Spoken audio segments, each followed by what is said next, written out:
When I was just glad you know, I met a gal from old Bordeaux. She had blonde hair and blue eyes too. Let me ride on the ring-dang-doo, the ring-dang-doo. Now what is that? Soft and round like a pussy cat. Got a hole in the middle and split in two. That's what you call the ring-dang-doo. Took me down into her cellar, said that it was a mighty fine fellow. Steadily wine Whiskey too. Let me ride on the ring-dang-doo, the ring-dang-doo. Now what is that? Soft and round like a pussy cat. Got a hole in the middle and split in two. That's what you call a ring-dang-doo. Her father come in, angrily said, now you have lost your maidenhead. Pack your bags and coat bags too. Make your living off the ring-dang-doo, the ring-dang-doo. Now what is that? Soft and round like a pussy cat. Got a hole in the middle and split in two. That's what you call a ring-dang-doo. She went off to be a whore, hung this sign upon her door. $1 each and 3 for 2. Take a crack at the ring-dang-doo, the ring-dang-doo. Now what is that? Soft and round like a pussy cat. Got a hole in the middle and split in two. And that's what they call a ring-dang-doo. I thought I heard the old man say, leave her, Johnny, leave her. Tomorrow ye will get your pay, and it's time for us to leave her. Leave her, Johnny, leave her. Oh, leave her, Johnny, leave her. For the voyage is long and the winds don't blow, and it's time for us to leave her. Oh, the wind was foul and the sea ran high. Leave her, Johnny, leave her. She shipped it green and none went by, and it's time for us to leave her. Leave her, Johnny, leave her. Oh, leave her, Johnny, leave her. For the voyage is long and the winds don't blow, and it's time for us to leave her. I hate to sail on this rotten tub. Leave her, Johnny, leave her. No grog allowed and rotten grub, and it's time for us to leave her. Leave her, Johnny, leave her. Oh, leave her, Johnny, leave her. For the voyage is long and the winds don't blow, and it's time for us to leave her. We swear by our oath for want of more. Leave her, Johnny, leave her. But now we're through, so we'll go on shore, and it's time for us to leave her. Leave her, Johnny, leave her. Oh, leave her, Johnny, leave her. For the voyage is long and the winds don't blow, and it's time for us to leave her. Leave her. Do it. Do it. Yesterday, you said today. So just leave her. He's not going to, though. Honestly, if you ask me, don't tell him I said this, but if you ask me, I think he's a little bitch. I think he's a little bitch. Everyone's telling him what to do. He won't do it. I think it's because he's a little bitch. Just a bit of a little bitch. Just a bit of a little bitch. Yeah, that's how it is. Holy leaks. Yeah, I'm just... So, elephant in the room with the leaks situation. It's getting to the point where I don't... How do we even tackle this? I don't want to give it extra attention. I don't... Like, it's getting to the point where if you see it, you're starting to see stuff that I would probably consider leaks. Like, stuff that I would really like to have seen for myself exploring the game. I'll just say, like, you know, the pool party leak clip? Pool party? Imagine if you were just playing the game and you came across that, you know, that'd be amazing. That'd be like, what the, in a really cool way. But, you know, that I get it. I get it. People are excited about the leaks and excited to get info about the game, but it's getting to the point where some of the stuff that's being shown, I think, could spoil at least part of the experience for you. So I don't want to get into the nitty gritty with it. It's also becoming clear that this guy, CyberLeaks, is, I mean, it was always clear that it was like just crypto pump and dump kind of stuff, but it's becoming clear that this is the physical media rah is a very convenient excuse to justify what he's doing. He's like, yeah, we're fighting for physical media. Also buy my coin and I make money on every transaction with it, back and forth. And if you don't want spoilers, I'm going to do a poll. And if you don't want spoilers, you have to send money to vote to get rid of that. And then he's also apparently manipulating the poll himself. He's like sending himself money to skew the poll in one direction to get people to send him more money to vote against there being story spoilers shared. So the whole thing is just crummy and scummy and gross. And the funniest thing though with the whole thing was in the latest, or one of the latest leaks from this morning, he put on like the screen, he put text on that said like, enough of the hate, like basically stop being mean to me. Like I think he really thought that he was going to be seen as like a hero, or like I don't know, that he'd be celebrated much more than he has been. Now people are like, incel bitch. Like people are not they are not that impressed, especially because, like, again, he's starting to share stuff that is spoiler territory. If he was just showing like, this is what shooting a gun looks like, this is what flying a plane looks like, this is what driving a car looks like, I don't think most people would care, and I don't think they did when those were the leaks. But as it's gotten more specific and he's starting to share stuff that would have been really cool to see for ourselves, it's you know, the tide is turning. Funnily enough, I've seen less and less people discussing it, actually. It's almost like people are now just kind of collectively shrugging it off and moving forward, which is interesting. It's interesting. But anyway, how are you guys? How's everybody doing? I apologize to our Twitch friends. Twitch is not working again today. I don't know why. I thought I fixed it. Apparently I did not, and it's just not going on Twitch. So I guess we will not have our Twitch friends with us today, unless maybe I can like fully reset it. It's just bizarre. We'll see if that worked.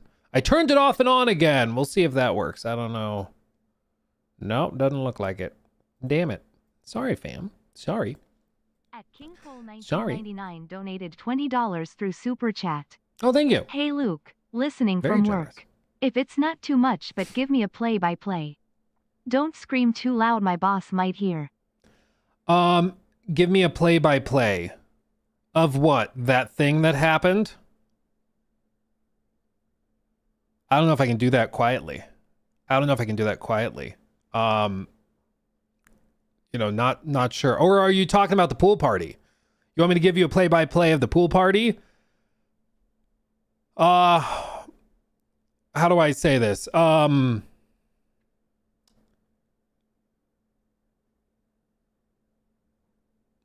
Bush.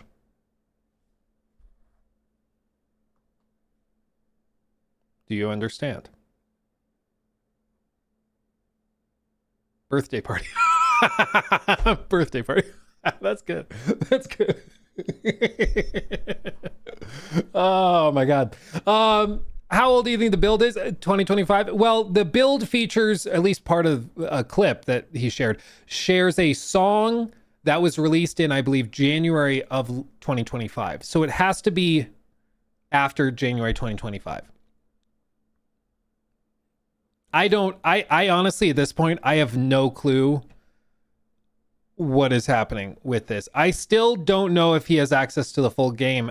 I think he has access to the full map, but it seems to me like maybe he has access to the first few hours of story content. But like, I don't know, man. I don't know. There were fake credits going around too. People pretending to be him, showing like fake credits made that showed Leslie Benzies as the game director. Which, like, one of you guys also commented on a video recently in one of our reactions, and you guys were like, I'm not convinced that this isn't Build a Rocket Boy related. This is their revenge for Mind's Eye. And bro, can you imagine if that was the plot twist to all of this? That this is all because of Mind's Eye. It's the Build a Rocket Boy team that got access to it because they think Rockstar screwed them over. Like, bro, that would be so funny. That would be so funny. But man, we'll I would lose it, dude. Oh man, I don't think CyberLeak is good, but do I care this is happening? No. Well, I think a lot of people are just like, I don't think this is going to change anybody's mind. Like, if anything, I think it's exciting people more. What's going to be interesting is if this guy keeps doing this after the presentation or whatever on the 27th. Because it's the 27th on Netflix. If he keeps dropping stuff after that, it's going to be fascinating, because he could just continue to drop more and more and more and just get more outrageous with it. And so he starts dropping spoiler stuff and story stuff. But I think what a lot of people were already going to do is largely kind of black out GTA stuff from their mind, from their mind's eye. And so we'll see what they do. But yeah, you better believe they're sparing no expense trying to find this guy. I cannot believe that there is a full build of the game available for somebody to get. Like, it's unreal to me.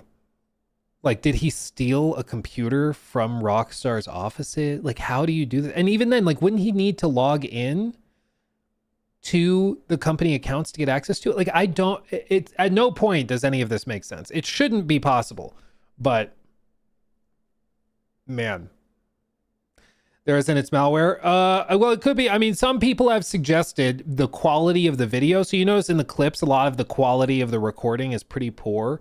Some people allege that he is using, like, he potentially did a phishing scam where he got an employee at Rockstar to log into like a remote service tool. Basically, like, he pretended to be IT support or something.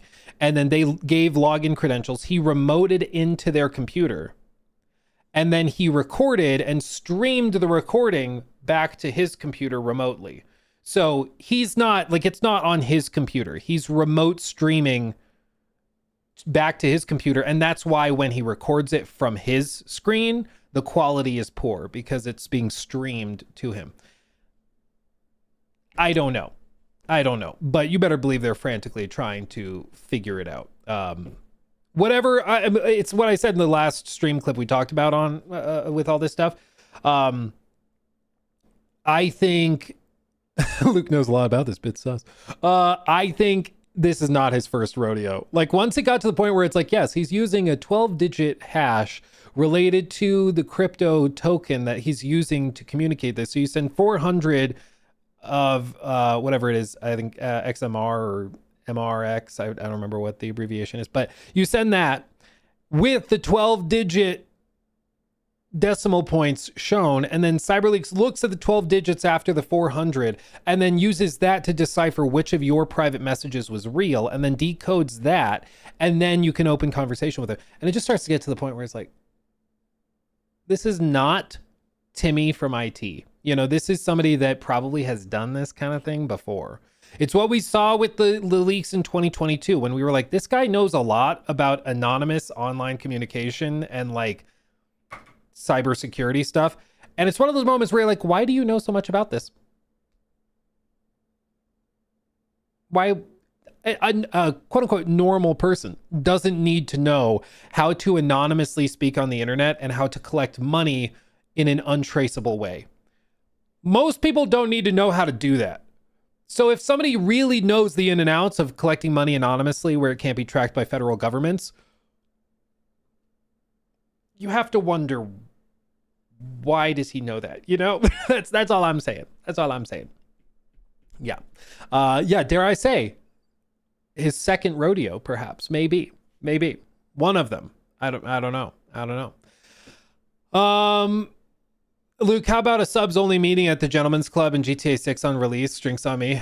You dirty dog. You dirty dog.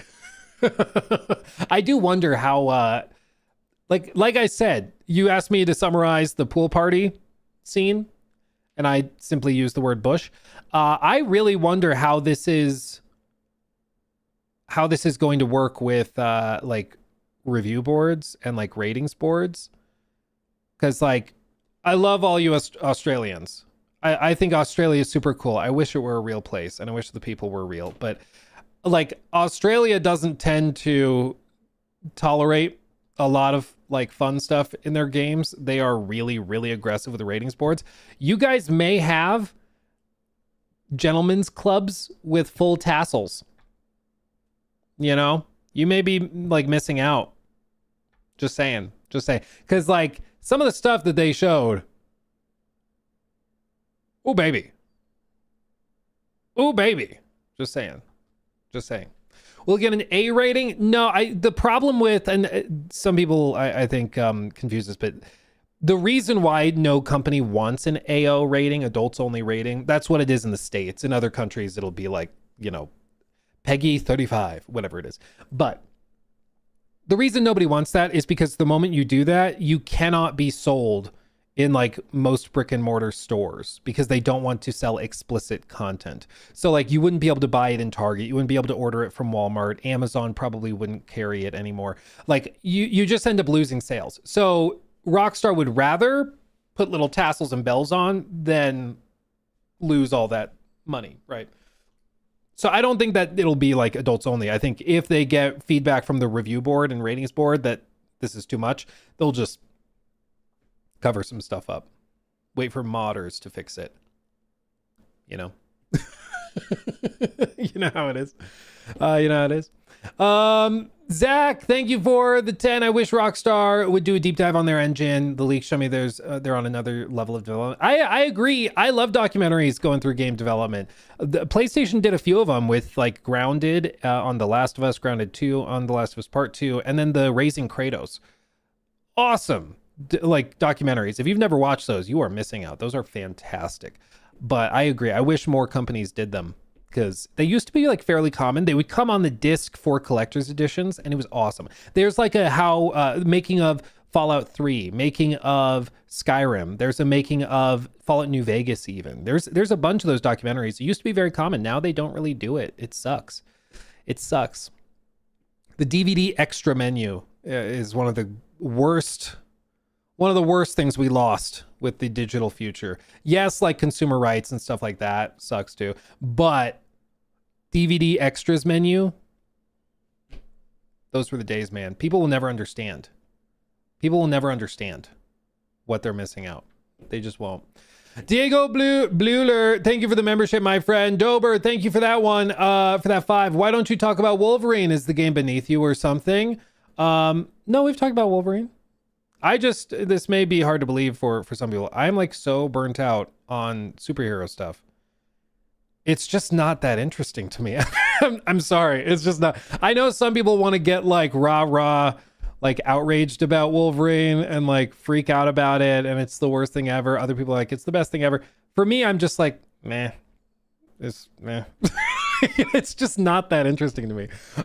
Especially there's so many games coming in September. Like, it's just not that interesting to me, you know? So I could make a video and be like freaking out about it and like ham it up or whatever. It's just not that interesting to me. I would rather talk about stuff that I like to ramble about, like Todd, you know? That's more fun. So it's not that it's beneath me. It's that I'm just kind of burnt out on superhero stuff. Maybe the game, if it ends up coming out and it's like a 10 out of 10 IGN, maybe not then. But if it's like phenomenal, maybe, you know, we'll talk about it then. But like Spider-Man 2018, really impressed. Ratchet and Clank, really like that. Or Rift Apart or whatever it was called, the subtitle. And really like those. But Spider-Man 2, meh, just also kind of meh. Didn't really excite me. And then with Spider-Man 2, I'm also like, or with Wolverine, I'm just like, yeah. You know, so I'll play it at some point, but it's just not that exciting to me. Degrees Below, Poop, Thank you, my friend, for the 20 months. U.S. Army, thank you for the 5. Hey, Luke, just wanted to say, since Star Citizen stream, I've officially lost all faith in the project and sold my account for 6K. Good for you for selling it, my friend. That's crazy. Props. I've heard people can sell their accounts. I don't think I've ever talked to somebody that actually did. So that's impressive. Congratulations on getting some money back out of it. I'd be interested, U.S. Army. How much, if you don't want to talk about it, that's okay. How much did you put in to get 6K out? You know, like if it was 1-to-1, that's amazing. But a lot of the time with this stuff, it's like I spent $45,000, but I got 6 back. You know, that's what like those Pokemon game, like card guys are like. I have a friend. Well, technically he's a friend of a friend, but he's really into the Pokemon stuff. Bro has spent probably thousands in the last handful of months doing pulls on cards, trying to get them. He's like, I finally got like a $400 pull. It's like, yeah, but you spent $5,000. You're not ahead. Like, that's gambling. You lost your money. Like, what are we doing? It's insane. Yeah, I'm sorry, Twitch fans, or Twitch friends. I don't know what the deal is with Twitch. It's not working again today. We even tried restarting the Twitch, like, pipe, whatever you call it, and it's just not working. Oh, well, maybe hold on. Nope, that's okay. That's not working either. Do we have transcode? Oh, wait.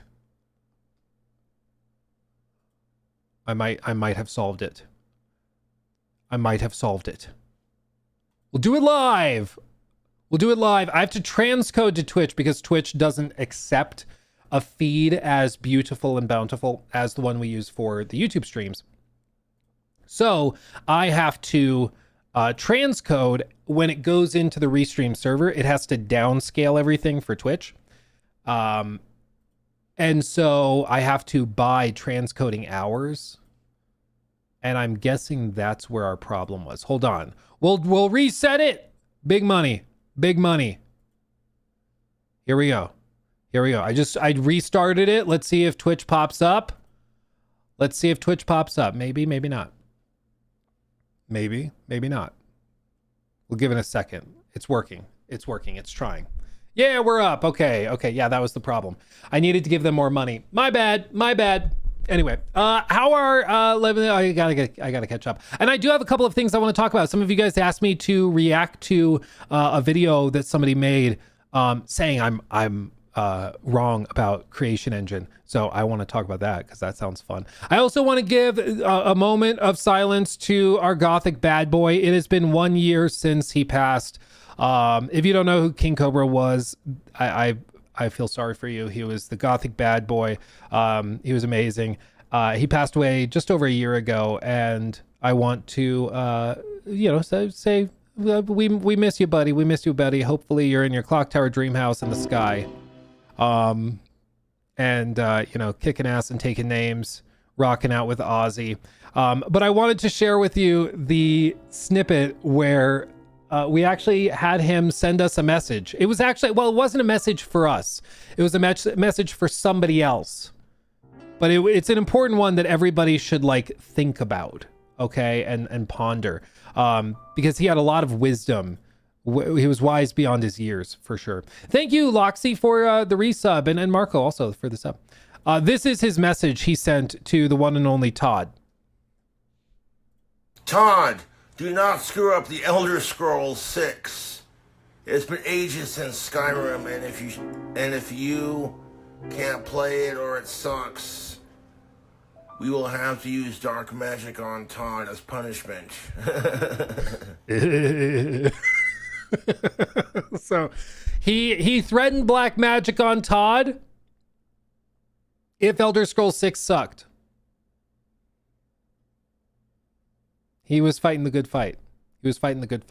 Rest in peace, Cobes. Rest in peace. We'll never forget you. Honestly, I miss that boy. I miss that boy. We also, just to show you this real quick, we did get an actual recording of the cursed object being broken. If you don't know, the soundstage that they do motion capture for like Sony Santa Monica and Naughty Dog games is shared. Okay, so a lot of the time they will do motion capture for both studios in the same building, which is kind of cool. It's like when I toured the Crossfire devs studio. The Crossfire, they're doing Crossfire game. This game, you guys might remember the trailer from Summer Games Fest. This game with like the actually changing terrain and stuff. Like this is what the gameplay actually looks like. It's crazy. But these guys are former like Uncharted 2 devs, and they're fantastic. But their building is actually the same building, and it still has the same motion capture studio that was used for all of Uncharted, like 1, Uncharted 2, parts of Uncharted 3, which is just crazy, you know. But it makes you realize that a lot of these big sound stages are shared across companies. And funnily enough, a lot of the reason why they're shared is not because like it's that expensive to like build a new one. It is, but it's also because some of these sound stages are located very strategically. The guys making Crossfire, the reason that studio is where is like so popular for so many projects, they even used it like for Disney productions in the last handful of years. It's because it's close to the LAX airport, which is, I never would have really thought about that, but it's because if they need an actor or actress to come in and do motion capture, if you had it in Oklahoma, they'd have to fly out specifically to do that. Whereas right now, they can just be like, hey, can you swing by the studio to do some motion capture? We just need like 3 hours of your time before you fly out. And so they would come, they do motion capture before their flight out of LAX to go film a movie or TV show or something. And so, yeah, exactly. Location. Who would have thought? Who would have thought? You know, it's one of those little things you don't really think about until you hear about it. But the soundstage where they record for Naughty Dog and Santa Monica games, they have props, and these props are shared, okay, for various different things. Donated $49.99 through Super Chat. Hi, Luke. I have been watching you since the Batman Arkham Long video, and I'm just now realizing I wasn't subscribed. That's crazy. This 50 is a token of love. Apology, tears of joy. Oh my God. Oh, it cut off. Thank you, first of all, for the 50. That's ridiculously generous, and I'm glad to hear that you're here and you've been with me for so long. That's amazing. I'm humbled. Thank you, my friend. You also said, did you see the GTA 6 in-game GameStop leak in digital-only game, mind you? Yeah, it was a little funny, and I did kind of chuckle at that. I won't go into specifics for everybody in case you haven't seen it, because again, potential like spoilers or whatever. But yeah, there's an in-game store in GTA 6 where it's a little like, you know, it's funny. It's funny. I did see that. Thank you, my friend. Glad to have you here. And again, the 50's crazy generous. Thank you, my friend. But as I was saying, a lot of these props are shared. So if they're using like, say, something you swing, they might have one prop that they have the actors hold on to that's used for a baseball bat, that's used for a sword, that's used for an axe, that's used for a golf club. And they use it time in, time out. Well, something wonderful happened. Something wonderful happened. And we actually have footage of it. The lead actress behind God of War Lao Fei told the story at Comic-Con, San Diego Comic-Con, how they were doing one of their first shoots on the motion capture stage, just like, it looks like blocking. They're not wearing the costumes or anything, so they're just trying stuff out. And just watch what happens. I was supposed to gave it to me, and I was supposed to use it like an axe. I broke it. Whoa! Yeah! Yeah! Hot damn, let's go. Dude, the one guy in the background, yeah! It's broken. So if you don't know, that purple thing is the exact same prop that was used for the motion capture of Abby teeing off on Joel It's the exact same prop that had been used for years and years for all sorts of different scenes and motion capture. And then her like first swing with it snapped it in half. And so the joke was that the curse is broken. The cursed object is broken, which I think is pretty hilarious. The one guy in the background screaming, yeah, you can tell he hated that thing. He wanted to do that, but he wasn't allowed to use it like an axe. I broke it. Whoa! Yeah! Yeah! You know, it's so great. So again, another reason why documentaries and like behind the scenes footage is awesome. It's awesome because you get to see stuff like this and it's preserved forever. So I hope they've been recording the whole process because I think it's super cool. Anyway, fun little story about that. Also, if you missed it, we also got a sneak peek at some Witcher 4 concept art. Sneak peek. Sebastian, he's the game director on Witcher 4. He follows me too. Throw the hair back. He follows me too. It's kind of, I'm not geeking out. It's fine. But here's a question for everybody in chat before we get into this. Okay. Before we get into like the main bread and butter of what we're talking about. Do you think they do a little teaser for The Witcher 4 at the end of this showcase? Because they're showing off the Witcher 3 DLC. Do you think they do like just a quick little shot like this? Just even something like that at the end of it. Just like, but one more thing. And then it's just a shot of Ciri turning around. Doing like that. They said they won't. Which is exactly what they would say if they wanted you to not expect it.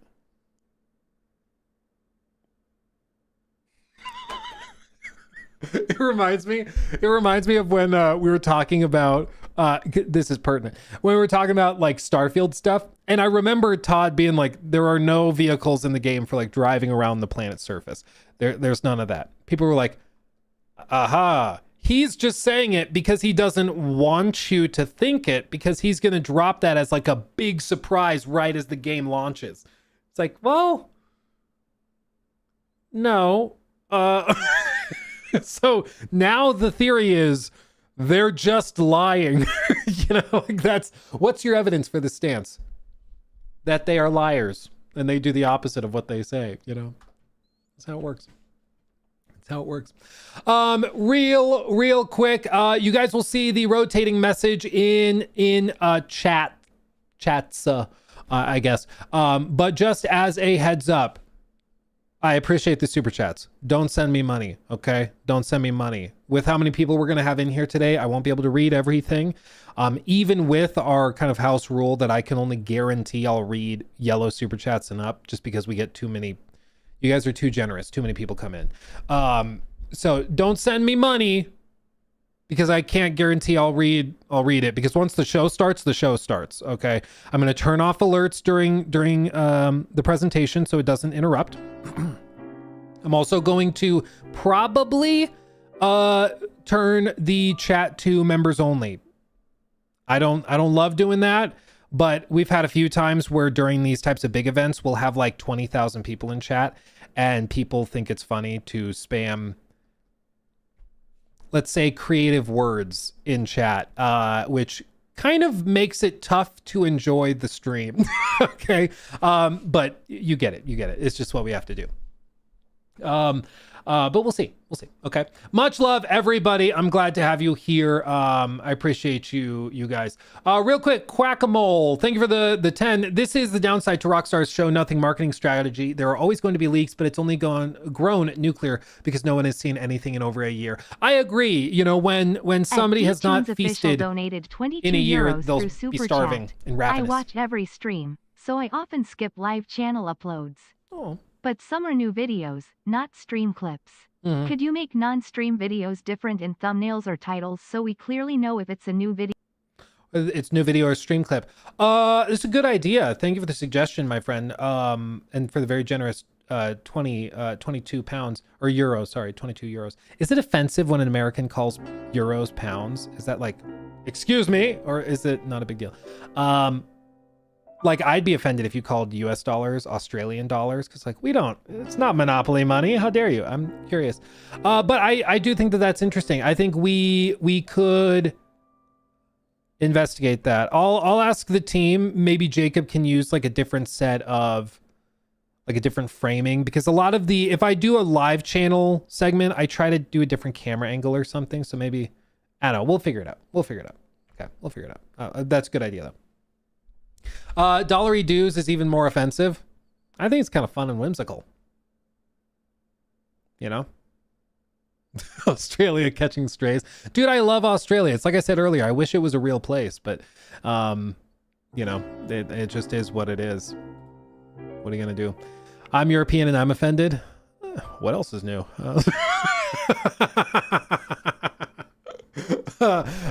Zach, thank you for the 10. I wish Rockstar would do a deep dive on their game. Oh, I read that one already. I totally agree. Totally agree. Jor isn't real. Dude, the funniest thing that ever happened. Okay, this is the funniest thing. In case you guys don't know, this was real. Hold on. Let me pull it up. Jor Raptor. Hold on. I love Jor to death. Let me play a clip, okay? Tell me what this accent sounds like. New AAA single-player game, Tides of Annihilation early, and many things surprised me. The game takes place in a destroyed current-day London, so we started in a recreation of the British Museum, which had multiple exhibitions, including an Egyptian gallery, where I had to complete a puzzle, after which I was sucked into a magical realm to fight Anubis himself. And while the game looks fire. Dutch, yeah, he's from Amsterdam. We were at a press event thing with a bunch of other like creators and you know, journalists from IGN and stuff like that, and they had us separated by region. So like America and Canada, they went in this group, like this bus to the location, and then people from Europe went in this bus, and then the people from like Australia and Singapore and Japan, they went in a different bus. Okay. We're there, and one of our dear friends over at Ubisoft, who is just amazing, she's great, Tori, she is like, okay, so Luke, you'll go in that car, that's for the Americans, and then Jor, you're gonna go in that bus. And Jor kind of turns, and it's the people from like Japan and Singapore and Australia hopping in there, and he's like, I go in this one. She's like, yeah. He's like, not with the other Europeans? And she's like, well, no, because you're from Australia. Dude, I just died laughing, because I was like, it's so funny to me to think that like he's like to my ear, he is so not Australian that is hilarious to think of him as Australian. It's so funny. So now whenever I see Jor, I'm like, how's the Outback? You know, that if you ever hear me reference that, that's what it is. Sorry, just the idea of him walking around with a buck knife and a little leather cowboy hat. You know, that's what he should do for Halloween. He should go as Crocodile Dundee. That would be fire, dude. That'd be fire. Has anybody in Europe ever heard of Crocodile Dundee? Or is that too much of an American thing? Or is he like your national mascot, Crocodile Dundee in Australia? Is that because, like, you know, we have Tom Brady, LeBron James, Jaden Smith. You guys have Crocodile Dundee. Pretty good trade-off, if I'm being honest. You guys can have Jaden. We don't need him anymore. Anyway. It's also stupid. Okay. I gotta focus. Steve Irwin. Oh yeah, I guess you do have Steve Irwin. Yeah, there you go. You have the real deal. Honest question. Did Steve Irwin come before Crocodile Dundee or after? Hold on. Crocodile Dundee. Dude, that's 1986. That's this is like pre Steve Irwin. So who was the real imposter? I didn't realize it was 80s. That's crazy. I guess I thought this was like 2001, 2002. I don't know, man. That's crazy. That's crazy. Anyway, hello off topic. Welcome. First time. Oh my God. Yeah, it's been a minute since I did a deep dive in Crocodile Dundee and Steve Irwin. It's been a minute. Let's see. Wawa Wookie, thank you for the 10. Different versions of the game for different countries. Whoops, I scrolled too far. Let's see. Different versions for different countries. Maybe different versions for a game for the memes. This is why no physical disc. Could you imagine the black market of physical? I will say, I mean, people were breaking into warehouses for AC Shadows to like steal copies of that to sell early. Imagine what it would be like if people could buy early access copies to GTA 6. I mean, thousands and thousands of dollars for it. Like, people would go crazy. I don't get it why, but anyway, it would happen. Real serious thing for that one. Isn't it weird how CyberLeak is getting better PR while doing sus crypto stuff and leaking years of dev work than Rockstar is for the actual game? Generational PR fumble, in my opinion. Is he getting better PR? Like, I think among some, they're kind of like, yeah, down with Rockstar.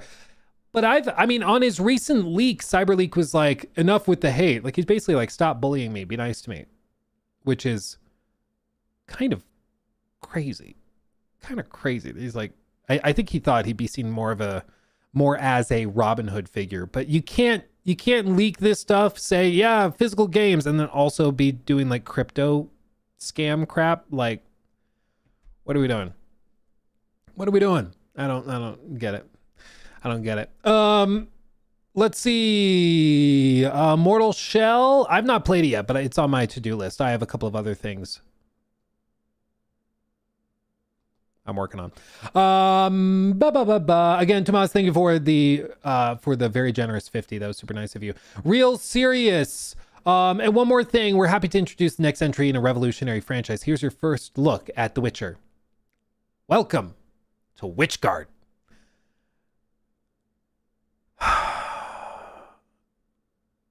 Oh, Jeff. Welcome to Highguard. I you know, it's crazy. Isn't it crazy to think that was 8 months ago? It's not even a year ago. Feels like a lifetime ago. Feels like a formative experience from your childhood. But bro, that was not that far back. It's pretty recent. Yeah. It was crazy. You excited for Zero Company? Yeah, I'm going to check it out. Sounds super fun. I like tactical, like, strategy games and stuff. I don't tend to make a lot of content on them because it's just not really my audience isn't that into it. But they are some of my guilty pleasure games for sure. Old school classic. I still will have like get-togethers where me and my brothers play Stronghold Crusader. Love it. Didn't he burn 1 million of his shitcoins to prove his ethical point? Not.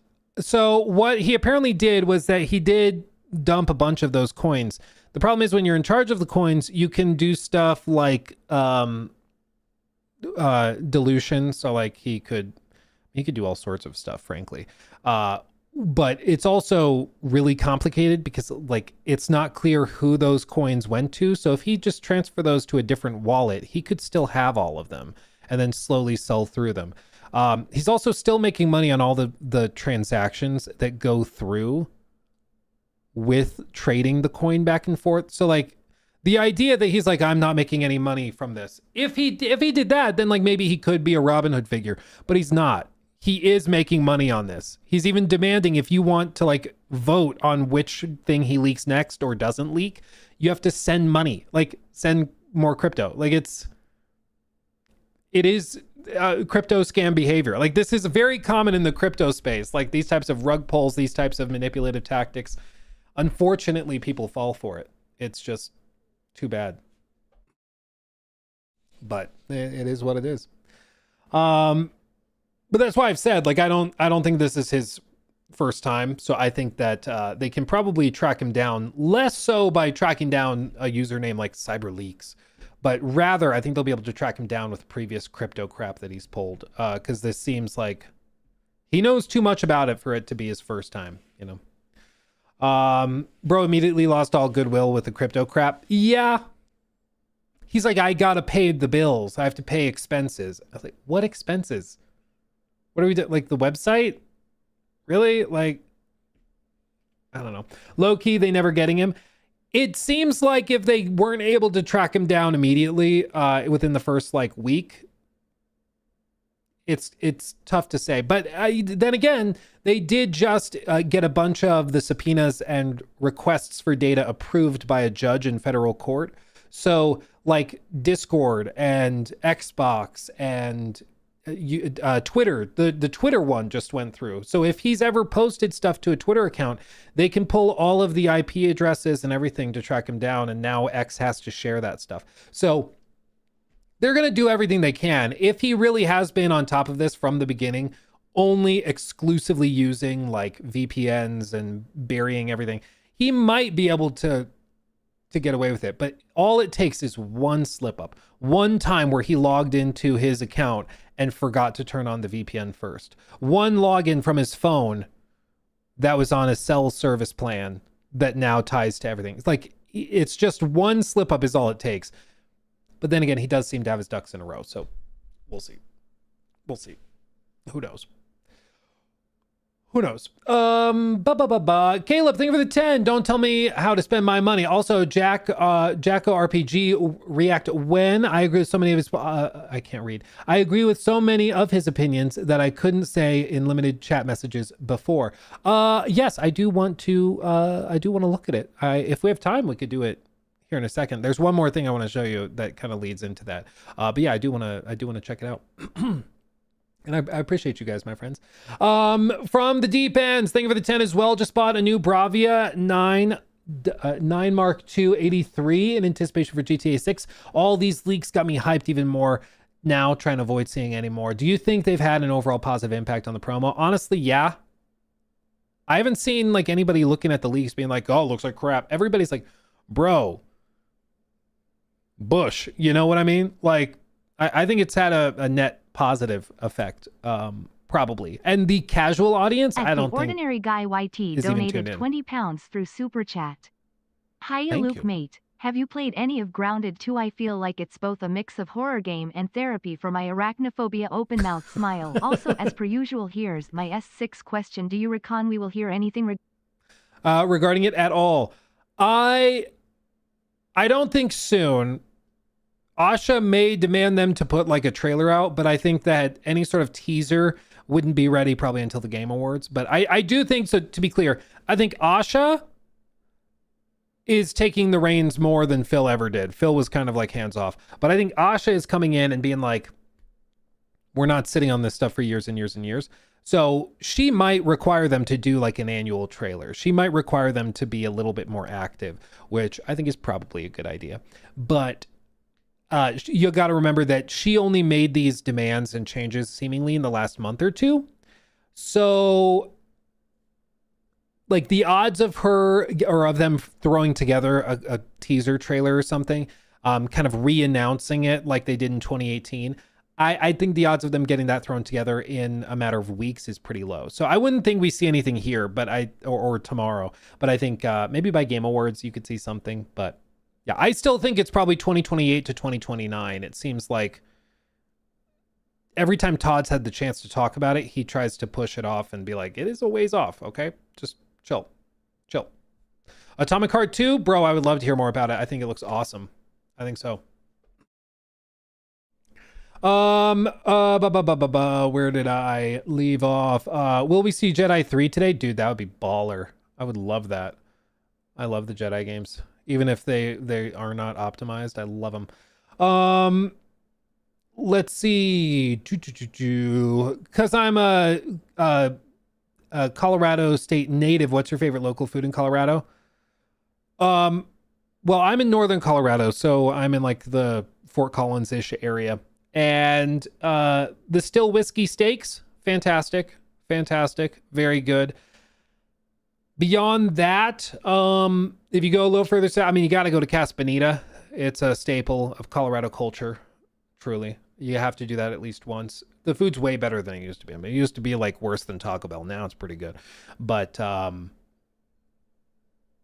yeah, there's some good like mom and pop Mexican restaurants. There's some good Japanese restaurants. We went to one hot pot place in Aurora that was crazy cool.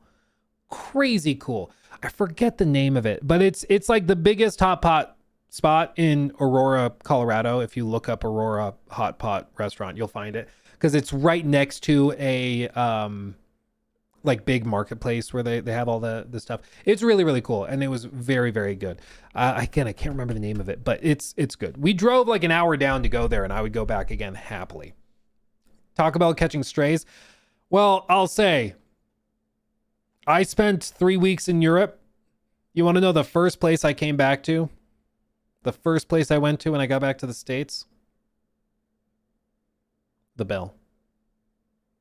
There's something about being in Europe where they're like, here's fresh fish. Here's a fresh piece of reindeer. Here's a salad. It just makes you crave a grilled cheese burrito. You know? I love Europe. It's very nice. Very nice. Lots of great food, lots of great places. But dude, a grilled cheese burrito just hits different. It just hits different. You know? I don't expect our European brothers and sisters to understand it.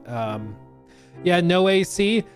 That might be part of it, why they can't do Taco Bell properly there, because, you know, when you eat a lot of Taco Bell, you kind of need to sit in a cold room and let your body recover. You kind of need AC. So given that Europe doesn't really have AC, that might be part of it.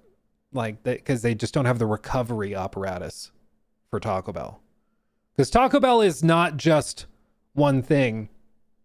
You know, it's not a meal. It's an experience that lasts hours after, as your body turns itself inside out. You know? I don't expect you guys to get it, you know.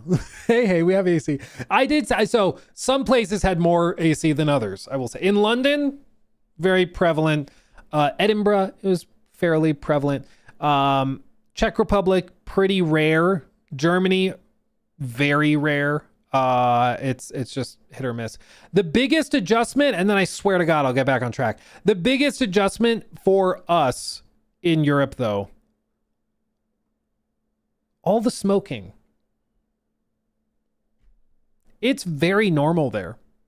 It is not normal here. At least in Colorado, you will not see people smoking cigarettes. You will not find, like, it is not a thing. There, outside of like every restaurant, every bar, every hotel, every like theater, people are smoking cigarettes, which, like, more power to you. My grandma smoked like 3 packs a day. She was practically a chimney. She could heat a house by herself happily. Okay. But it's just not a thing here. Like vaping, yeah, you'll see people, you know, that vape all the time, but it's not a thing in the States anywhere near to that degree. Even in the airports, they have like entire rooms that are like sponsored by Samsung, the Samsung smoking room. And it's like entire suites that are just for people to go in and smoke cigarettes and then come back out and go to their gate. Like, it's very, very normal. Colorado just smokes weed. Yeah, Colorado's very weed centric, very much so. We were like one of the first, if not the first state to legalize it. Yeah, you know, we love our Mary Jane. But I would say in the last, like, when it first was legalized, it was everywhere. You'd smell it everywhere. It's chilled out a ton. And now most people, if they partake, it's like gummies and like chocolate bars. Like, you get back from work, you want to chill out for a little bit, you pop a little square of one of the chocolate bars, and that's good.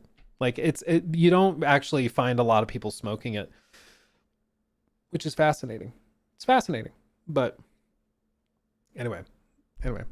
I was alive when smoking sections still existed in restaurants. Oh, really?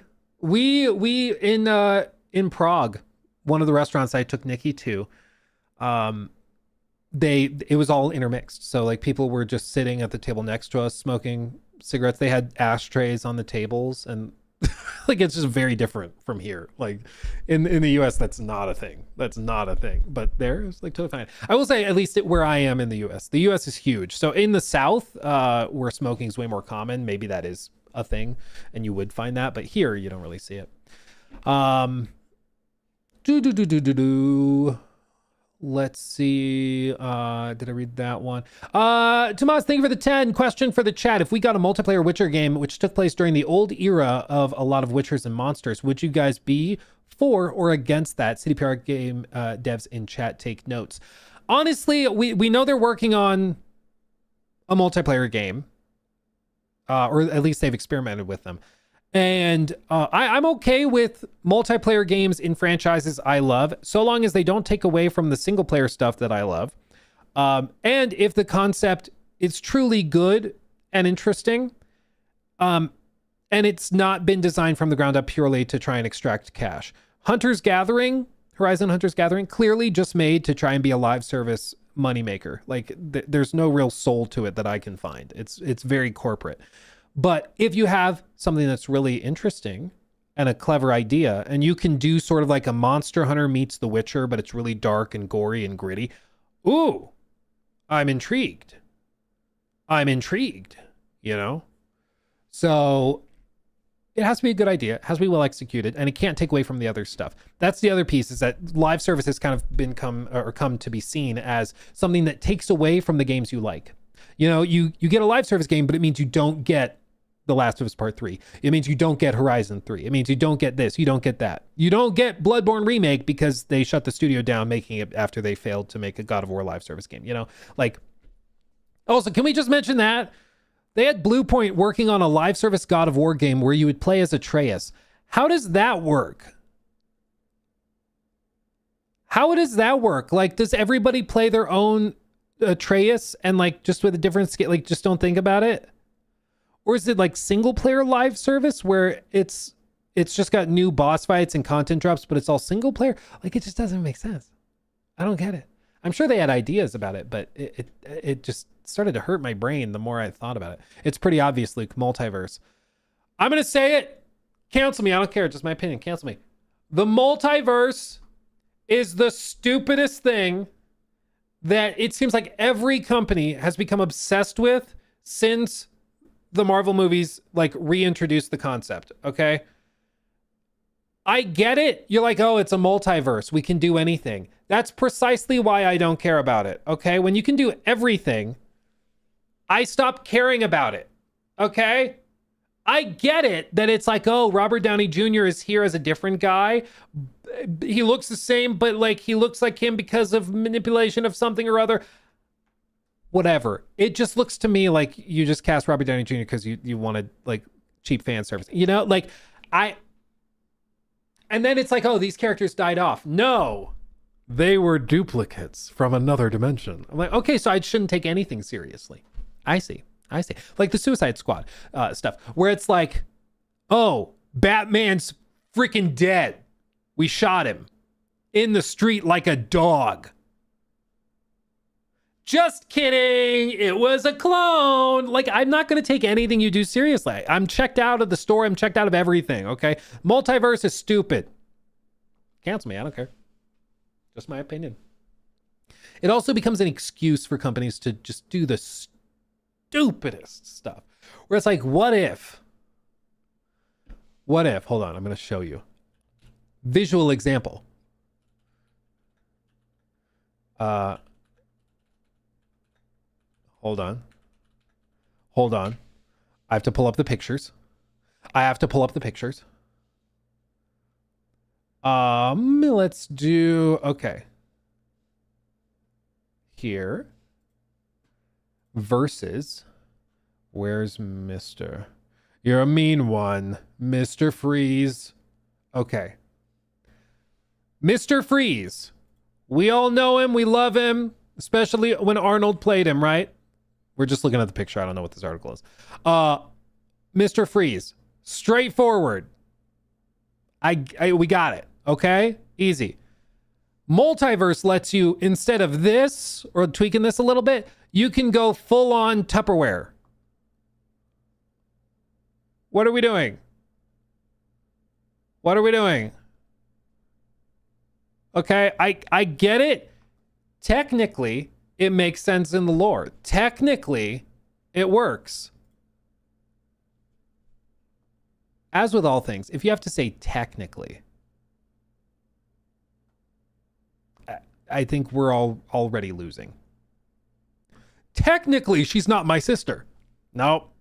Nope. Bad. Yeah. Technically, I didn't kill him.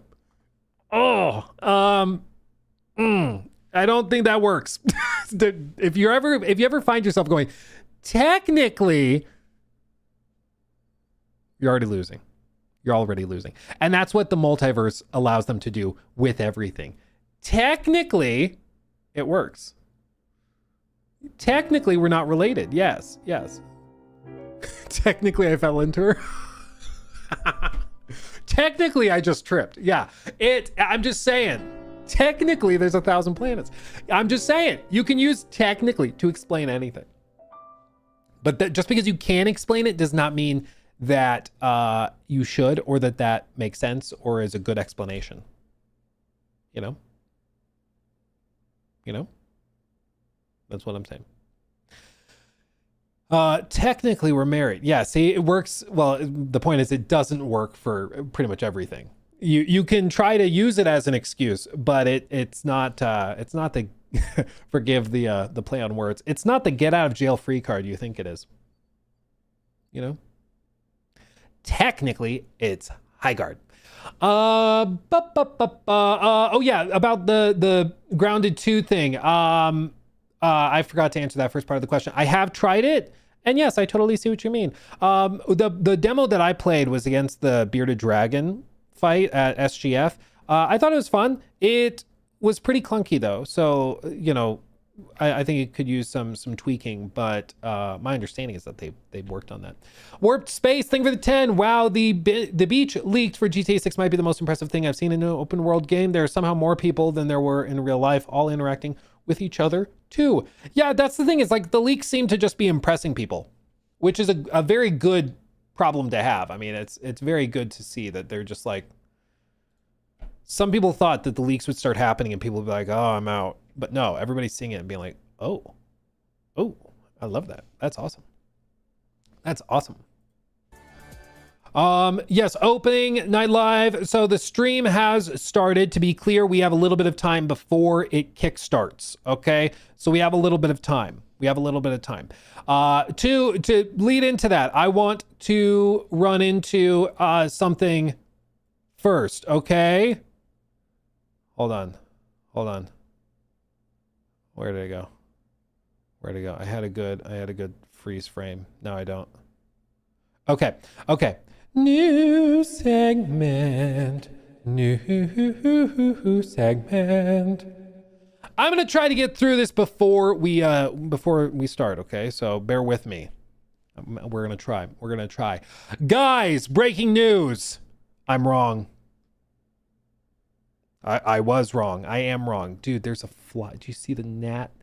He's all excited about this.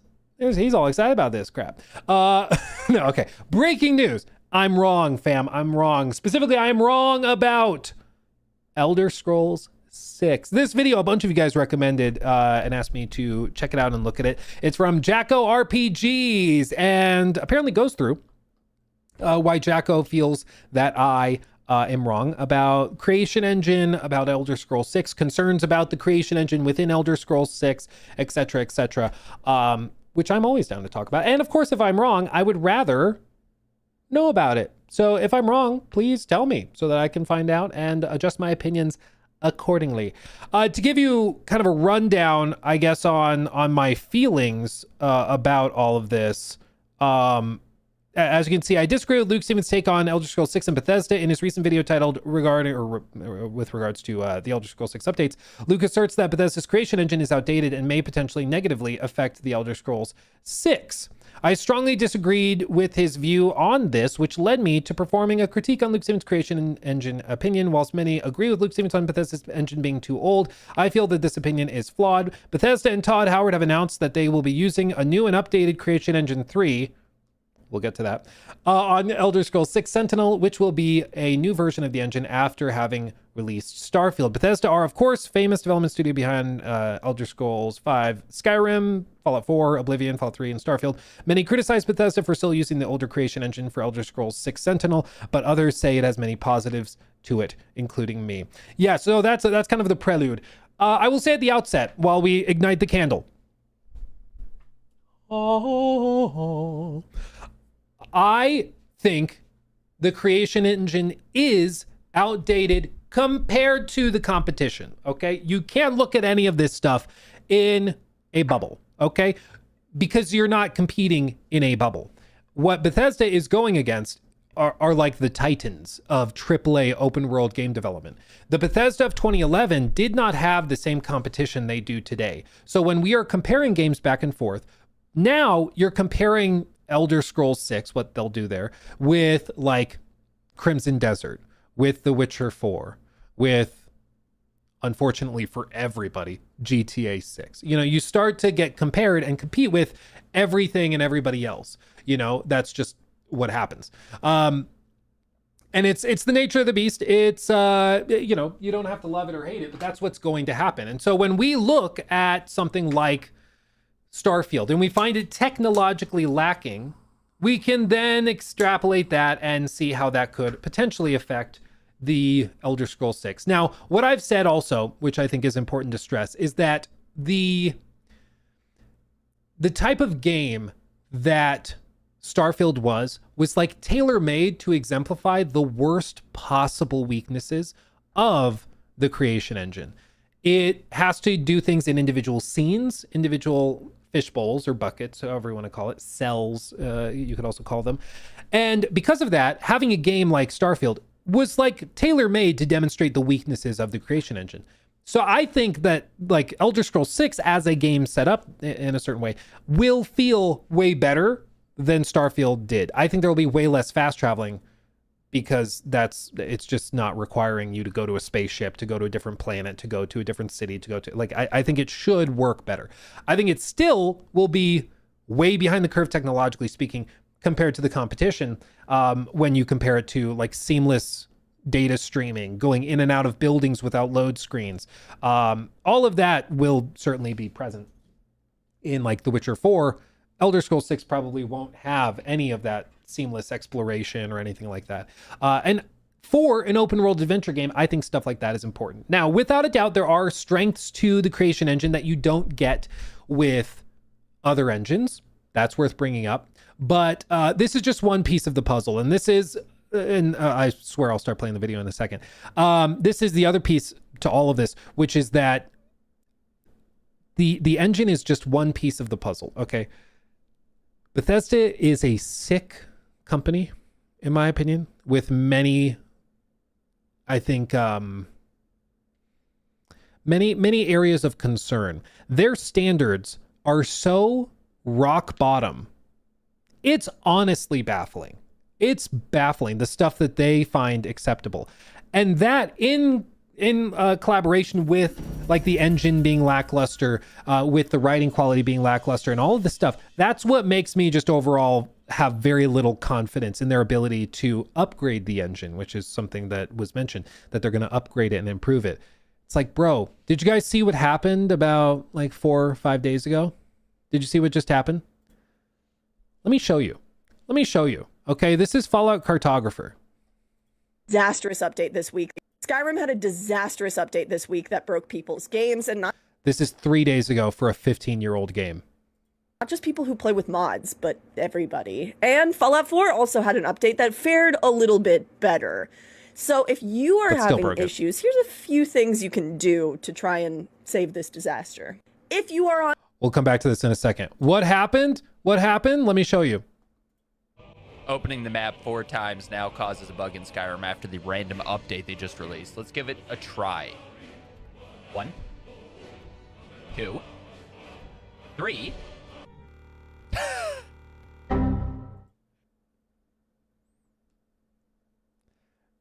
It's funny, but this is how they operate. I like this comment. Bethesda acknowledged the issue. The official workaround is to not do that. Which isn't wrong. Yeah, the solution, just don't open the map. Like when they broke VATS in Fallout 4, the solution, don't use VATS. Bro, what are we doing?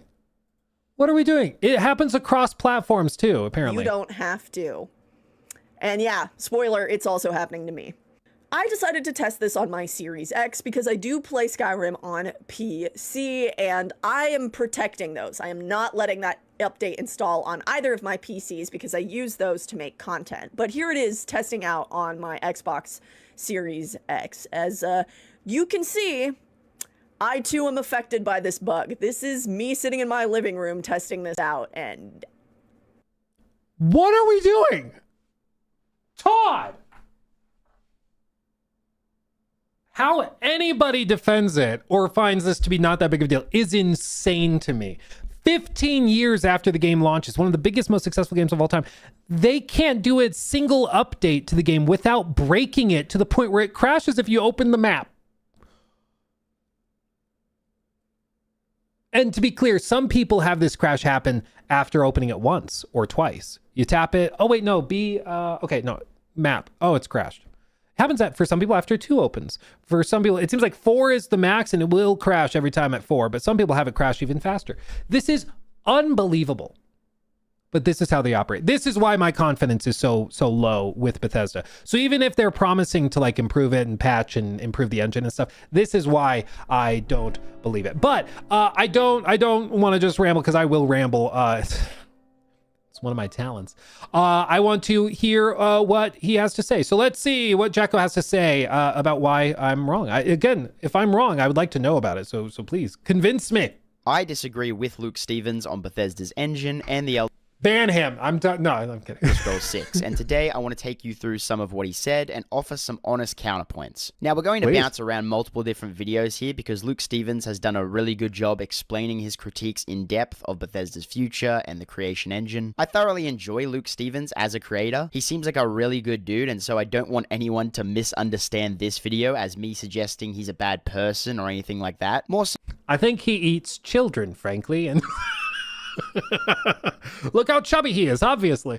Yeah, that's Chonk Stevens. Look at that. Look at that. So this is just a fun disagreement about a hobby in the same way you might disagree with your friend's choice of football team. It's really not that deep. But without true. And this is true. I can't believe I have to say this, but this is true also of people that like Bethesda games, okay? Because I have a feeling where this is going to go is that this is effectively going to be a disagreement on not just like what's acceptable, what's not, but more specifically about like the creation engine has the cells and has the fish bowls, but that's worth it because X, Y, and Z. The load screens are worth it for these reasons. And we're just going to disagree on whether those reasons are worth it. That's where I'm guessing this is going. And so like nobody should be getting riled up or anything. You got to send love and you know, go sub to Jack Hooks. Anybody that is willing to have like an honest, good faith discussion about something like this in the gaming space, that's refreshing. Don't see that a lot nowadays. Without further ado, let's dive in.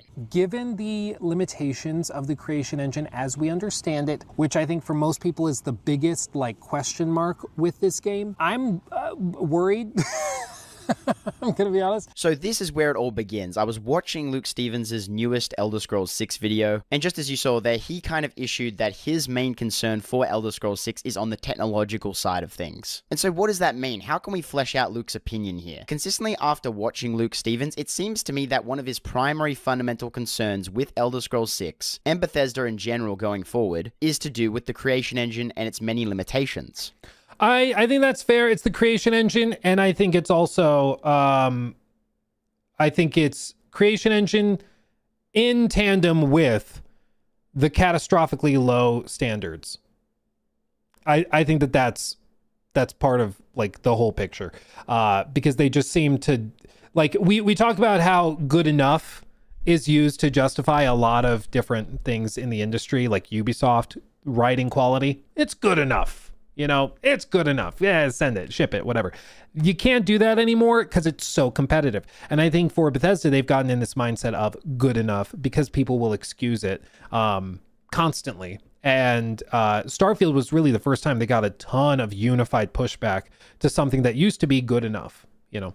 At least as he sees them. And so before we continue deconstructing this video, I'm going to take you to another video Luke Stevens posted on his second channel. And in this video, he was essentially reviewing an old Josh Sawyer clip where Josh was talking about the Gamebryo engine and its many benefits. This is something I don't think Unreal Engine could do, being honest.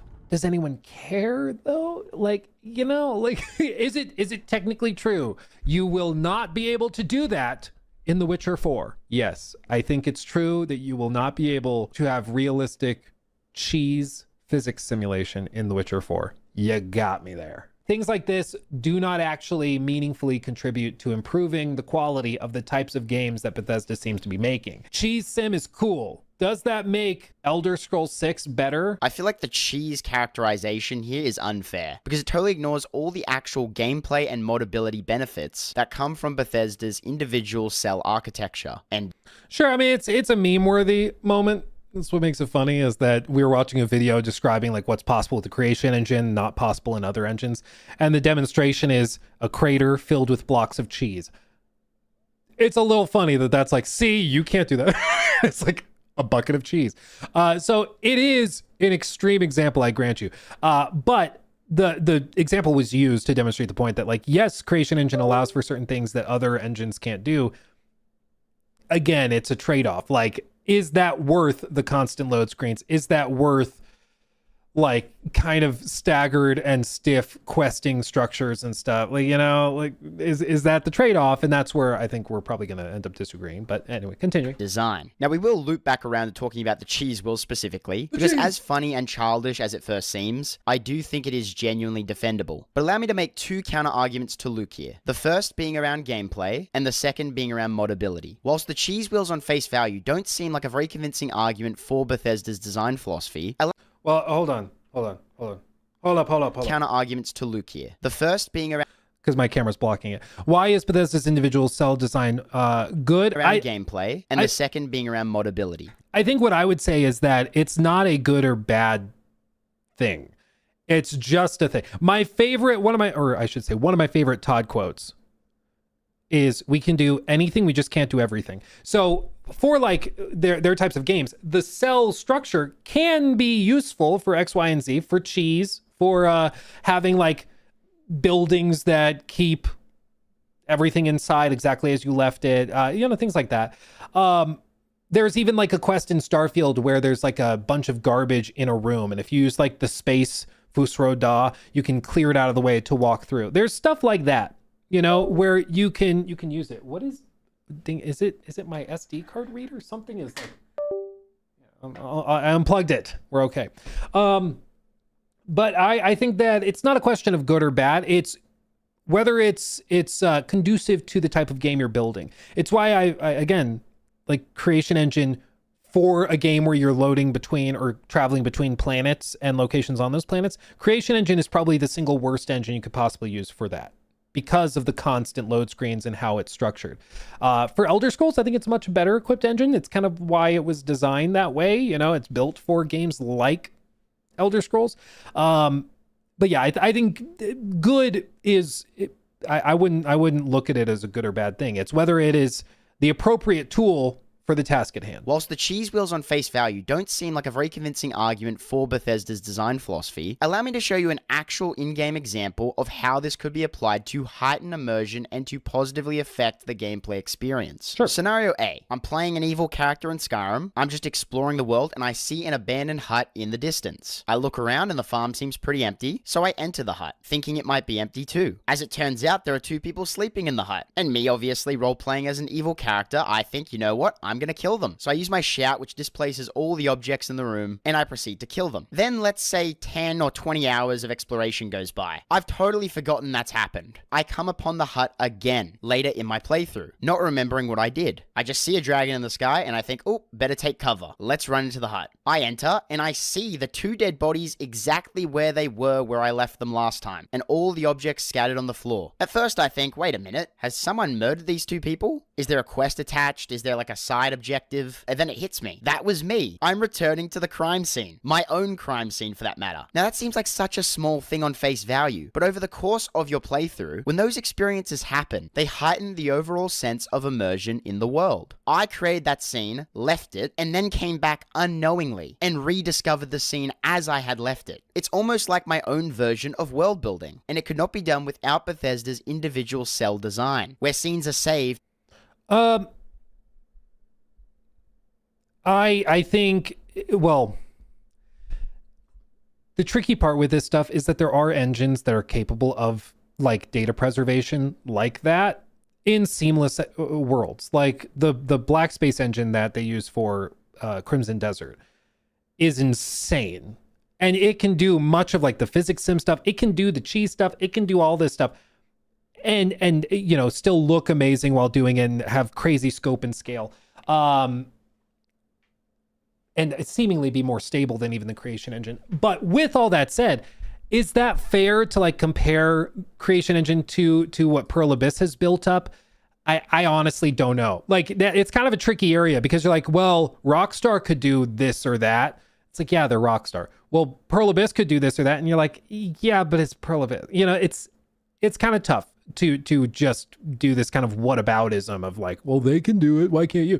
What about this company? What about that company? So I think I can understand why people might think that we're effectively just talking about accessible engines to Bethesda. So it's basically Creation Engine versus Unreal, because realistically they wouldn't be able to get access to, you know, Crimson Desert's engine or anything.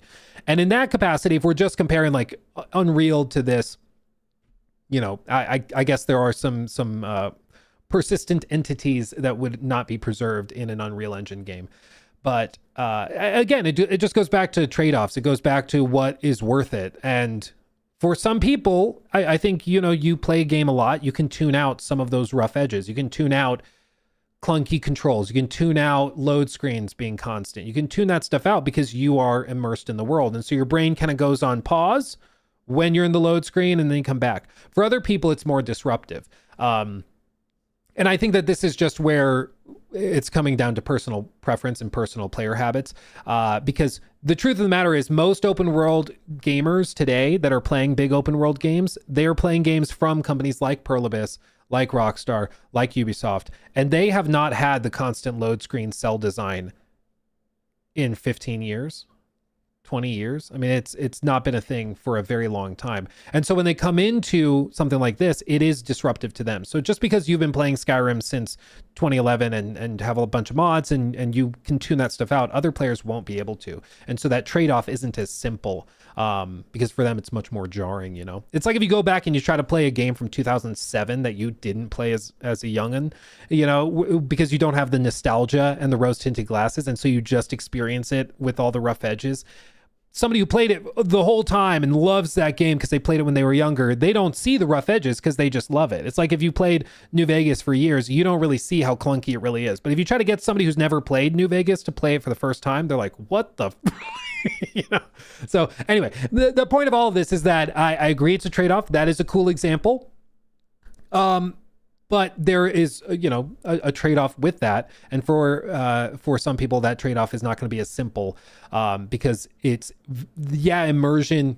It's conducive to immersion to have stuff like that happen. But it also could be really immersion breaking to have to sit through a load screen to go through it. Furthermore, I also don't think it's fair to just say this is only possible with the cells. World building, and it could not be done without Bethesda's individual cell design. It could not be done without their individual cell design. I don't think that's true if we're looking at other proprietary engines. Compared to Unreal Engine, maybe that's true, but other engines are capable of similar stuff like that. Again, Pearl Abyss's engine is like freaking magic, but Whether that's fair to compare, I don't know. Where scenes are saved as they happen. And sure, I had to go through a loading screen to get into the hut, but in this specific example, in my opinion, the negative of the loading screen is far outweighed by the awesome experience of realization. And I can... Yeah, no, this is true for a lot of people where they just don't see it. There's people who have played Starfield for freaking 2,000 hours. Clearly, the load screens do not affect them in any sort of significant way.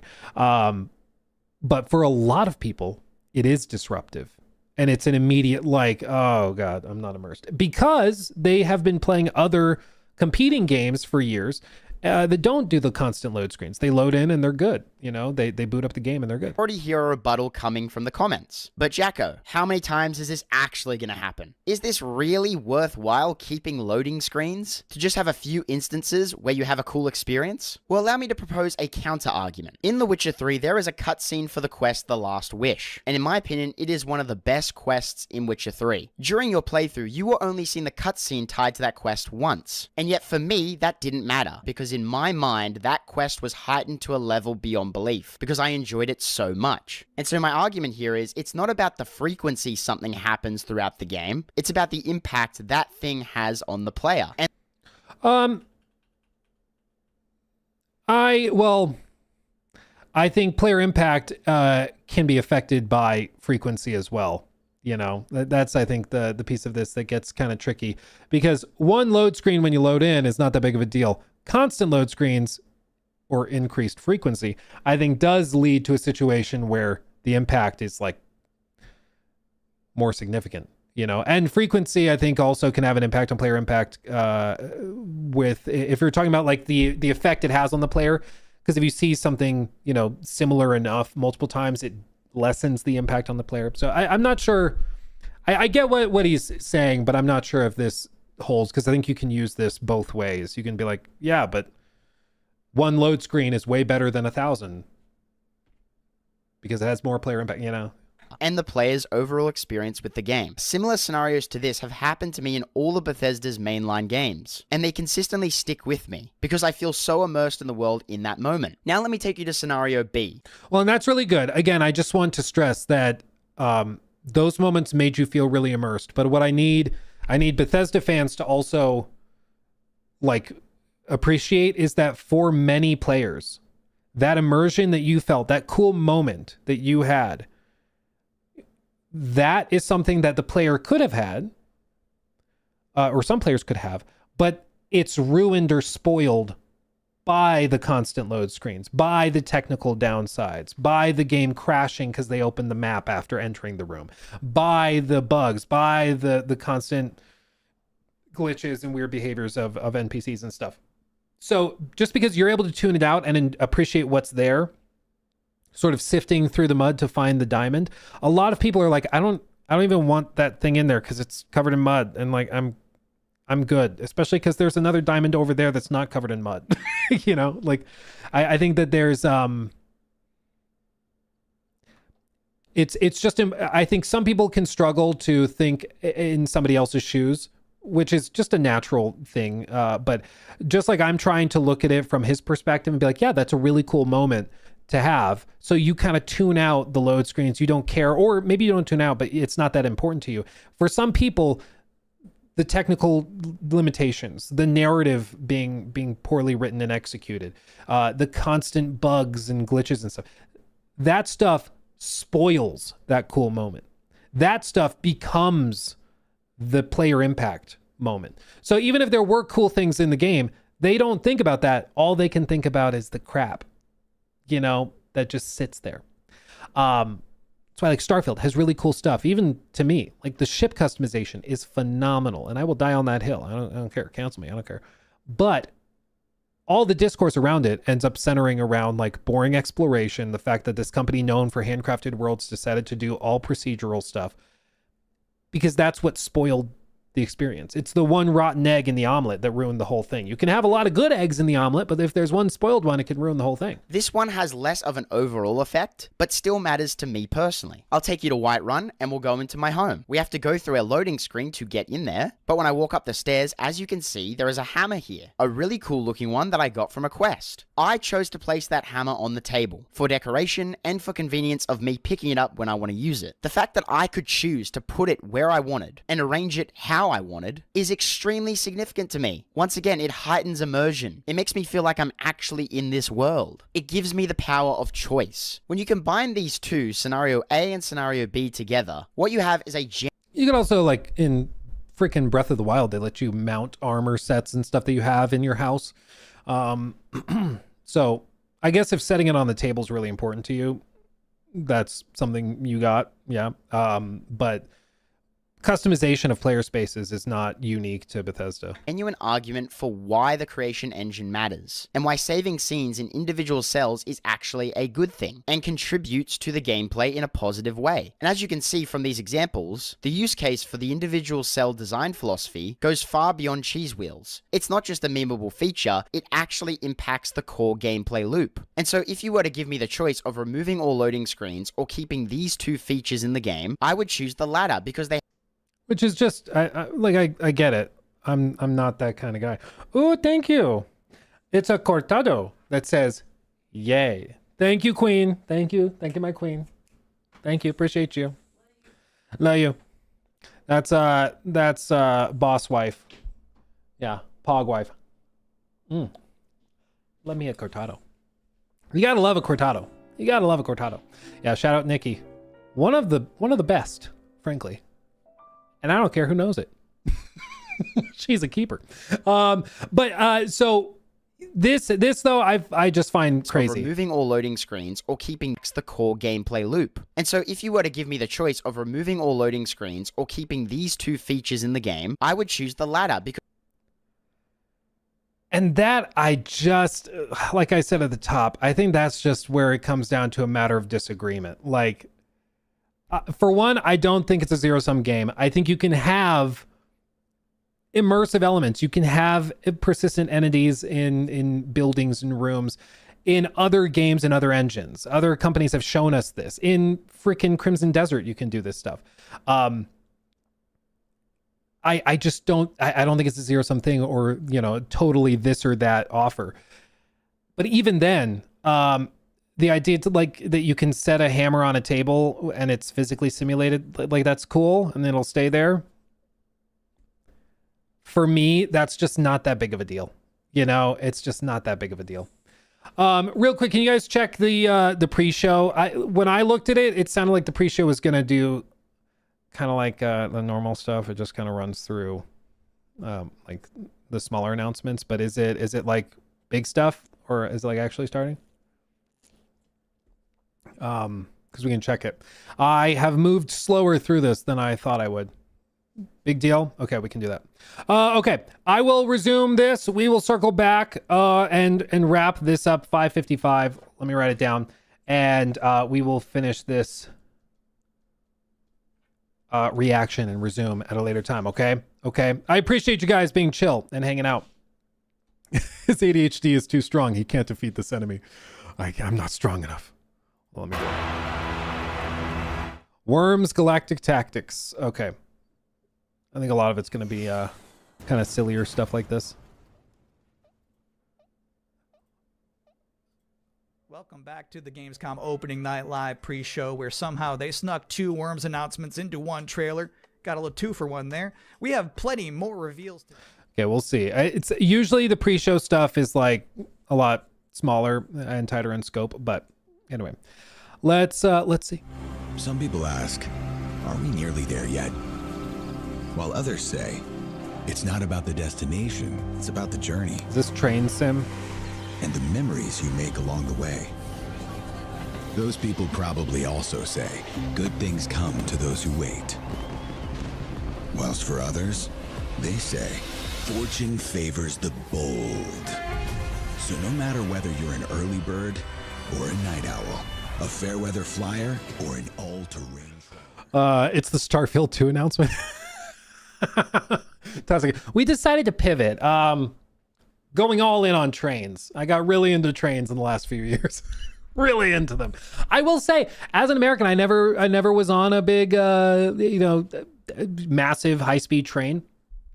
But I went on one from London up to Edinburgh in Scotland, and it was very cool, very nice. Like I was pretty impressed. We have trains here, but like you never really use them, but still. Train sim set in India would be intense. I've seen those videos, dude. I saw one of a guy that was on a 78-hour drive or train ride across the country.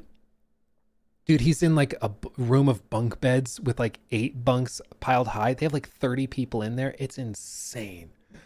I could not do it, dude. I could not do it. It's crazy. Dude, what?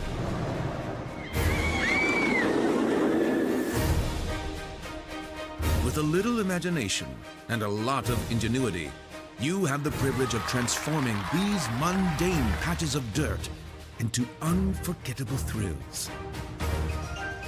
Is it just like a total graphics overhaul of the first game?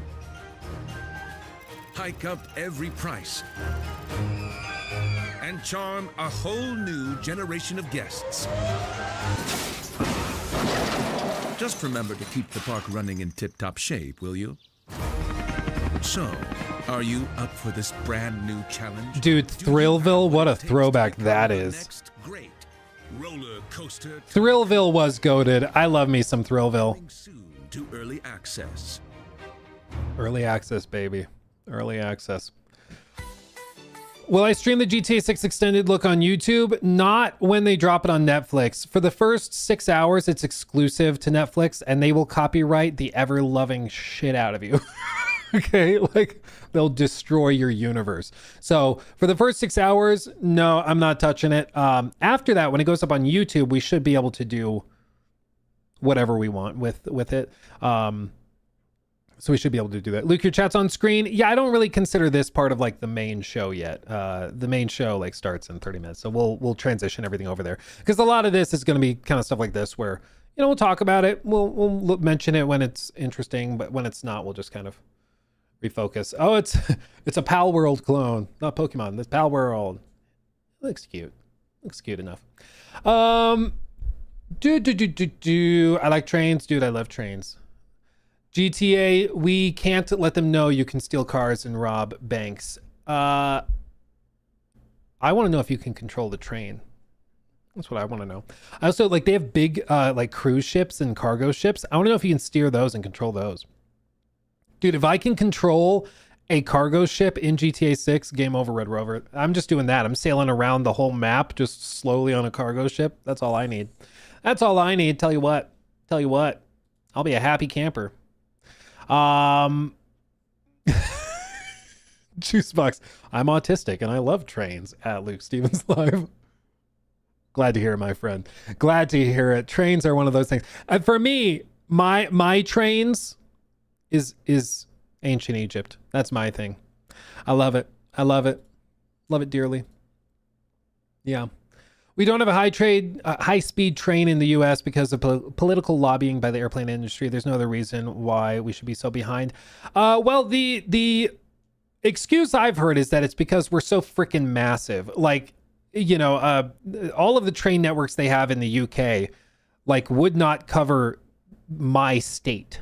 So, like, their whole country's infrastructure wouldn't take care of my state. So I get it. It's not as simple as just build a high-speed train. I get it. If we wanted to do it, we could totally do it. We're America, but it's too bad. I also, honest question, if somebody could take a high-speed train, it's still probably like one of those Japanese or Chinese high-speed trains. It still is probably like 5 to 10 hours to get to like New York from the center of the country. Like, do people do that? Unless maybe if it's like $50 to ride that, maybe they would do it, but there's no way they'd be able to charge that much, So I'm not sure if the economies of scale make sense.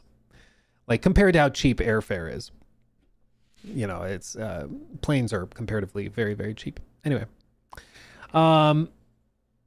Sinis, good to see you. I sleep soundly knowing when I wake there'll be another Cyberpunk video. 26 months, baby. Baby! Oh, baby! Glad to hear that you are sleeping. I don't... Glad to have you here. Dude, within 2 hours, we will have a trailer for a Witcher 3 expansion. Just let that settle in. Let that settle in. Figure that out. How insane is that? Austin, thank you for the 10. I feel like load screens wouldn't be a big deal if the visual story and RPG elements had depth and were great. It becomes an issue when everything sucks with load screens on top. Yeah, I agree. It's when there's just not really any positives. It's really hard to be excited. And I understand that for some of those fans, those immersive moments in the house are the thing that make it worth it. So they can overlook like the story being a little more lackluster. They can overlook that stuff. Dude, that's trippy.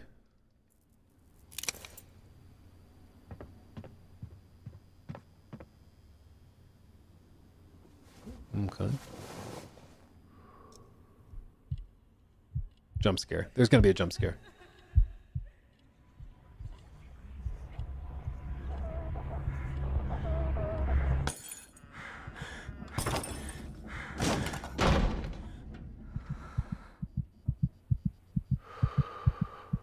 I don't know what this is.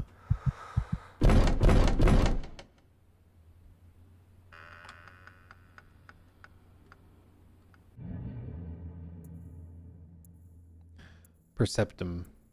Okay. That's interesting.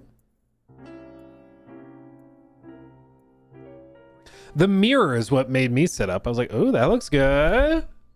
But that's it. Boxes moved. Must be the creation engine. Perceptum piercing. Dude, that's kind of what I was like, kind of. Yeah, that's funny. That's funny. We find out. That's cute.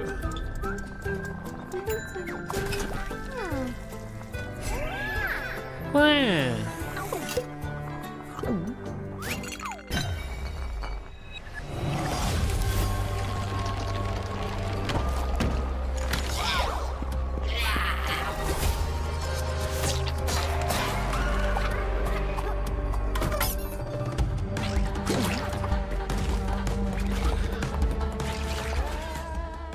Looks cute. It looks like one of those games you'd play back when you were a kid, you know?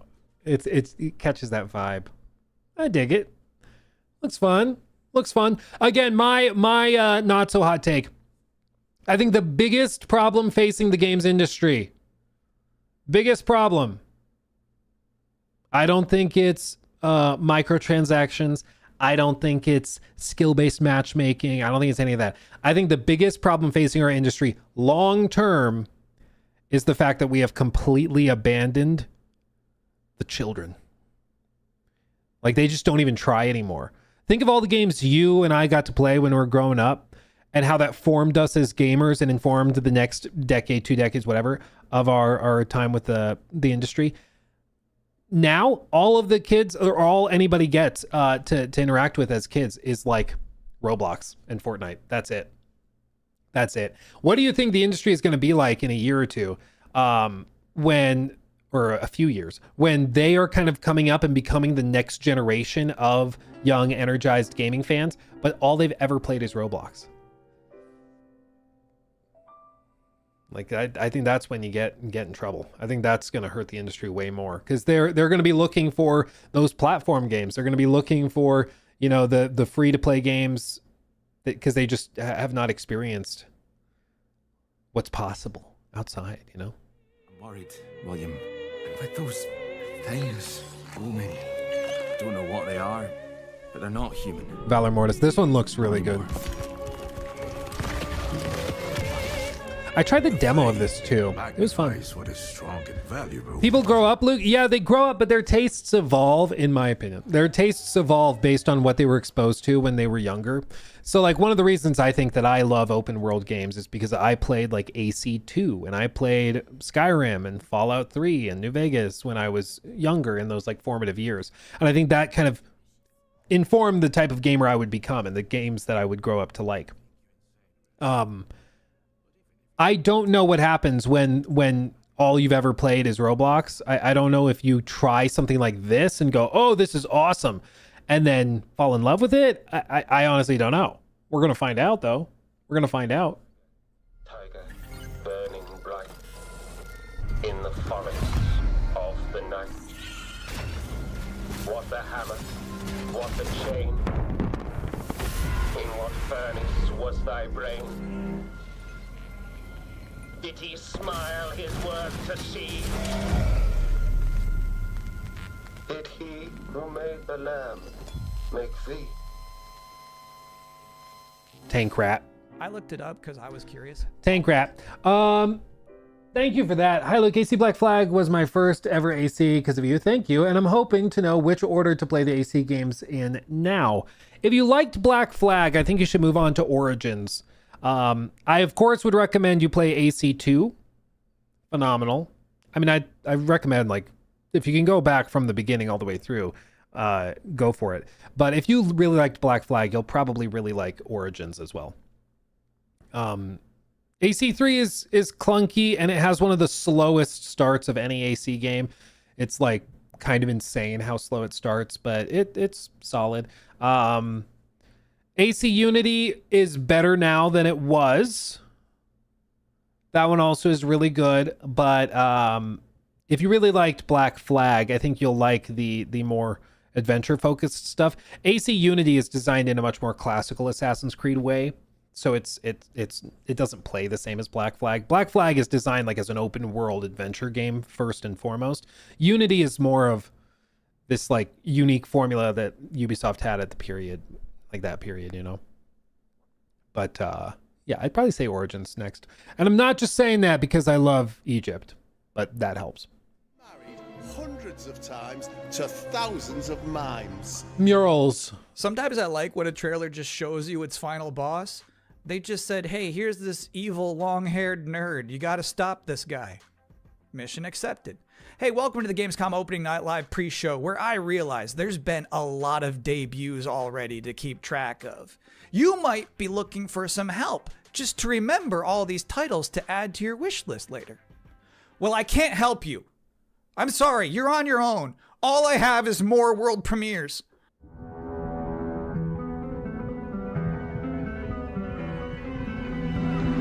Amplitude. Oh.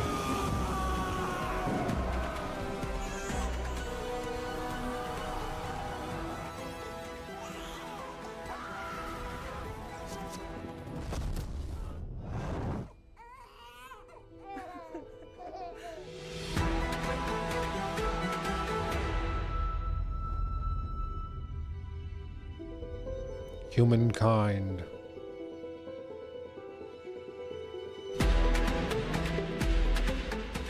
Hey, any competition for Civ is probably good. AI, well, I'm gonna be real. I thought it, but I don't know for a fact that was AI unless I like pause and go back. And I don't want to accuse somebody of using AI if they didn't, you know? Some big horses. So like, I don't know. I suspect it was, but like I don't want to say that if I don't know, you know, because imagine how bad it would be if they spent a ton of money on that and then everybody's like, looks like AI, you know. I think it was AI, but I don't know. The magic of what we're doing here.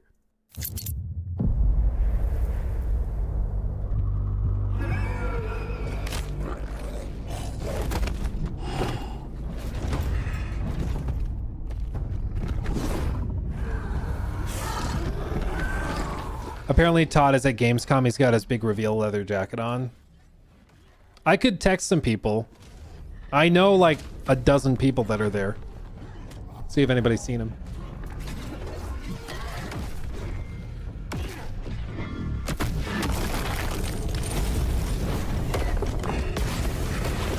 Fireball, fireball, fireball, fireball. It's like D&D with my table.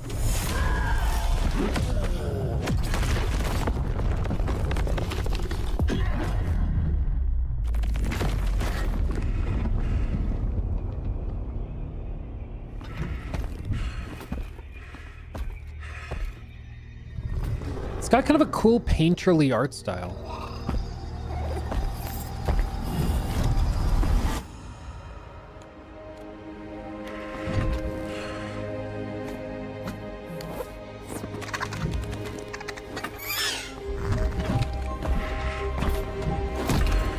I like Dragon Sidekick.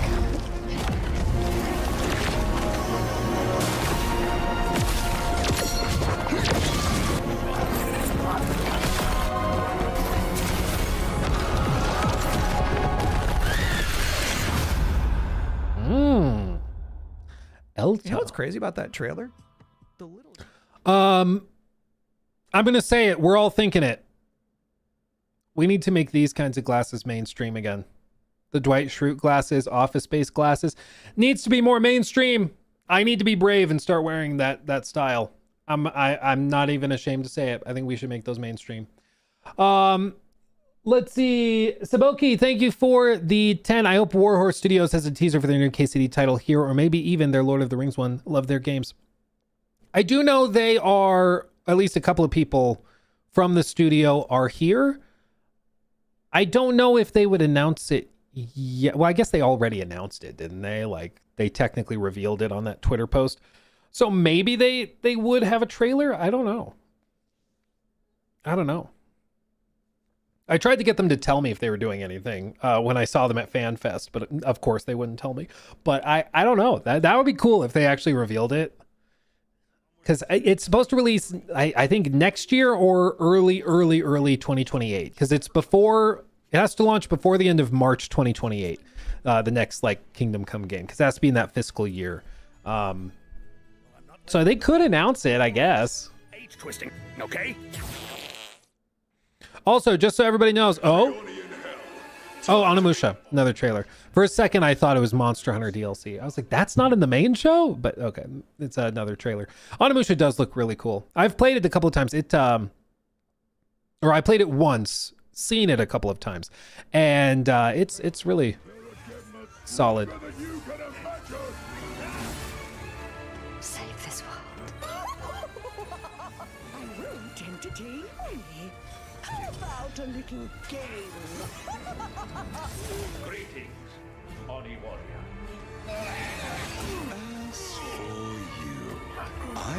Yeah, I did that boss fight. I will say it, the demo at least that we played was like hugely graphically downgraded from what I had expected from the trailers. It looked like a kind of mid-gen PS4 game. This looks better, so I'm hoping they made improvements. You need some more time in hell. You don't belong in this world.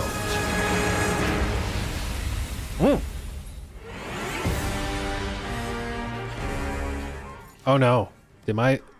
Did the breaker just switch? Hold on. I think the breaker just switched. Hold on. Hold up. We'll do it live. I think it did. Just shadow dropped and expanded. That's great. Hold on. I have to reset the breaker. Hold on. That's crazy. Now, I don't blame you if you're about to we caught it live. 1 second. While it's downloading, we're about to hit my favorite part of the show. We're about to check out a brand new trailer for the beautiful Mariachi Legends. And then immediately after that, I got to have an interview with the game's creative director. So first, let's see this.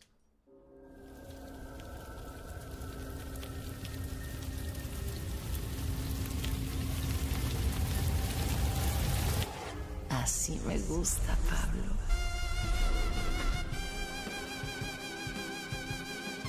Alexa, turn on studio.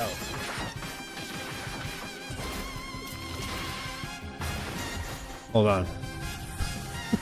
What are the odds of that? That's crazy, dude.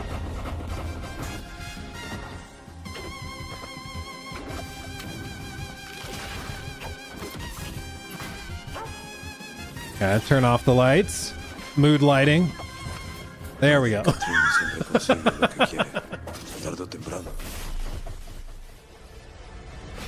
how you know it's live. No me hagas esperar. Mariachi.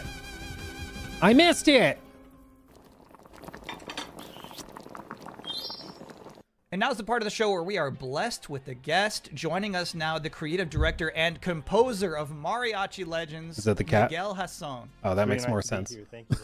That makes more sense. Real quick, just so you guys know, stop sending me money, please. I have to mute alerts. Okay, so I'm going to do that because the show starts in like 3 minutes. So I'm going to mute alerts. And I'm also going to try and switch it to members only for chat. Or I can do this. Hold on. Subscribers over 24. Yeah. The problem is we just sometimes get people in that try to use creative language when they see something they don't like. Know what I'm saying? Know what I'm saying? It can get a little rowdy. God forbid they they show something like that. Rip us poor people. Well, what I can do is I'll leave chat normal. Okay, I will just put it off screen so it doesn't cover up trailers and stuff. But if we get rowdy, I'll turn it to members only. Okay, if we behave. I know we're passionate about Mariachi.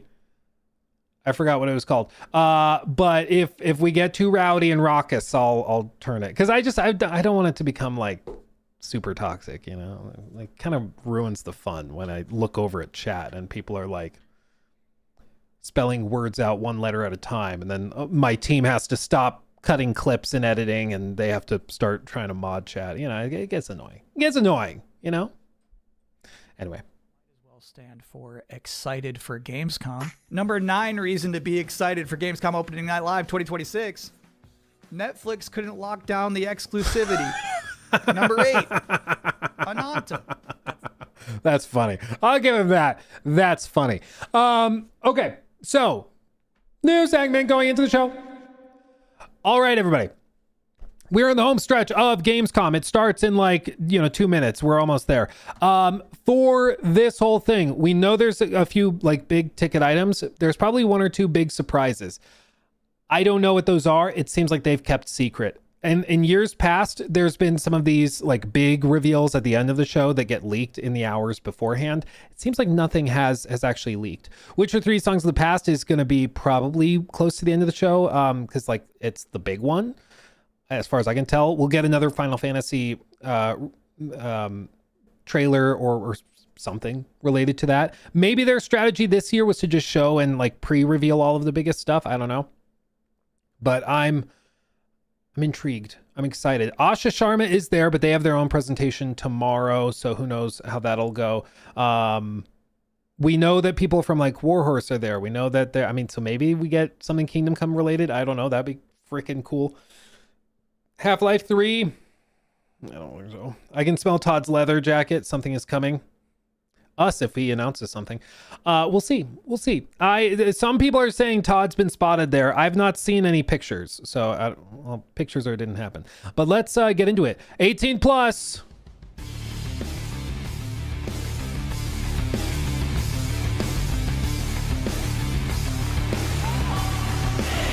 Creator of the Game Awards, Jeff Keighley. Jeffrey.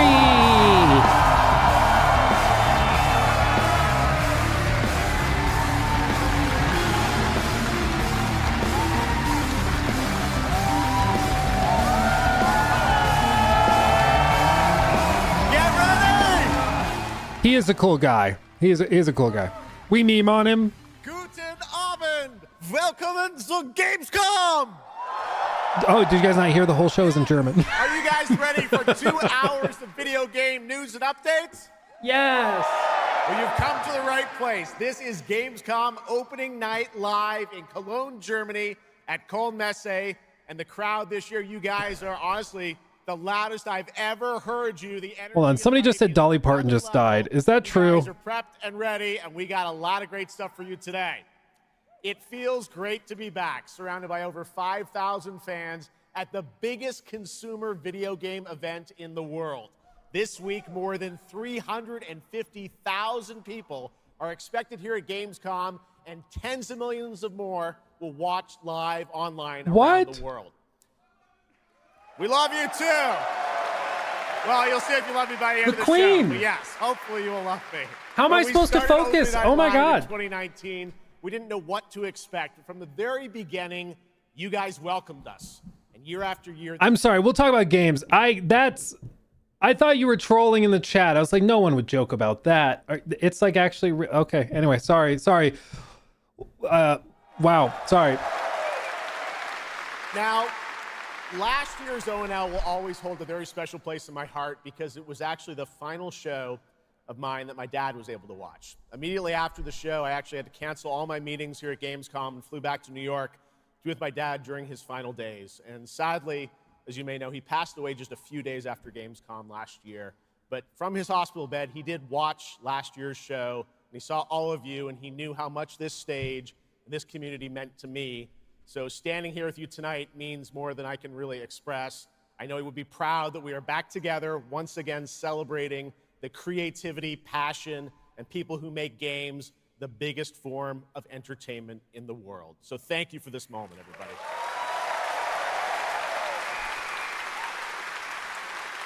Tonight, I carry my dad's memory with me onto this stage. I am so grateful. Volume's a bit low. I think so too. It looks like it's on their end, so I'm gonna wait until trailers start going before adjusting it because I don't want to blow out our ears if the trailers are loud. And evolving.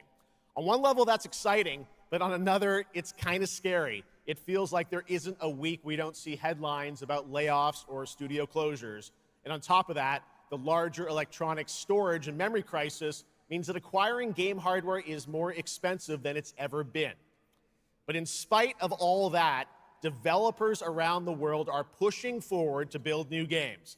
Big teams, small indie teams, and teams all around the world. Tonight, you're going to see projects on stage from teams in places like France, Sweden, the UK, Italy, Canada, China, Japan, Korea, and more. So what can you expect on these screens and behind me? even Ohio. How about brand new information on Final Fantasy VII Revelation, introduced by game director Naoki Hamaguchi. Metro 2039 from 4A Games in the Ukraine. Rayman Legends Retold. The Xbox console exclusive Gears of War E-Day. Tides of Annihilation.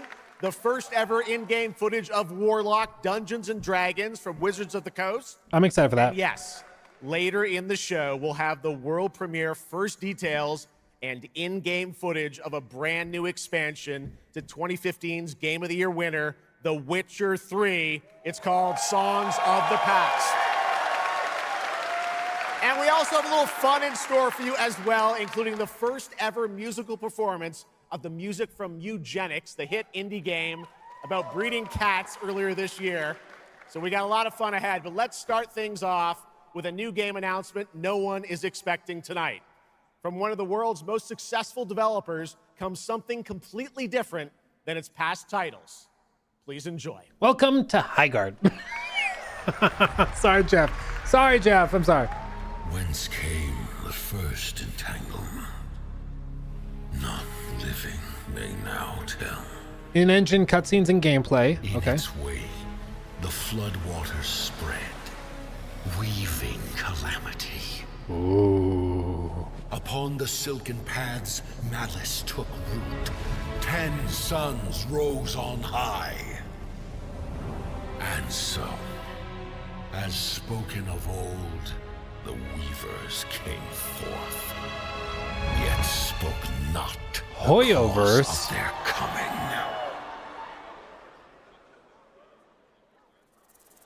The waters have ebbed, and all must rise anew. Still, the wounds of old remain.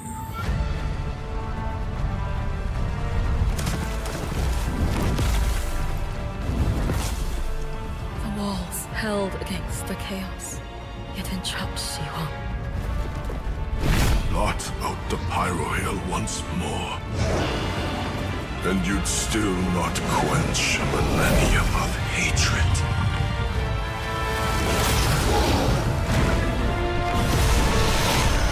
It's Chinese Elden Ring. How can a few dying embers Ignite the flames of rebellion!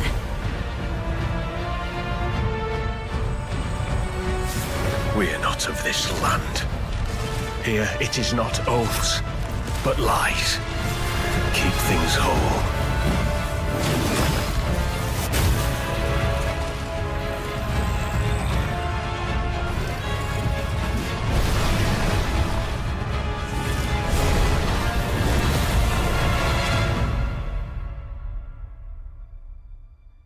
At last, ye did unveil the divine power ye had stolen. Bear the god's wrath. And sunder Mixed with Monster Hunter stuff too, dude.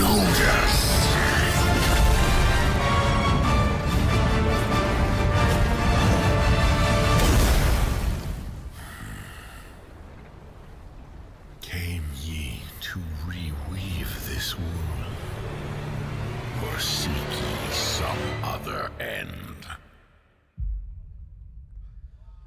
Dude, it looks really good. I'm worried it's like pay to win, but Impressive. That was the announcement of Notice Fall from Hoyoverse, an original co-op action game in which players take on the role of a weaver and step into a world where divine authority has crumbled and order has collapsed. Players must stand as one to defeat mighty mythic beings using close coordination and sharp tactics. Looks very, very it's like cool. Elden Ring meets Happy to kick Monster off the Hunter. show with that one. All right, we have a lot more to come. Now I'm very happy to welcome back a legend in the esports world, known for her work on League of Legends and Counter-Strike, and the winner of Best Esports Host at the Game Awards. Tonight, though, she's our co-host for ONL for the third year in a row, and you know what? We couldn't imagine doing this show without her. Gamescom, will you please join me in giving a huge welcome to Shocks?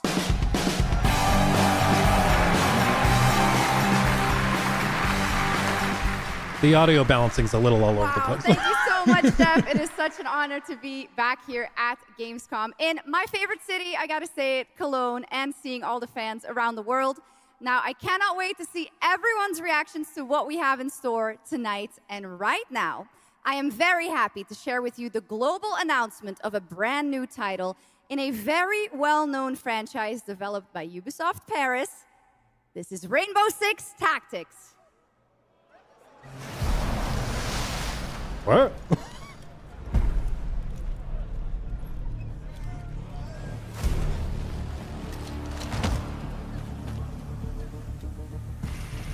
This is it. These tangles are in for a surprise. Take your positions, team. Breaching!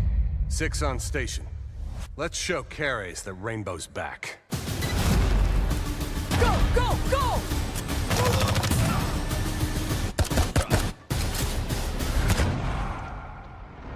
The people behind this, I have seen them before, and they must be planning something bigger. Send me everything you dig up on the agency bombings. There's no time to waste. We've contacted Rainbow's former operators.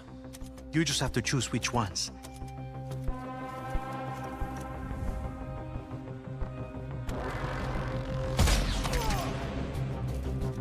On the floor, now!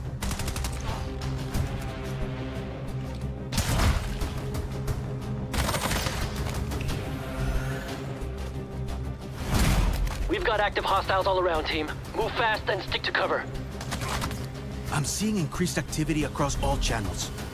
Want us to put out more fires? I love a good tactical game. I don't know how like intense this will be though, because like unfortunately a lot of Ubisoft stuff recently has been more, I guess for lack of a better term, casual friendly, you know?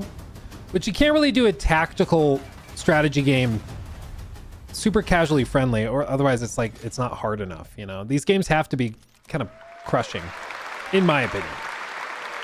That was Rainbow Six Tactics, a new turn-based tactical single-player game set in the Rainbow Six universe. Now, in Tactics, you'll lead a squad of operators on high-stakes missions around the world, combining careful planning, coordinated breaches, and tactical decision-making in every operation. Choose from a roster of 15 unique operators, each equipped with specialized gadgets, abilities, and progression paths that create new possibilities every time you deploy. Rainbow Six Tactics launches in 2027. Okay, almost 20 years ago, Gears of War helped define a generation of Xbox. Tonight, we are returning to Emergence Day, the day that changed everything. Here at Opening Night Live, we have the world premiere of the campaign trailer for Gears of War E-Day, including the first look at the Locust leader behind the invasion. From the Coalition, here's Gears of War E-Day, an Xbox console exclusive, launching this October.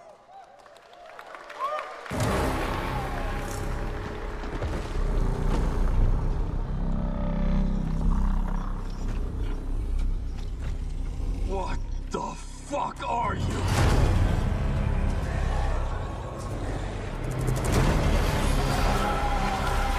Scorch the city! Seize the surface! Bleed the ground walkers! Good to see a few more Gears made it through the night. You four belong to me now. Designation, Bravo Squad. No one knows what these things are or where they're coming from. This is more than an invasion. It's a fucking war. The reports are still coming in, but whatever this is, It's a Gears of War E-Day. Actual monsters are coming out of the ground and ripping my people apart. And those are my gears out there holding the line. Fall back now! How do we hold a line against an enemy that can tunnel underneath? Oh shit! We're gears. We fight. We still have our people. If we can save them, we save Cologne. Loss prepares us for what's ahead. People we love die. We're the ones that keep fighting. Give him hell, Phoenix. That's the plan.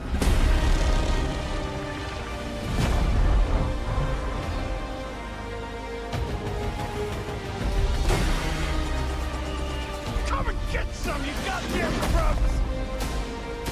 Eat sucker! There'll be no support. If you fall, we all do. We do this together, or we die together, yeah? To the end.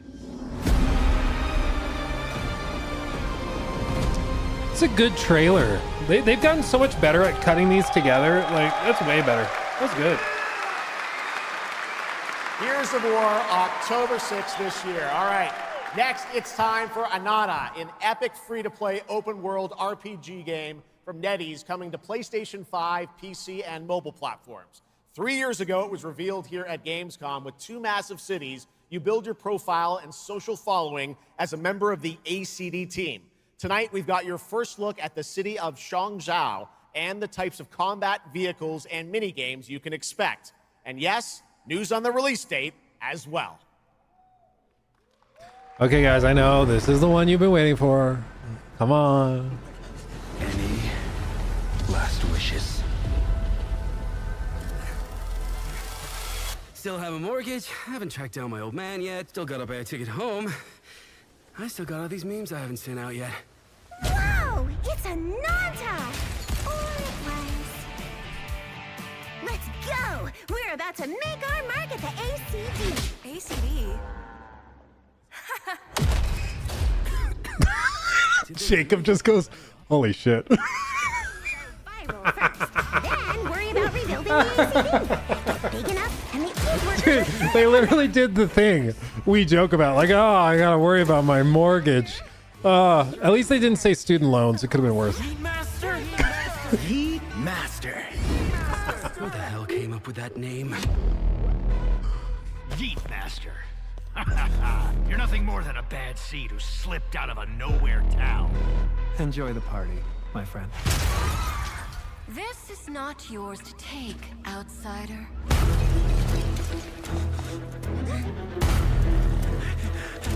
What's going on here?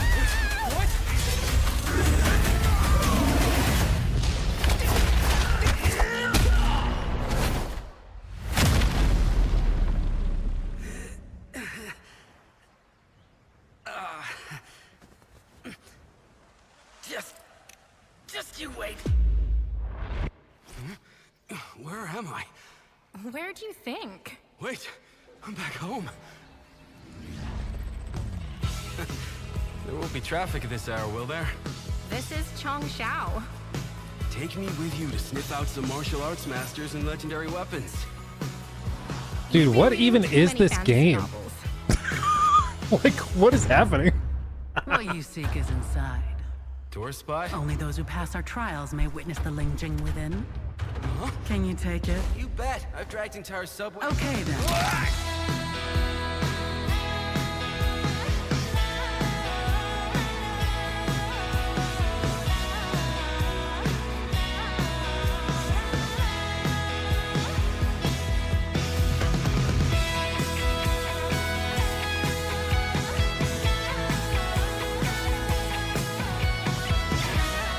Conducting a children's choir?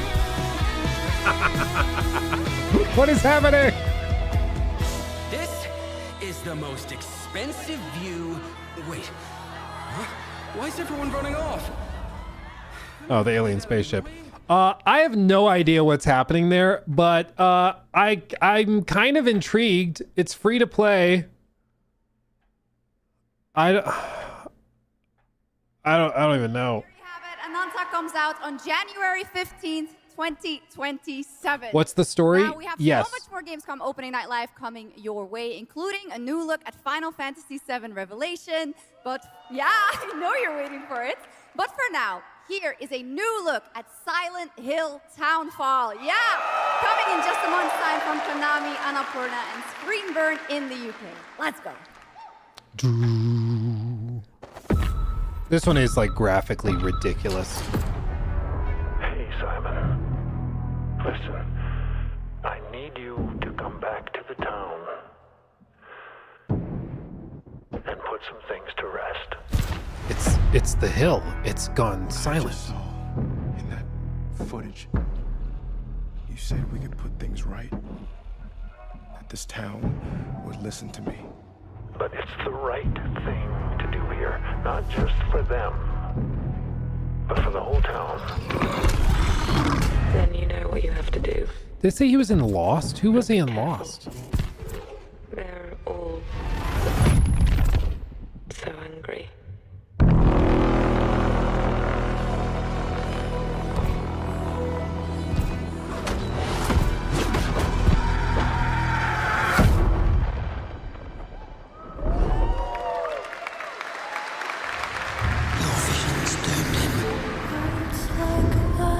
His death is your burden. Break the silence. I have to leave this island.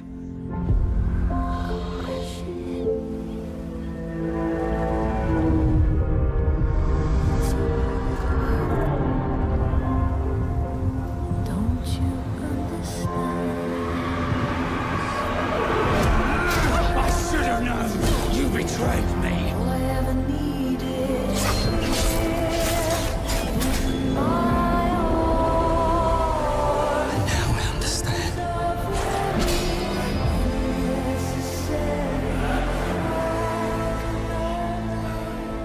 The price we paid. It's more than I ever imagined. I can't do this anymore. Like, I think it looks solid enough. It does not feel like Plague Tale, you know? And I love Plague Tale. It just doesn't feel like Plague Tale. Oh, this one I did try at Summer Games Fest. Like, the art direction, the styling is like immaculate. Don't know like hardly anything about the game though. It's gonna play some copyrighted music. But like we played through the prologue where like you make your character, you go through some of the intro sections and stuff and see a lot of the cutscenes and how they kind of lay the foundation of it. And it seemed really interesting. But we didn't really get to like experiment much with the game, but especially like the presentation, the art direction, everything was pretty fantastic. It was like a little ridiculous how pretty and unique it was, because all the characters are designed kind of in this puppet way. It's really, really cool. yeah, this is one I'm going to keep an eye on because it's just stylistically, it scratches the itch for me. I love claymation. I love like those types, like this art direction, and it's got piratey stuff. So like it's kind of tailor made for me. Yeah. It's like Sea of Thieves art style, but less cartoony, and it's more like, I don't even know what to compare it to because there really isn't anything that's one-to-one. But I really liked it. You failed us. Oh. If only I was stronger. If only I... You've surmounted countless trials to reach this summit. This time, you will surely break the cycle. You'll struggle, but you'll turn back. Face your foe, because that's the cliff I know. If I do their dirty work for them, I'd better get what I'm owed.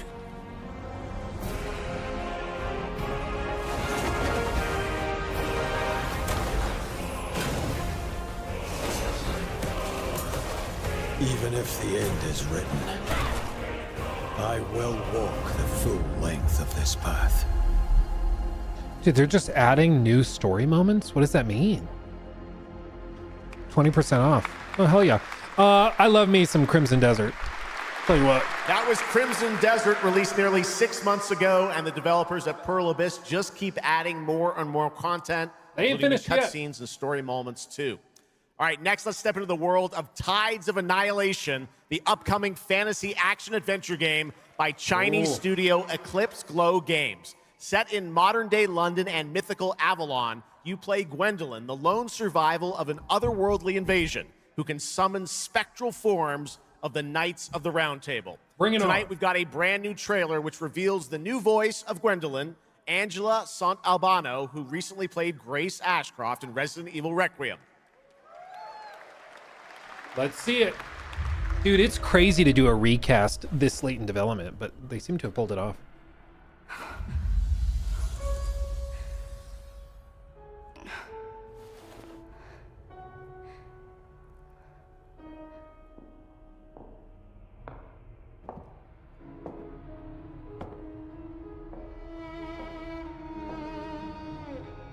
You have decided? Tell me the truth. Is there a way to fix this? The fog has devoured your home. And now, it is tearing Avalon apart. Arthur was the only one who could control the fog. Until you. Until me? I know not why you possess his powers. But if you wish to reclaim London, you must harness the fog. Use it to command your spectral knights. Guinevere.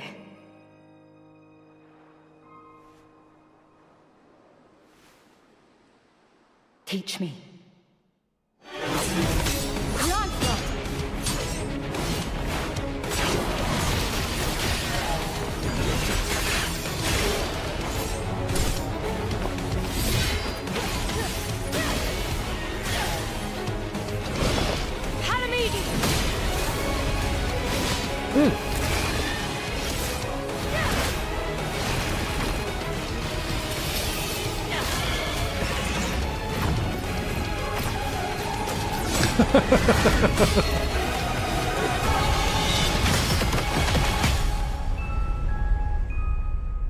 Bro, I think the new voice actress is gonna do great.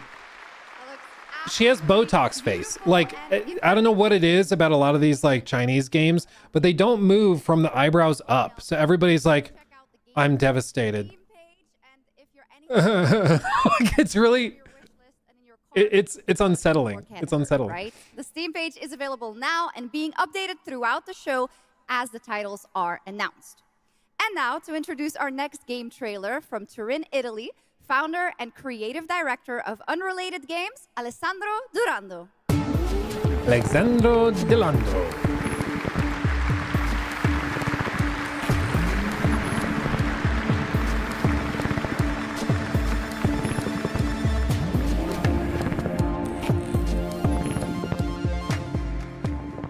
Thanks, Chucks. And ciao, Gamescom. There is a question at the heart of Love Song. What do we leave behind and for whom? Well, you can be sure anyone will ever find it. I didn't have an answer when I started, and I still don't have one. And I genuinely never expect to be here on this stage. So thank you, Jeff and Gamescom, for this incredible opportunity. Just being here already means more than I can put into words. Love Song will take you on a journey to the forgotten echoes of past humanities, where sound is the only language left. You will uncover traces of memory left in stone and sound, building a bridge between what was and what may still come. Here is Love Song. Love Song. Okay. I don't know why I love the idea of just being like, we've been trying to find the answer and I still don't have it. Anyone? Just stand on stage. Anyone, please? No? Okay. Well, bye.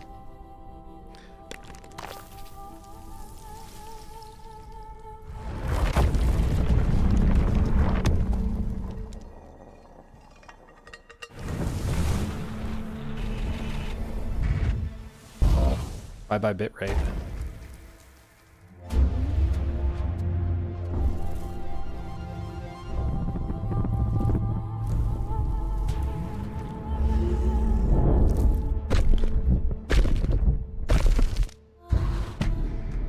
This is probably pretty cool. It does seem like one of those games that you say it's your favorite game of all time, and when people are like, "What is it?" and you go,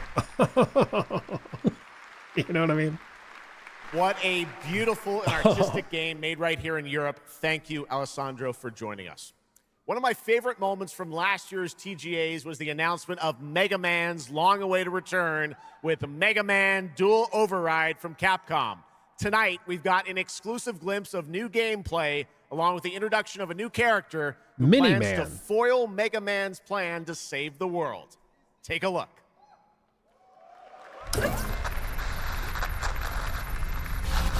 Oh yeah, you remember the Mega Man reveal last year? It was like super big. They had the smoke machines going and everything.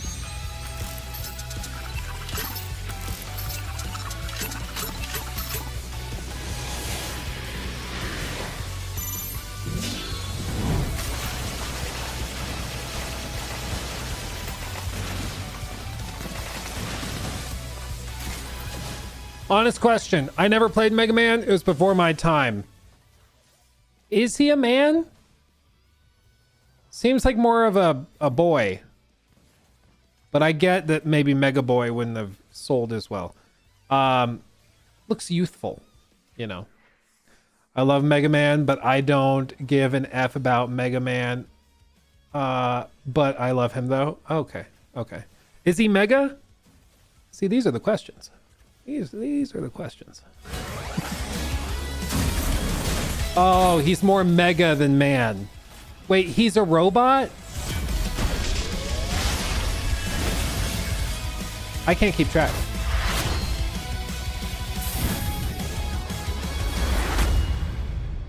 Uber boy sounds wrong. It does, yeah. It's one of those. We took it to legal and they told us what that translates to.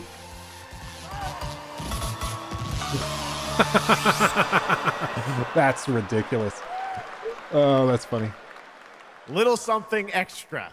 All right, now let's talk about another legendary gaming hero, one without limbs, Rayman, who's celebrating his 30th anniversary this year. Rayman Legends Retold builds on the charm of the original 2013 game, now brought to life with stunning 3D visuals, new story content, and an all-new sixth realm to explore, plus fully voiced cinematics. Players join Rayman and friends on a new adventure to restore peace to the Glade of Realms. There are 4 all-new musical stages, like MC Hammer's You Can't Touch This, and tonight we have your first look and listen to another musical stage. Okay.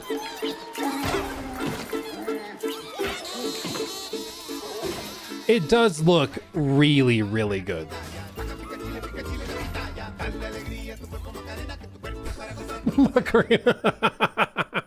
Okay, that's fun. That's fun. Dude, this is Ubisoft. Can you believe that? Can you believe that? That's crazy. It looks really good though. Like that's crazy. Sorry. I love the Macarena as much as the next guy, but I also like the stream not being struck down. So, I think, you know, trade-offs. Everything's a matter of trade-offs.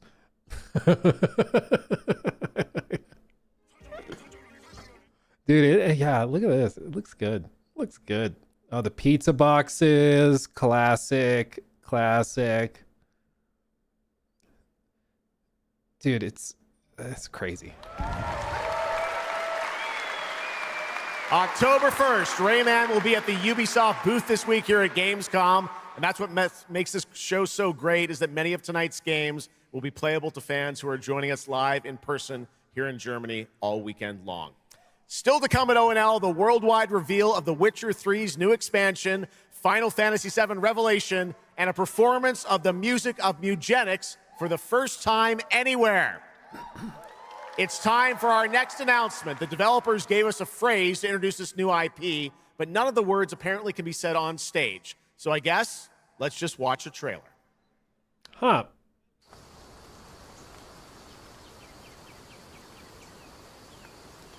It's like, what do you want to call this game? You know? Jeff's like, we can't do that.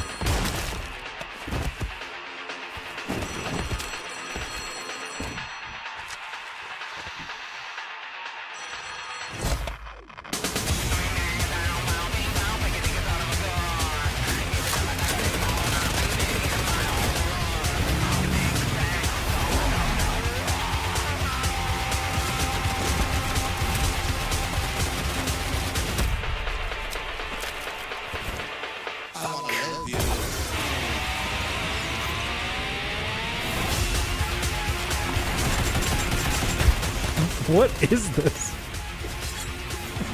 You replace your hands with blades.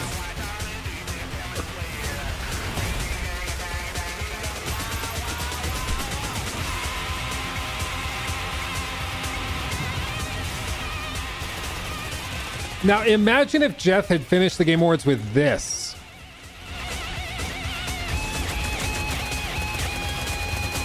Welcome to PUBG Deadnet. Huh. Explore breathtaking, strange worlds. Make a friend who'd work for you. The once human's crazy. And build your dream home together. You've changed, but that's okay. Once human, jump in today.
This month it's crazy.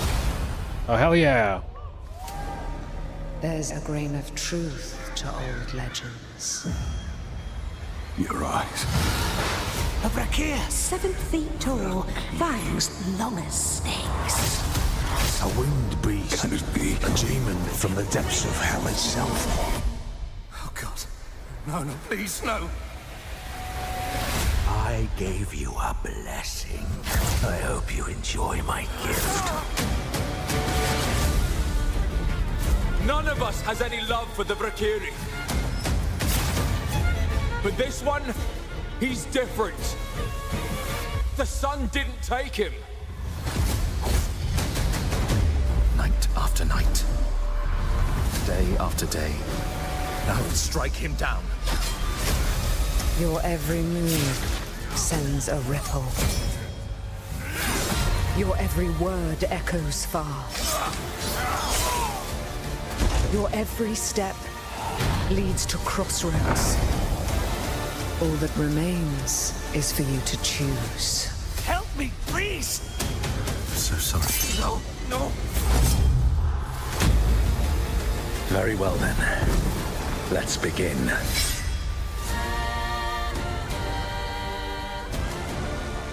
I'm excited for that one. Welcome back, everybody, to Gamescom opening night live. Now, I'm a huge Game of Thrones fan, so I am very happy to share this world premiere of this next game with you. The gameplay of the forthcoming strategy game, Game of Thrones War for Westeros, from Australia's Playside Studios. Mm. The Iron Throne stands empty. Please be good. The Stark, an honor. Come on, men. On its way. Try to defend yourself.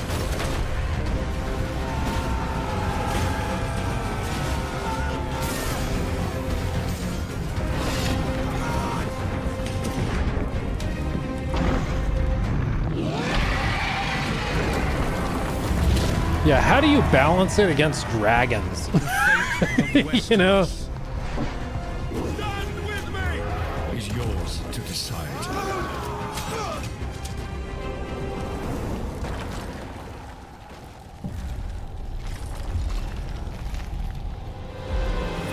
Game of Thrones.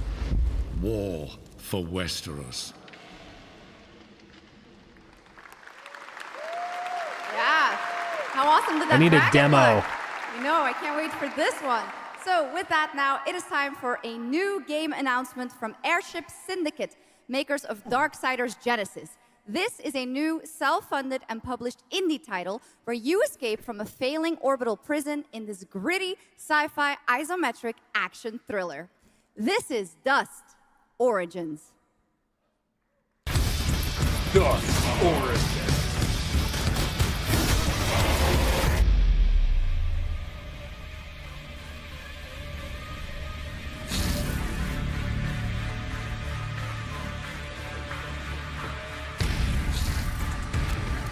Airship Syndicate. Where have I heard that before? I've heard of that studio before.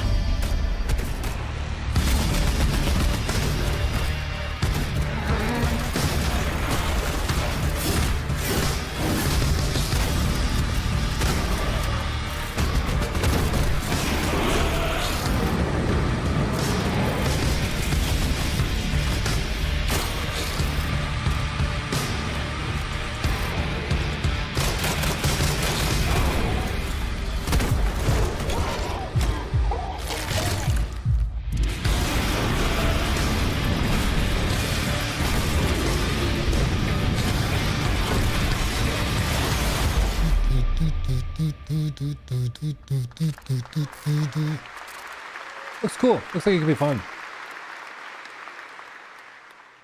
A new age begins, but the old shadows.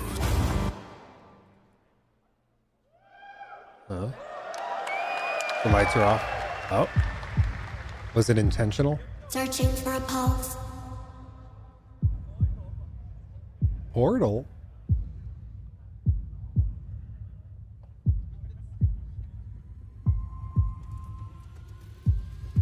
Initializing reality. Loading a 233,000 square meter grid. Activating 1,600 exhibitors. Unlocking more than 1,000 worlds.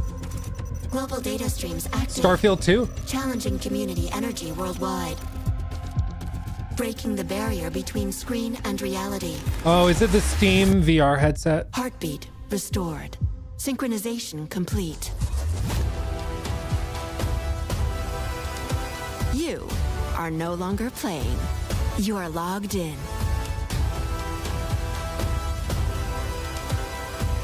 Welcome to the heart of gaming. Welcome to Gamescom. Oh, it's a Gamescom commercial. Welcome indeed. For That's Gamescom. right. Gamescom has officially started now. Let's go. And now we turn to Exodus, a cinematic single-player action Am I the only one RPG confused? from Wizards of the Coast, set in a new, far-future sci-fi universe. Okay. In Exodus, you rise from salvager to traveler, discover new worlds ravaged by the effects of time, Yeah, that was one of those, like... and search for the key to humanity's Okay. survival across the most dangerous reaches of space. Along the way, you assemble a crew of sharp-edged specialists. Soldiers, smugglers, mercs, scholars, and awakened animals. Imagine if she whose was like skills soft and squishy mercenaries. You know?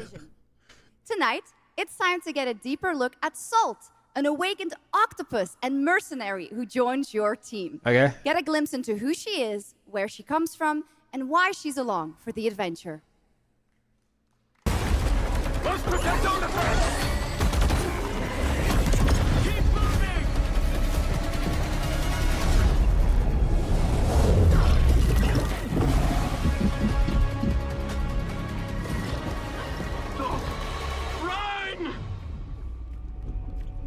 Salt?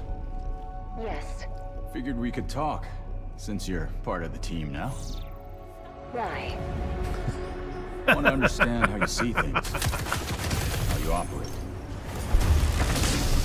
Dude, octopus companion. I hunt. You pay. This is agreed. Well, that answers that. But hey, we're getting to know each other. You local to Persepolis? Or you from somewhere else? Somewhere else.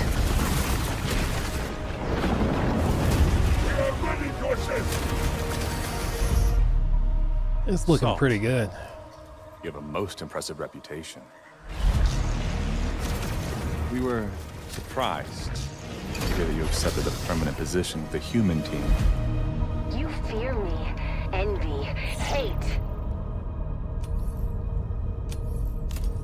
I'm responsible for this world, and you put it in danger for your own selfish reasons. I will join, but I will be paid after. Even Did if she just lightning ink in them? danger. You've been away for a long time. From your planet? From your people? I miss ocean, safety, home. Run, human!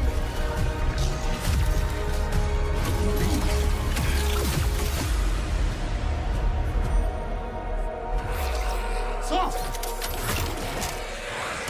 No! It's pretty good. 3 years for Salt. 87 years back. Time is our great enemy.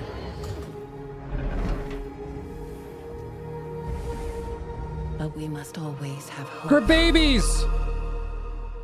Yeah, it looks pretty good. I'm excited for that one. That looks pretty good. And I'm going to go out and say it. Cat companions, dog companions, overdone. Overdone. More octopus companions. Exodus, it is coming in April, as you saw, of 2027. Now to give us an exclusive extended first look at the gameplay for the upcoming Warlock Dungeons & Dragons hell yeah. from Wizards of the Coast and Invoke in Montreal, Canada, please welcome the TGA award-winning star of Resident Evil Village, the incredible Maggie Robertson. Mommy is what you would say. Dude, there was a period when we were talking about Resident Evil Village where we had to mute the word mommy in chat because it was so frequent. Yeah. It's crazy. All right. Every warlock's journey begins with a pact. For Katri, a seasoned warrior on a personal quest, that pact is made with Tasha, an ancient witch queen and the patron I have the pleasure of playing. Tasha grants her access to forbidden magic, but power always comes at a cost. Okay. Tonight, we're revealing gameplay for the first time, showing how Katri wields magic as she explores the world of Darkon. This is Warlock. Let's take a look. We got the teaser trailer, I think, at Game Awards. Desires come true. We haven't seen anything. Not the one that matters. Can you not do more?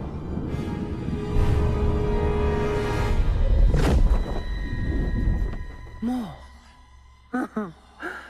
You still think this is your quest? I have seen your heart's desire. Dark and defiant. And mine.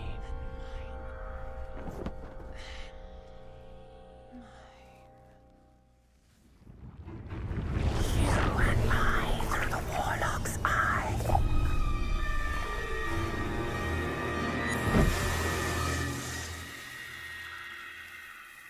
Raw magic serves us both.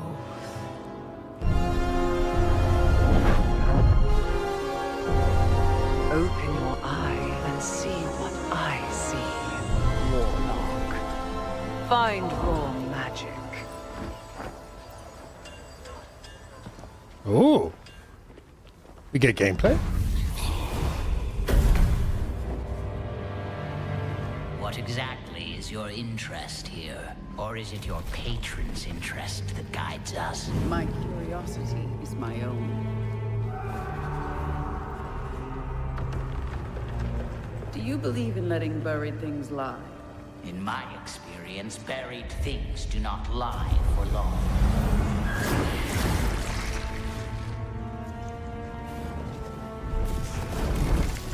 Oh. Oh. We are getting closer. Oh. Thrilling commentary, I know. I like the idea of environmental like exploration being tied to abilities Skip, watch out. that are dynamic like that.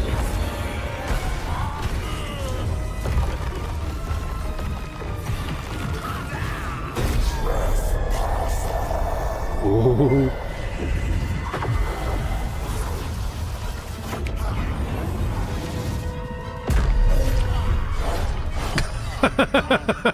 Okay, that's cool. I'll give it. Okay. Okay. Absolutely not. Merely digging deeper.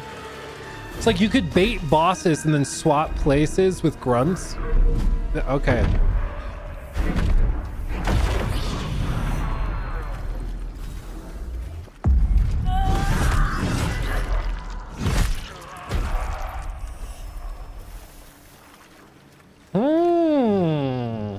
You're getting closer, Warlock.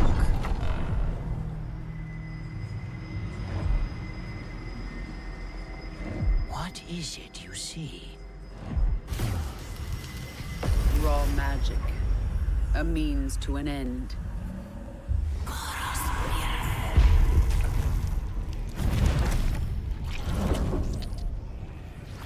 Oh, nice. Make crafting gross again. Yeah.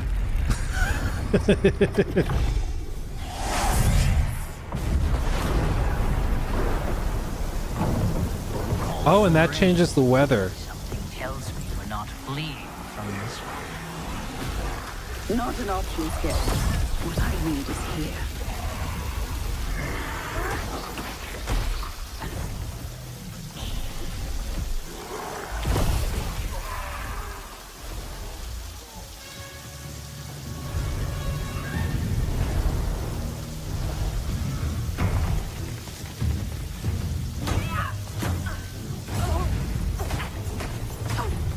Dude, I can't get over that crafting. That was pretty cool.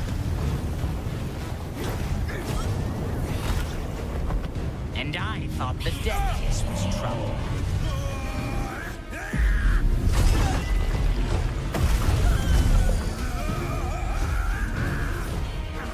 Is he still floating there?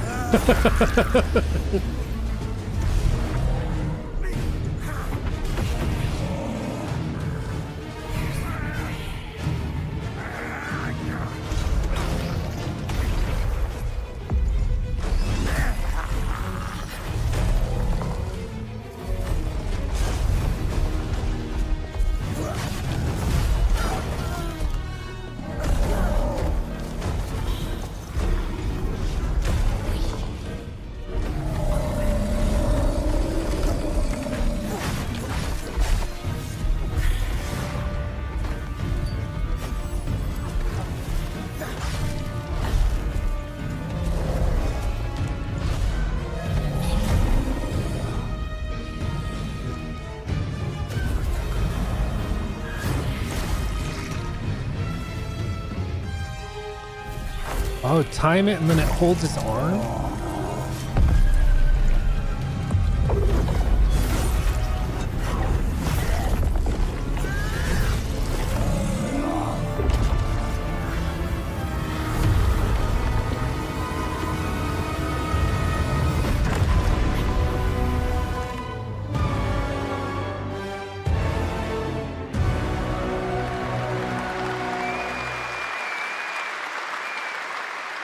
That was absolutely amazing. Looks pretty good. Wow. Looks And pretty now good. it is time for the announcement of a brand new game inspired by 1001 Arabian Nights, with flying carpets, colossal bosses, and more. It comes from the new NBC Game Studio, which is debuting this game on the Gamescom show floor.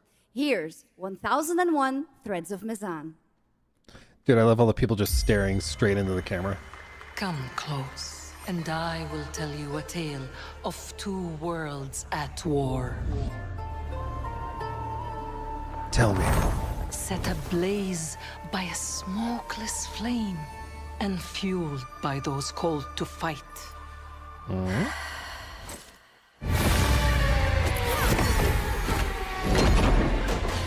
Dude, flying carpet mounts. Whispers on the desert wind come from those who are unseen.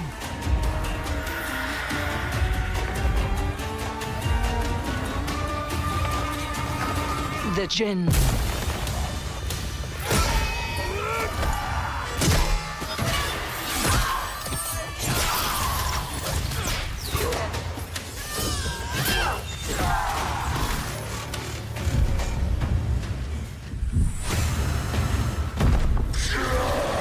Once the children of Earth and the Jinn flourished, united, until betrayal split their worlds apart. Now the veil is thinning. Two worlds collide as they wage a war of vengeance.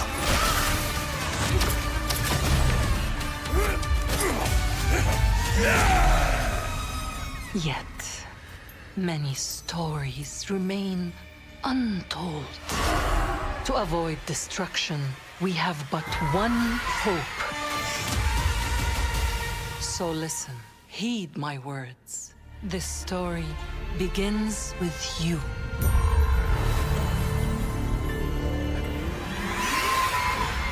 I mean, it looks badass. They have a demo. Okay. So I want to see what it like actually looks like, what the gameplay actually looks like.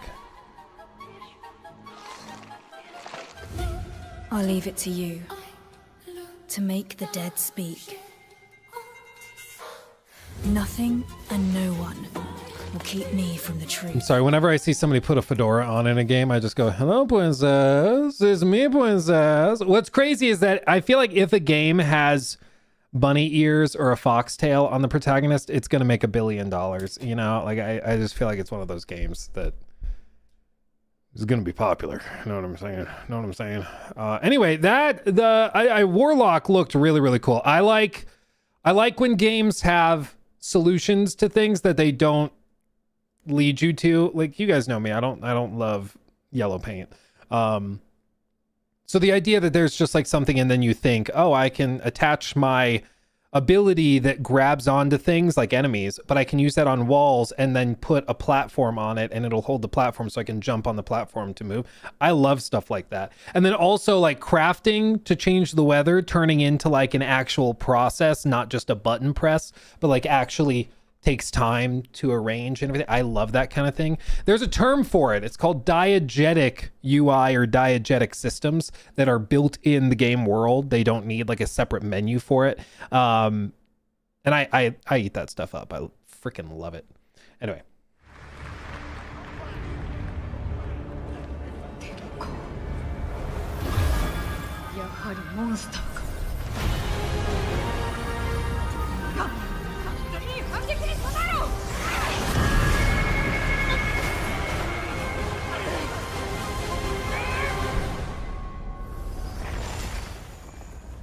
Monster Hunter Outlanders.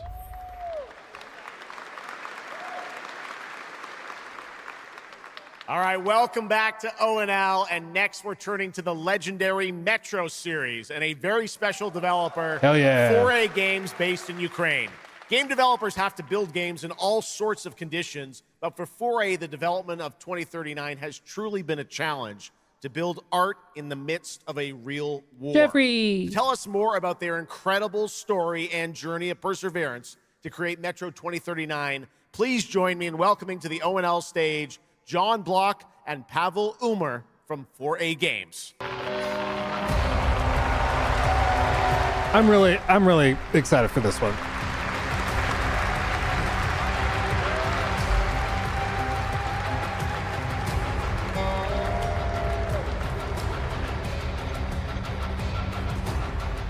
Hello, Gamescom. Wow, so many cool announcements already, and we are really proud to be a part of it. Thank you so much. I'm John Block, executive producer for Metro 2039. And I'm Pavel Ulmer, co-creative director and audio lead. Tonight, we are revealing our brand new gameplay trailer for Metro 2039, the next chapter set in the Metro universe we have been exploring for nearly 2 decades. Metro has always been a story about preventing war, but now that war is at our doorstep, we have built a story about its consequences and what it takes to survive, the cost of silence, the horror of tyranny, and the price of freedom. Of course, as always, there's monsters, tunnels, devastated ruins, but Metro to us is about people, what they protect, what they sacrifice, and what remains of them when the world takes almost everything away. Creating a game this dark requires a lot of passion, discipline, and a development team that has had to become accustomed to working without peace or regularity. There's enormous care for this universe and the people who believe in it. A key part of this is our own in-house 4A engine, built to fully realize the oppressive world you're about to step into. We built this game for those who have traveled through Metro before, and for those who are about to enter it for the first time. There's a lot to explore. Your support and love for this world has stayed with us through every stage of development, which was pretty rough, trust me. We cannot wait to share more tonight.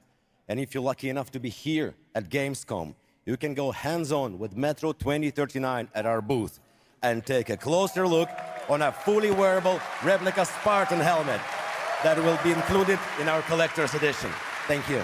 Oh, that's the collector's edition helmet? I thought that was like a special just for the show floor. That's cool. That's Metro 2039 is not simply a return to Metro. It is a darker, more ambitious, and deeply personal journey. One that will challenge what you know about yourself and what you're prepared to become in order to survive. So, the tunnels are waiting. The surface is calling. And tonight, we're ready to show you a bit what comes next. Welcome to Metro 2039. Slava Ukraini!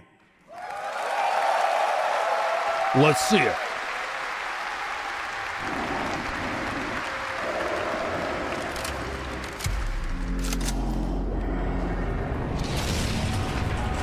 What brought you here? I'm looking for someone. I need information. Then you've come to the wrong place. The Novorite spread across the station like a damn plague.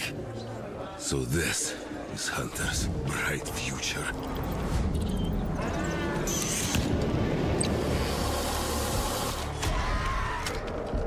Monsters. The radiation. Jesus, it's so pretty. Like, it's horrible, but it's pretty, you know?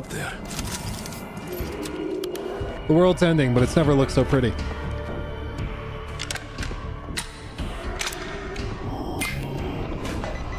But this... Humans did this.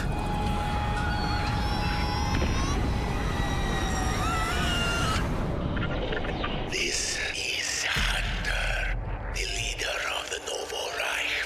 The enemy must be destroyed. The Spartans were wolves in helmets. He bought the collector's edition. Worse. The enemy must be destroyed. Destroyed. The enemy must be destroyed.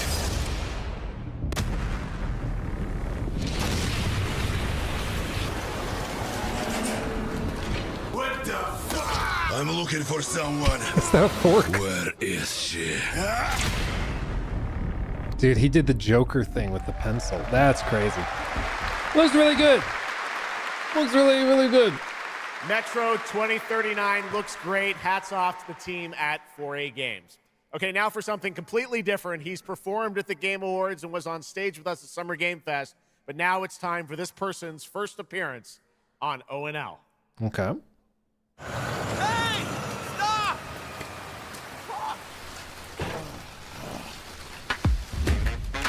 Tired of sneaking around just to feel good? Tired of this damn lighter? Of this rain? Of this life? Eat a more sizzle. More sizzle, less hassle, more high. Okay, cut! Thank you, Cyrus. That's perfect. Well done. That is Dr. Cyrus Kane, the big dog, as it were. Oh, an entrepreneur and eccentric Hitman. for his diverse business ventures. It's all loud with your taste and flavors. Face smash with a cumin style. Too fresh with a sizzle and sparkle. No prince, who's the king right now? I'm raising it up to the max.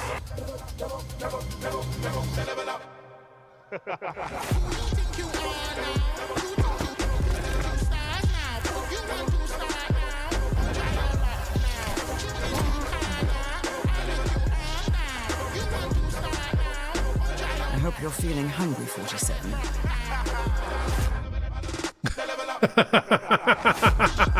Man, what the fuck kind of funky music is this? These Okay. internet ass DJs. That's pretty funny. Him holding out the cookies and then just grinning. That's funny. The Dog Father now coming to Hitman. Next up, the sky is no longer the limit from NC. This is Ion 2, the sequel to Ion, a new PC MMO built around aerial combat on a massive scale. It launches October 5th this year. Okay.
I'm not too familiar with this game. I've heard people talking about it. I just don't know much about it. But I do know that like this is one of those games you may not play, but we'll look up in a year and it'll have like 40 million players, made $5 billion, one of the biggest games in the world. Like that's how these games work.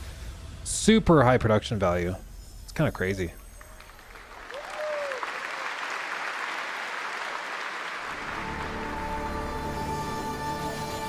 You have no idea how beautiful America was. I believed in her promise, dreamt her dream, watched her fall. Out on the old roads, I saw her shatter into warring tribes. Survivors like your people. I know your kind. You think you'll survive and adapt. Reclaim the land. Rediscover the lost technology of the old world.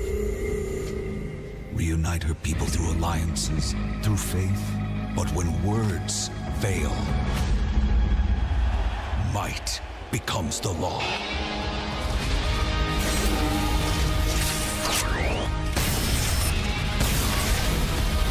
Ancient powers divide this land, and their might is far beyond the likes of you.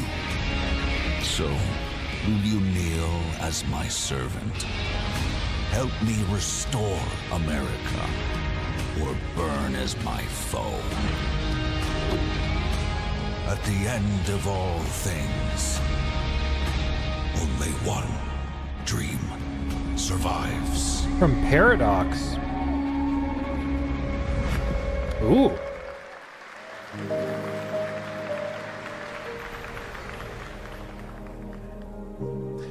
Okay, guys, keep it in control. I know, like, this is the one we've been waiting for. A Hoyoverse again. Dude, they've been busy. Okay, goddamn it, looks pretty cute. Damn it.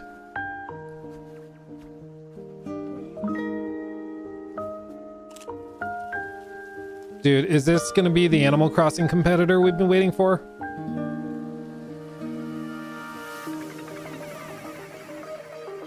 Speaking of, where the hell is Animal Crossing? Know what I'm saying? Know what I'm saying? It's been like freaking what, 6 years? Yeah, another $1 billion, dude, for real. Well, like, they make these massive games, and they are like really well realized. Zenless Zone Zero, like they're massive games, tons of gameplay, ridiculous production value. Like they're huge. They're huge. But there's like a couple of speed bumps that like Western gamers really struggle getting over, like, you know, gacha mechanics. And some people, you know, they're able to play them and it's no big deal. You know, they can keep it in control.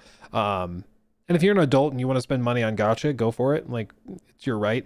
But there's some that just people can't get past it, even if the game underneath is like robust. You know, a cozy galactic life simulation game from Hoyoverse. Here, life unfolds at your own pace. Farm the land, cast a line, comb the shores, or whip up a home-cooked meal. Enjoy slow, fulfilling days on your planet, side by side with your beloved fuzzy neighbors. Shucks, you gotta have the fuzzy neighbors, right? Of course. Players can pre-register now on the game's official website. Plus, the final beta test will be coming soon. Beta. Awesome. Yes. But now, we are very excited to have a special musical performance at ONL. Earlier this year, Edmund McMillan and Tyler Glale's cat breed simulation game, Mutagenics, got rave reviews for its gameplay and dark comedy style, and yes, its music. Yes. And tonight, we've got the first ever live performance. Please welcome Matthias Bossi, Carla Kilstead, and Jeff Perlman from Ridiculon performing Guillotina. Yes.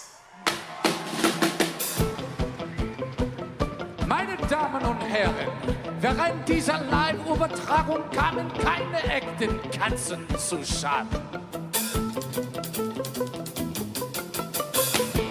Say you'll be mine, we'll be divine.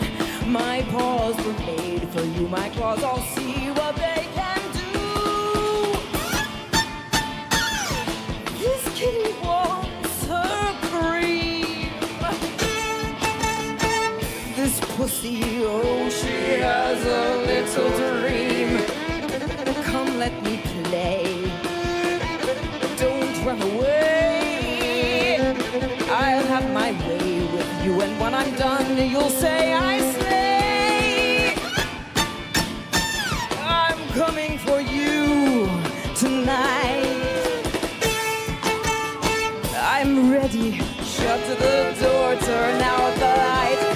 running for a minute. We can finally find infinity. Together we can win it all, this whole affair.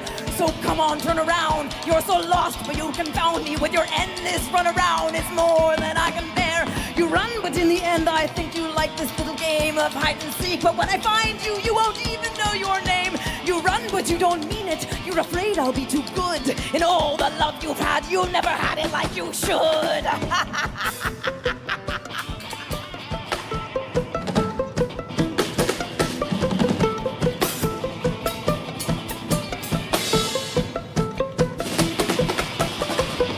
Say you'll be mine. We'll be divine. My claws were made for you. My claws all see what they can do. This kitty wants her cream. This pussy, oh, she has a little dream. Come run away. Come let me play. I'll have my way with you, and when I'm done, you'll say I stay. I am coming for you tonight. I'm ready. Shut the door, turn on the light. Lie down upon my table, don't get up. You won't be able. Deep tissue is not the issue, it's the needles I adore. Acupuncture at its best, you'll be defunct. You need a rest, an addict. I assure you, you'll be back for more. You run, but in your heart, you know it's destiny. I'll win. You're slowing down, you're losing steam. I'll notify your last. Can you run? But I run faster, and there's nothing you can do. 'Cause everywhere you turn up, you know who.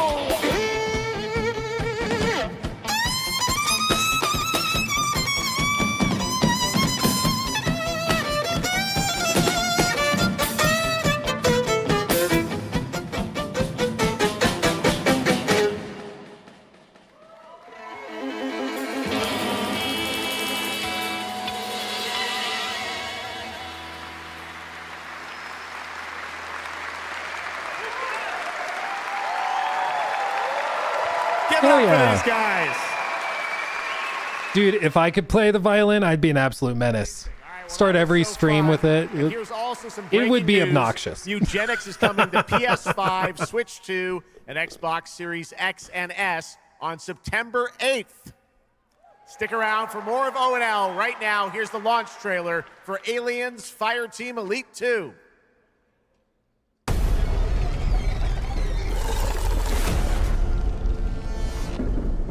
I'm just waiting for them to do the reboot of Aliens where they're like, what if, we tell the aliens story? Like, let's show the aliens taking their kids to preschool and really try to humanize them. They're going to do it at some point. Maybe the aliens just want to feed their babies. Stop making them out to be the bad guys. Being anti-alien is really problematic. Jacob says, I'm usually very positive, but this show has kind of stunk butt. There's been a couple that I like specifically. I think Tides of Annihilation looks good. I think Warlock looks good. Metro looks good. But I think part of it is that we knew pretty much all of that stuff was going to be here, so there haven't really been any big surprises. Oh, this is Amsterdam. This is that story.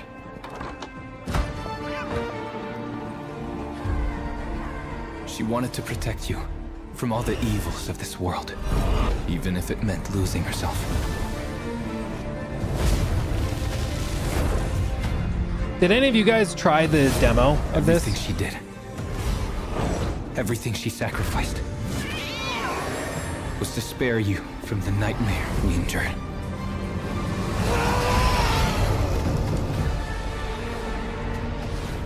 A force emanated from her, like nothing I'd seen before.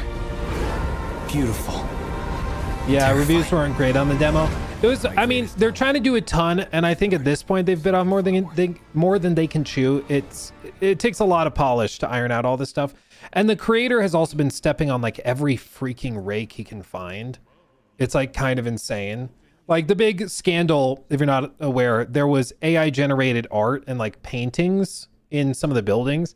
So some of the artwork was AI generated. And they were like, oh, sorry, we meant to take that out. It was used early in development. We'll take it out now.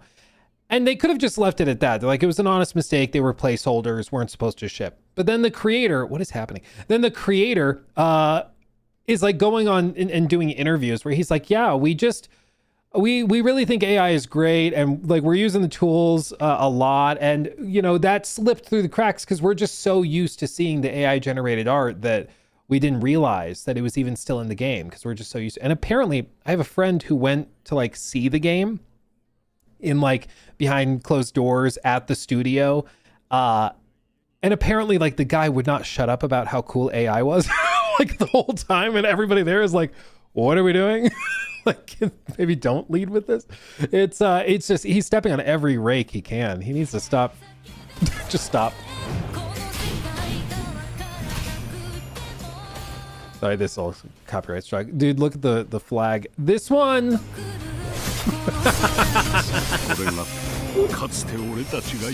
Start marching with the flag. Show American story.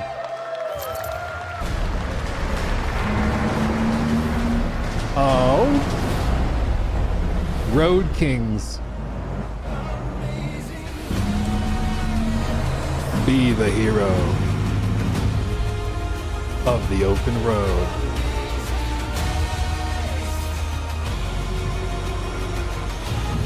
This is the kind of game that your Uncle Timbo takes super seriously. Has the whole rig and everything in his basement. Welcome to the biggest gaming playground in the world, where 500,000 people come together to play, connect, and celebrate across Cologne. 1,600 exhibitors. Next year I need to do it. We gotta go. In the gaming industry, bringing countless games for you to explore and dominate. Get set for Gamescom's unique indie area, where you're in control of the most creative and unique projects from more than 400 indie studios. And if that's not enough, don't miss Uncle Timbo. Awesome indie show. You know. Our show produced by IGN featuring the hottest new titles from the indie universe. Or become the hero yourself and step into the Gamescom cosplay contest, bringing cosplayers and fans together from around the globe for an unforgettable community experience. Can't make it to Gamescom in person? Visit our website, gamescom.global, and experience all program highlights via our content. Yeah, I've never been to Gamescom, but everything I've heard from people that have been is it is way bigger than you can imagine. It's like E3 times 3. It's ridiculous. Crashing the party? Jump into Gamescom Epics on our website. Like I think they have something like claim your 350,000 people Next come up, through. Gamescom You know? Cares. It's Our crazy. initiative for a safer, more sustainable, and inclusive Gamescom. Speaking of inclusive, the Gamescom City Festival is taking over the city with live music for free. And We are invading, and frankly, we're going to take over the city next year. We'll take control of the local government. Dude, this is the one saving grace. Like E3 did die. That's true. It didn't just die, it was murdered. Remember those videos? It did die, but it kind of just moved to Gamescom. Because Gamescom is apparently E3, but just way bigger. And like kind of better. We've got the release date trailer for Stage Tour. Built by veterans of the original rhythm music game era, this game has 90 songs, including artists like the Red Hot Chili Peppers, Radiohead, Olivia Rodrigo, the Rolling Stones, and Muse. Here's a brand new look at Stage Tour. Stage Tour.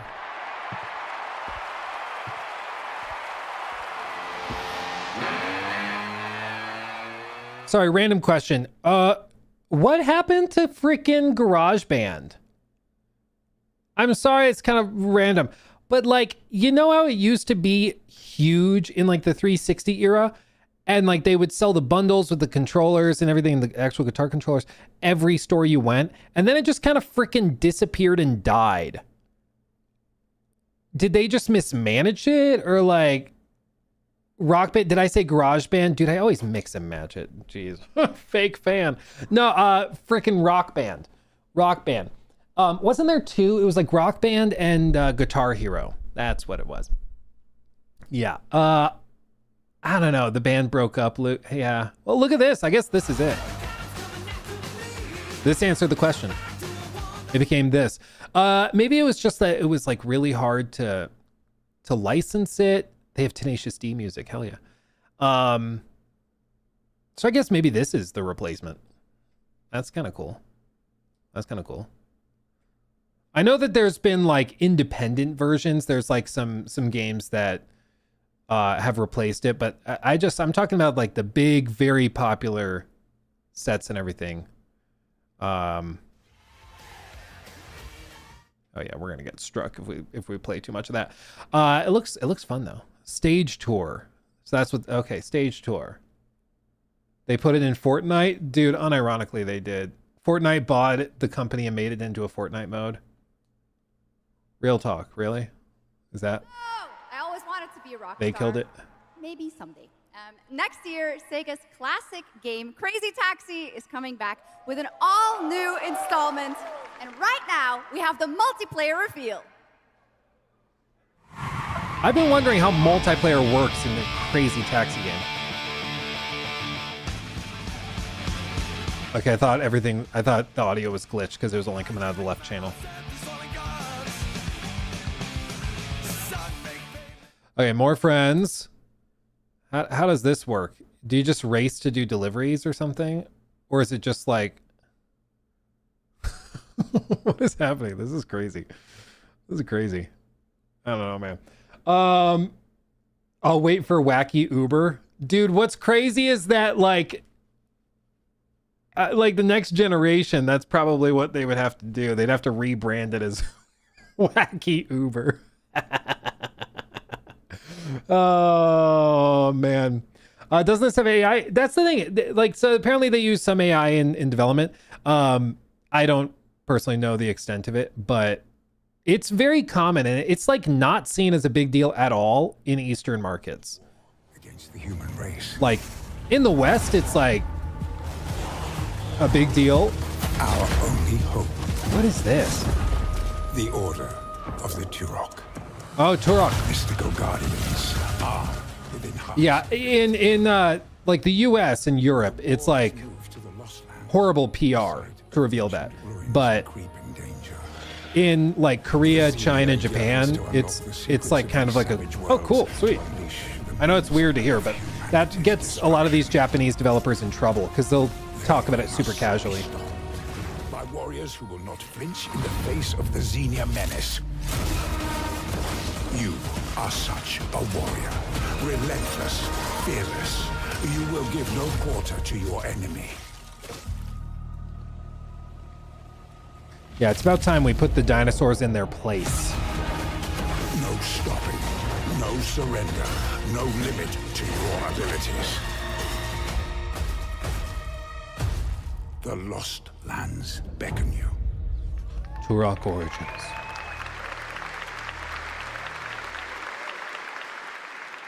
That's pretty awesome, huh? And right now, we are excited to share with you the debut game from Octopus Panic, a 7-person independent studio founded by veterans of the Halo and Battlefield franchises. It's a new co-op action game that launches later this year. Let's check it out. Okay.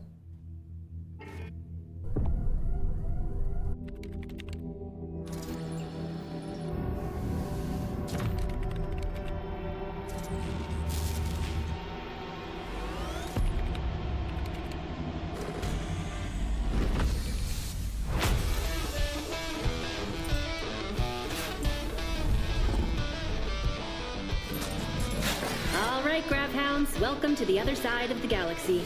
Welcome to your first shift. All right, let's get this done. Remember, every resource gets us one step closer to home. New research options just opened up. Some might even help.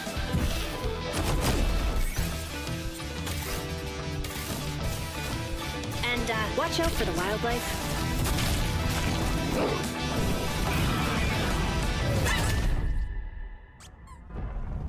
Try not to die. Let's go!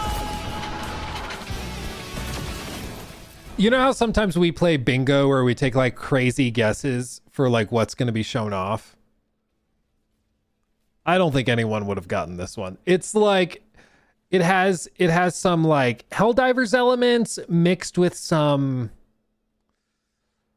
I don't even know which, like I guess PvE team-based stuff, but then dog characters, dog humanoid characters, Deep Rock Galactic. Yeah, like it's crazy. Woof! Did I just bark at ONL? Yes, I did. That looks awesome. And this next title we're about to see comes from a studio known for creating world-class city building and management games. With this one, they're bringing that expertise and passion into an entirely new setting, inviting players to build a city where everything just clicks. I'm interested. Oh, this is the Lego City Skylines. This was rumored like a month ago.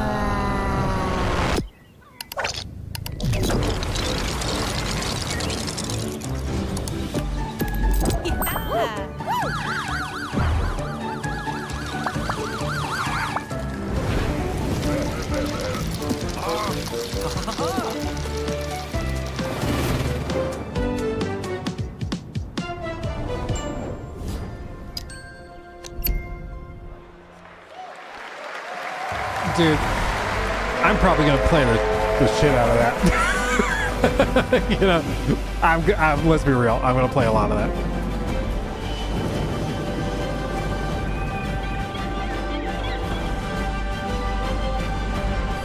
Transport Fever 3. Forward into the next. Do I have to play the first two? New line of work into the places no one else touches, and into the future of dirty work done right. This is the job. The first and only crew built to punch into the hottest zones, take on the toughest jobs, and stay longer when the work isn't done.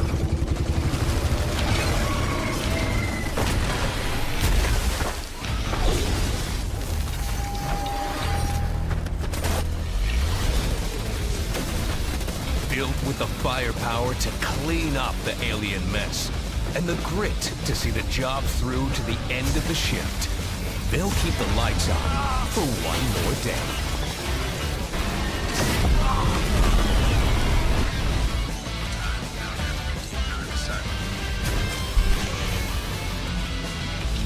So it's like toughest crew on the contract. The last ones to leave the work site. The only crew that gets paid for doing what others won't. Blue collar Helldivers. Exterminate. Punch in. Clean up. Get paid. Get paid. John, no! We've all been there.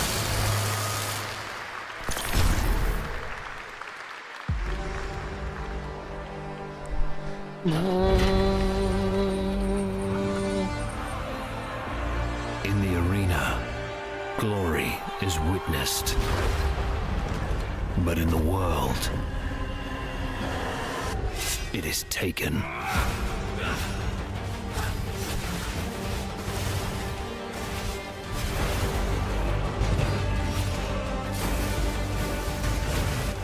I love me a dark and gritty ARPG.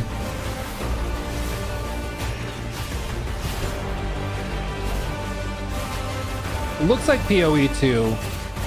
Is it a new character? Or a class or whatever?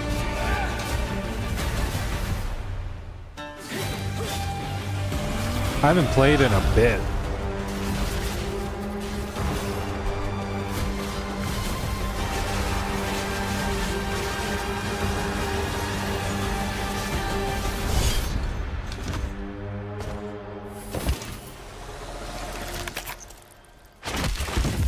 I will take what I am owed.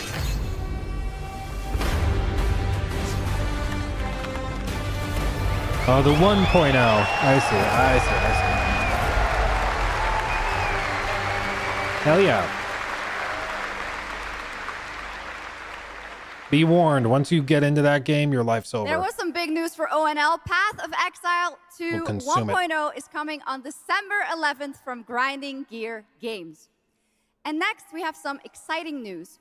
The reveal of a classic remake. It's a turn-based strategy game that was first released in 1999. Now beautifully reborn in 3D and faithfully modernized. It is time to journey back to Erathia. Oh my gosh. Command mighty heroes, build spectacular towns, and lead fantastic armies into epic tactical battles once again. Ubisoft presents Heroes of Might and Magic 3 Remake. The great king of Erathia is dead. And the enemies of the kingdom are scrambling to feed on its remains. Erathia must not fall to its enemies! Let us repay them 1,000-fold! For Erathia! Yeah! Heroes 3!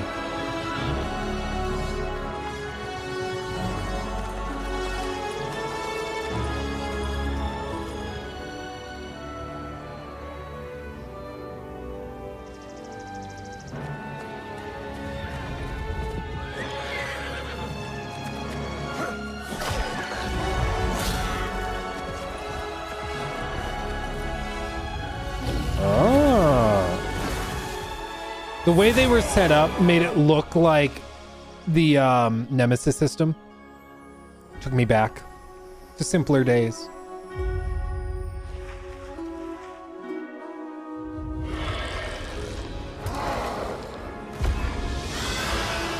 The realm strains under a gathering storm. Heroes will rise. Kingdoms will fall. Erathia cannot escape its fate.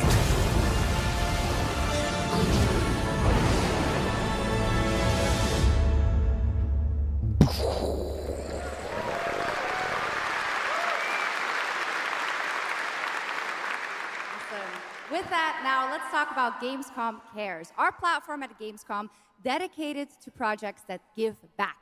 This year, we're putting the following topic in the spotlight: the unique power of the games community to be a force for good and drive real change.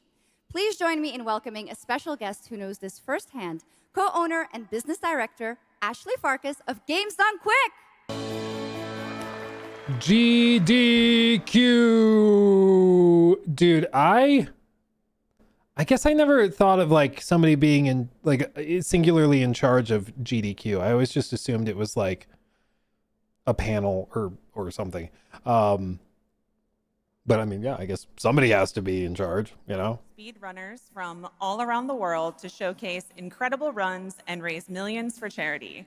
We are thrilled to bring our live event to Europe for the first time right here at Gamescom. Every donation and sponsorship from the community and our partners goes directly to Gaming for Democracy, an initiative that supports social engagement and democratic values through gaming culture. That's incredible. And since 2010... I'll have to look that up because I have no idea what that means. I'll have to Google it. No, GDQ is legitimately really fun. I love watching the compilations because there are... I mean, it's been around. When was the first one? Like, I feel like they started getting popular probably 2012, maybe 2013 is when I can remember them really getting popular. They blew up in like the late 2010s, and then I feel like they've kind of chilled out, but it's always very, very entertaining. Because they have a lot of very talented speedrunners, like a ton of very, very talented speedrunners. But I know they've also gotten into trouble with like, I don't know, they've had some characters participate for sure. But I mean, that's true of every event, to be fair. Even more in the future so that we feel empowered to speak up for what's right. Yeah, we believe that the gaming community should recognize just how powerful it already is. Organizations like the United Nations already do, and as organizers, it's our responsibility to create meaningful opportunities through community fundraising, local events, or creator collaborations.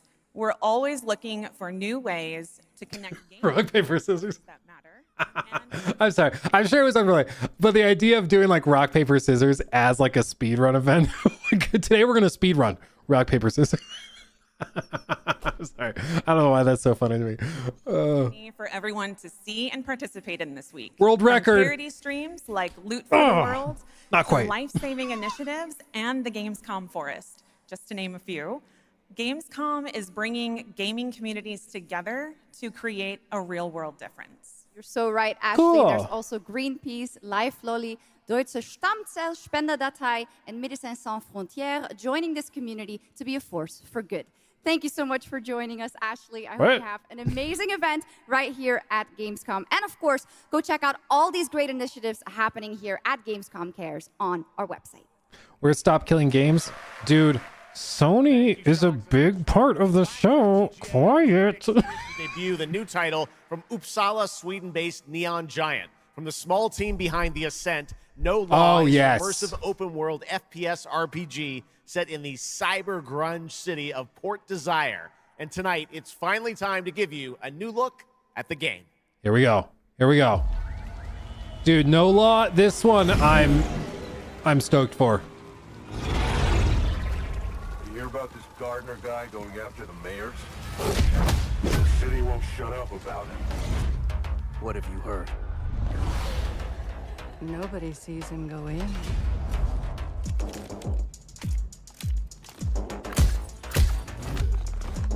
Nobody sees him come out. Dude has crazy hairy arms. I feel represented. Right on his feet. Dynamite with vacuum cleaners.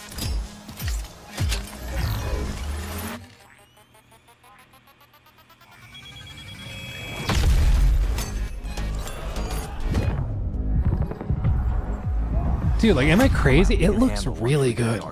And this is like not a big team. Bulldozer. Pacifist. Tactician. Artist.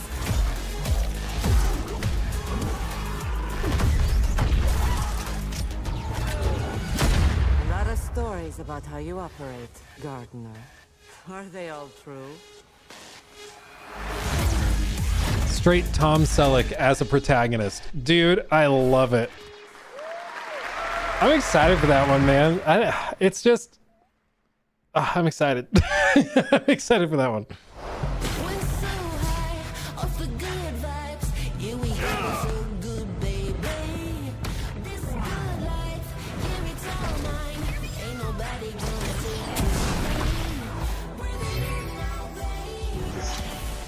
This might be super fun, but it kind of looks like one of those games that like Sony would force Naughty Dog to make. Know what I mean? You know what I mean? Kind of looks like one of those games that, like, a very capable studio made this, but I can't help but wonder what kind of game they could have made if they weren't making this. 난 그날의 공기를 기억한다.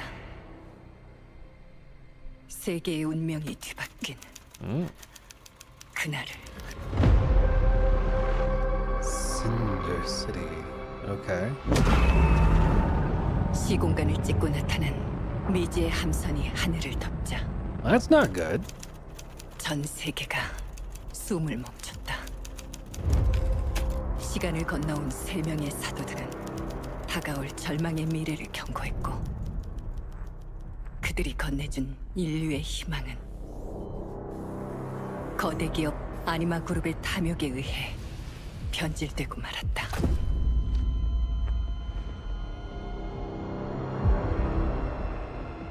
사도의 예언대로 검은 물질과 함께 대항마 뷰에르가 강림했다. 인류의 혈관 속에 잔혹한 시한폭탄이 돌기 시작했고, 나도 예외일 순 없었다.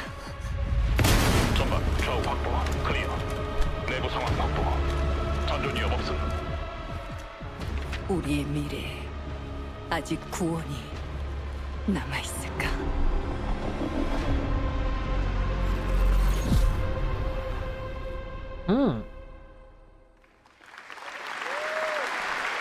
Just kidding. Last year at TGA, we revealed Ontos from Frictional Games in Oh, Malmo, dude. Sweden, the spiritual successor to Soma. The game stars the incredible Stellan Skarsgård, and now we've got your first look at gameplay as the protagonist comes across a horrific experiment where a body's consciousness has been transferred to a server of rats.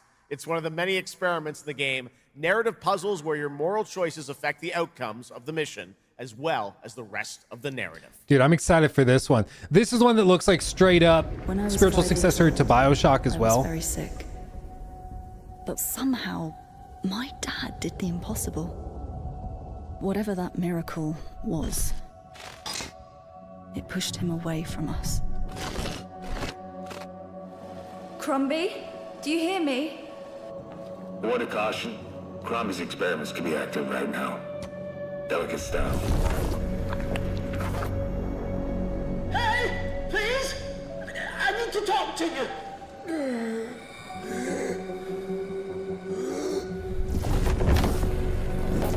That's it.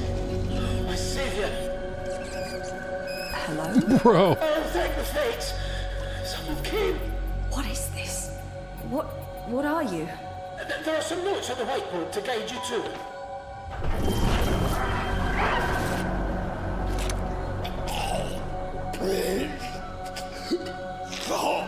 Ah, okay. You said... I assure you there is no mind. Please proceed.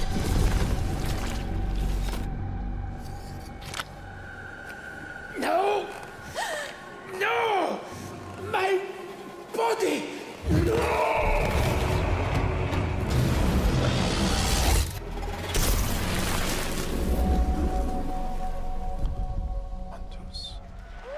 Jacksepticeye has the world. Oh, that's funny. We met Jacksepticeye at Summer Games Fest. He was just walking around. Turns out Irish people are real. Learn something new every day.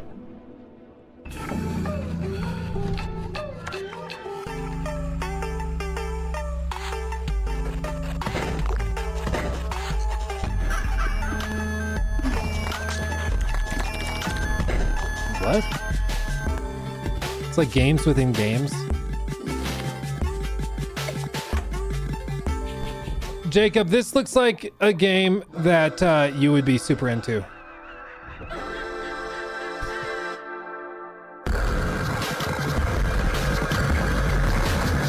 Am I right? It's sick, trust me, dude. Pony Island 2. I mean, it looks trippy as hell. What a wild trailer from Daniel Mullins up in Vancouver, Canada, creator of Inscription. That was Pony Island 2, Panda Circus, described as a voyage through time, myth, divinity, and video games. All right, now it is time for some animal combat. I guess we had a little bit before with that Gravhounds, right? A lot of animals tonight. From China-based TI Games comes Zoopunk, a 3D diesel punk action RPG starring a playable, get this, rabbit, rhino, and chipmunk. Wow. I know. Tonight we have the first look at Zoopunk's squad-based combat systems, including the potential fourth hero. There's another animal, Shocks, who fights with a long blade. There's even more. That's not all. You'll also want to keep an eye out for the marmot and otter bosses too. Witness the Okay, wild wait. world. Who said fur games? How dare you? Fur game $sign. Dude, no, this is the one we saw, I think, at the Game Awards. That looked kind of fire. Let's go save the world. I would do anything for her. I'm gonna smash this rotten world into pieces.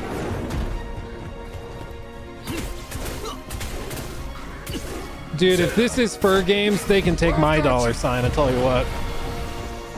We're about to risk our lives here. Is this the only way across? Bratton, toss me there. Get out of Marmiter Village! Dude, the beaver with the man bun. Hands off, Trix! Enough! It's a no! No! That's enough! It's amazing!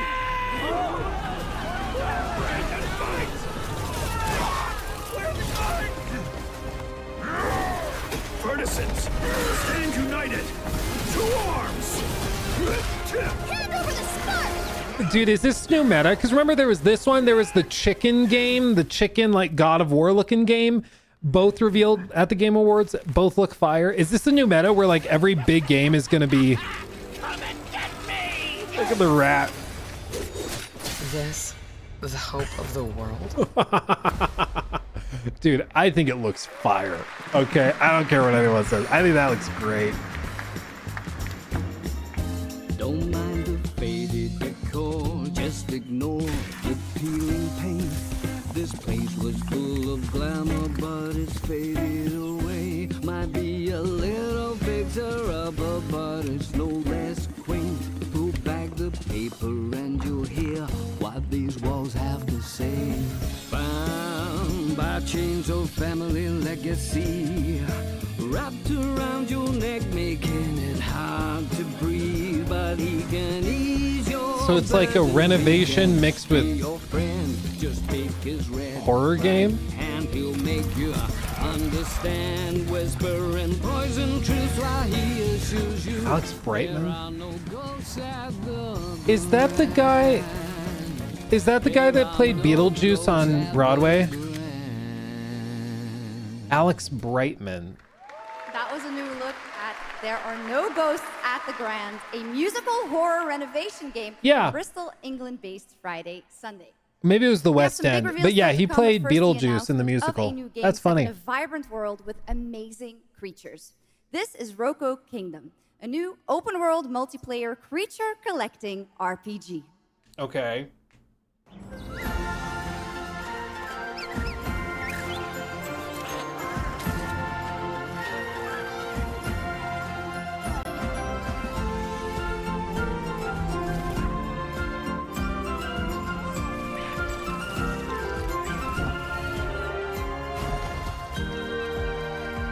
Just so you know, guys, from now on, whenever we see a game that has like animals and collectible creatures and stuff, we have to call it a Pal World ripoff just to troll Nintendo and Pokemon, okay? Okay? Just so we're all on the same page.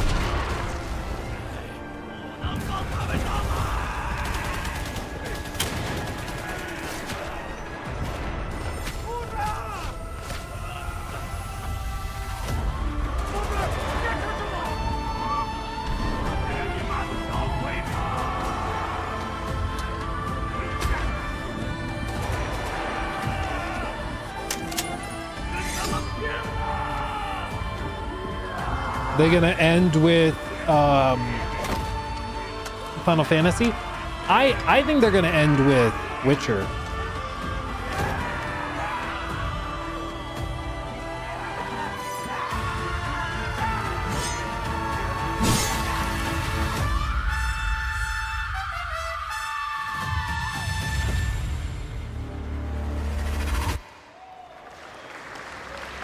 태어나지도 죽지도 못한 채 얼마나 오래 홀로 떠돌았던가. 아무리 신을 불러도 그들은 끝내 답하지 않았지. 이제 이 윤회를 내 손으로 무너뜨리리라.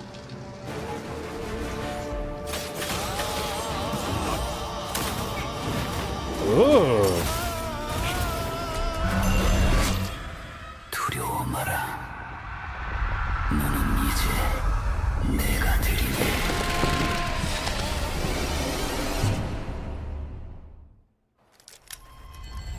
It looks cool.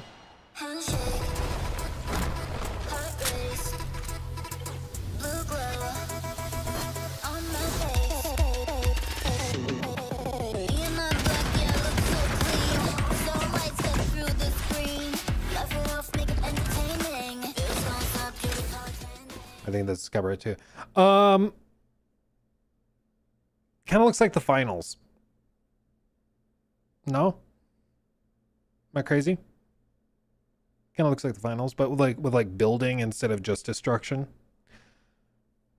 Interesting. Let's see. China Game Fest. There's definitely a large presence from like NC Games, from Hoyoverse. I feel like it wasn't this way last year too. I think there was they're much more. I think what it is that there's, well, this is Korean, I think, but yeah, Eastern devs. I get what you mean, Eastern devs. The finals have glue. True. Did Witcher happen? No, I think honestly after Highguard, I think Jeff is hesitant to do big surprises for one last thing, which I don't blame him. But I'm kind of suspecting there probably isn't a one last thing. It probably is. They're going to do Final Fantasy, lead straight into The Witcher, and that'll be it. Because he said the show is 2 hours, and we are almost exactly at 2 hours. So Welcome to the O&L stage, a man who closed out Summer Game Fest with an epic reveal. Please join me in welcoming to the stage my good friend, the Final Fantasy VII Remake Series Director, Naoki Hamaguchi. Yeah, so I think it's Final Fantasy, and they're going to go straight to Witcher.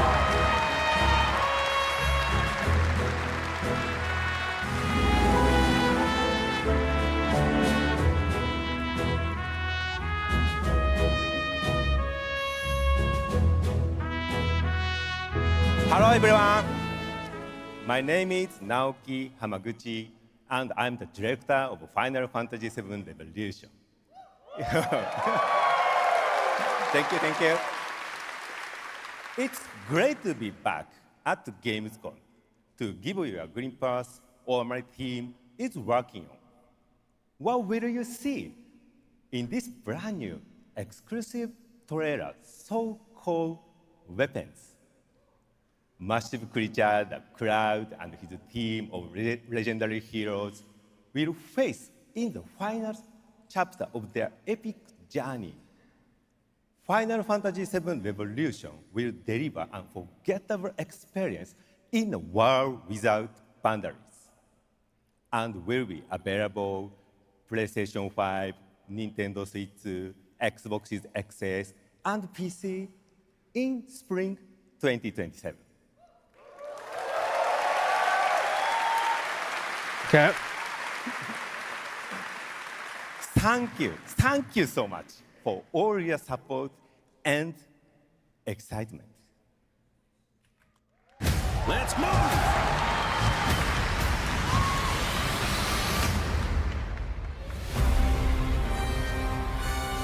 My fellow citizens, we are assailed on every side by the enormous meteor that looms over our heads, and by towering monstrosities termed weapons, like the one that made landfall outside Midgar.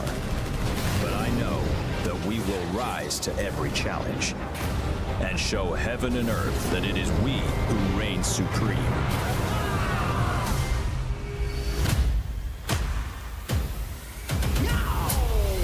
Meow. You said weapons are guardians of the planet, right? The planet sees us as another threat to our well-being, and rightfully so. You call them planetary warriors. But I call them weapons of mass destruction.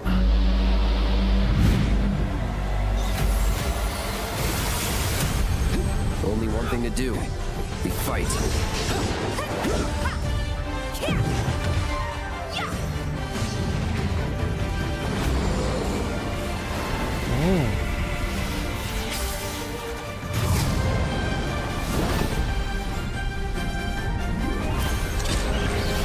Taking down weapons, hunting materia. Way overdue for a day off. Once we've got a future to fight for, nothing will stop us. Ready? Aim! Fire! We'll finish this together.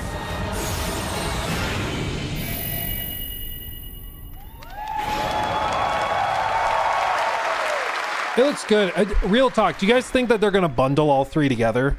Like, it'd be cool if they bundled them together and then you can just launch one app and then it has all of them. Epic, and we don't have to wait long. The game comes out next spring for all platforms at the same time. All right, we have one last game for you tonight at O&L. I told you. An update on a legendary RPG franchise that won Game of the Year at the Game Awards way back in 2015. Yeah, buddy. Dude, it's so crazy to be here. This is insane. I see a white wolf striving forward towards a solitary tower. Never chose to be a witcher.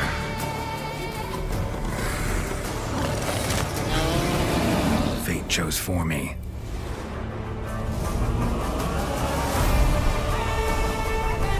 Wait, remastered?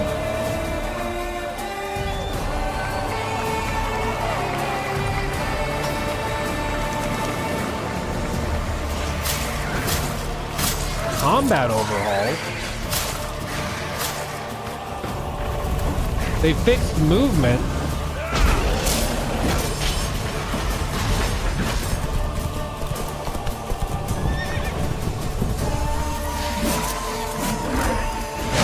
Monster behavior fixes. Revamp the skill tree transmog. New finishers too. Once you're a Witcher, you can't just step off the path. You're one for life. And there's never an ending that's not also a new beginning. Free!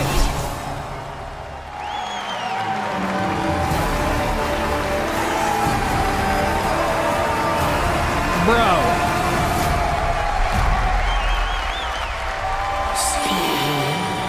Touches us all. Be not afraid.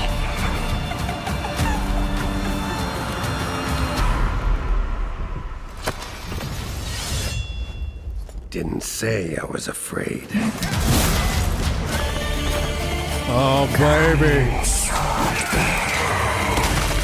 Being of beasts. Delve into darkness and see the truth of Letton's beauty. Garden demands blood. Oh. So we'll give it blood. Pretty sure we saw Siri using that in the Witcher 4 trailer.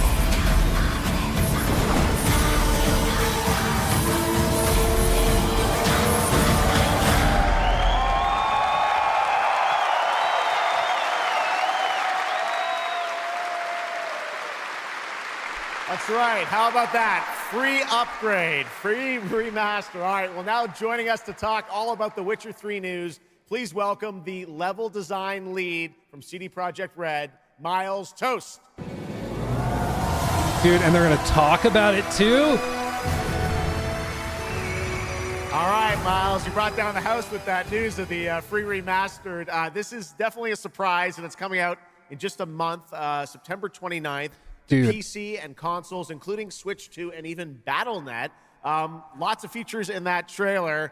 Tell us which ones stand out the most to you. Oh, wow. So you can tell that the team definitely poured their hearts into this one, right? And it's a huge privilege for me to stand here and represent them. Thank you for the trust, guys. Secondly, features, right? So my favorite one is the visuals. Yeah. That's new textures, updated rendering, advanced path tracing, foliage, you name it. Geralt has never looked as good, even after all those years of retirement.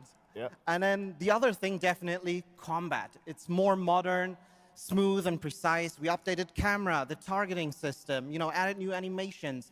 And what I like a lot, new finishers. Wow. And then last one, Witcher 3 is a full-fledged RPG, right? So we completely revamped the ability system to give players more options. Well, it's a lot of stuff, as you saw in the trailer, only a month away. Let's move on now to Songs of the Past, which is a wild idea in and of itself, a new expansion for an 11-year-old game. What inspired you guys to build this? Yeah, it's super cool.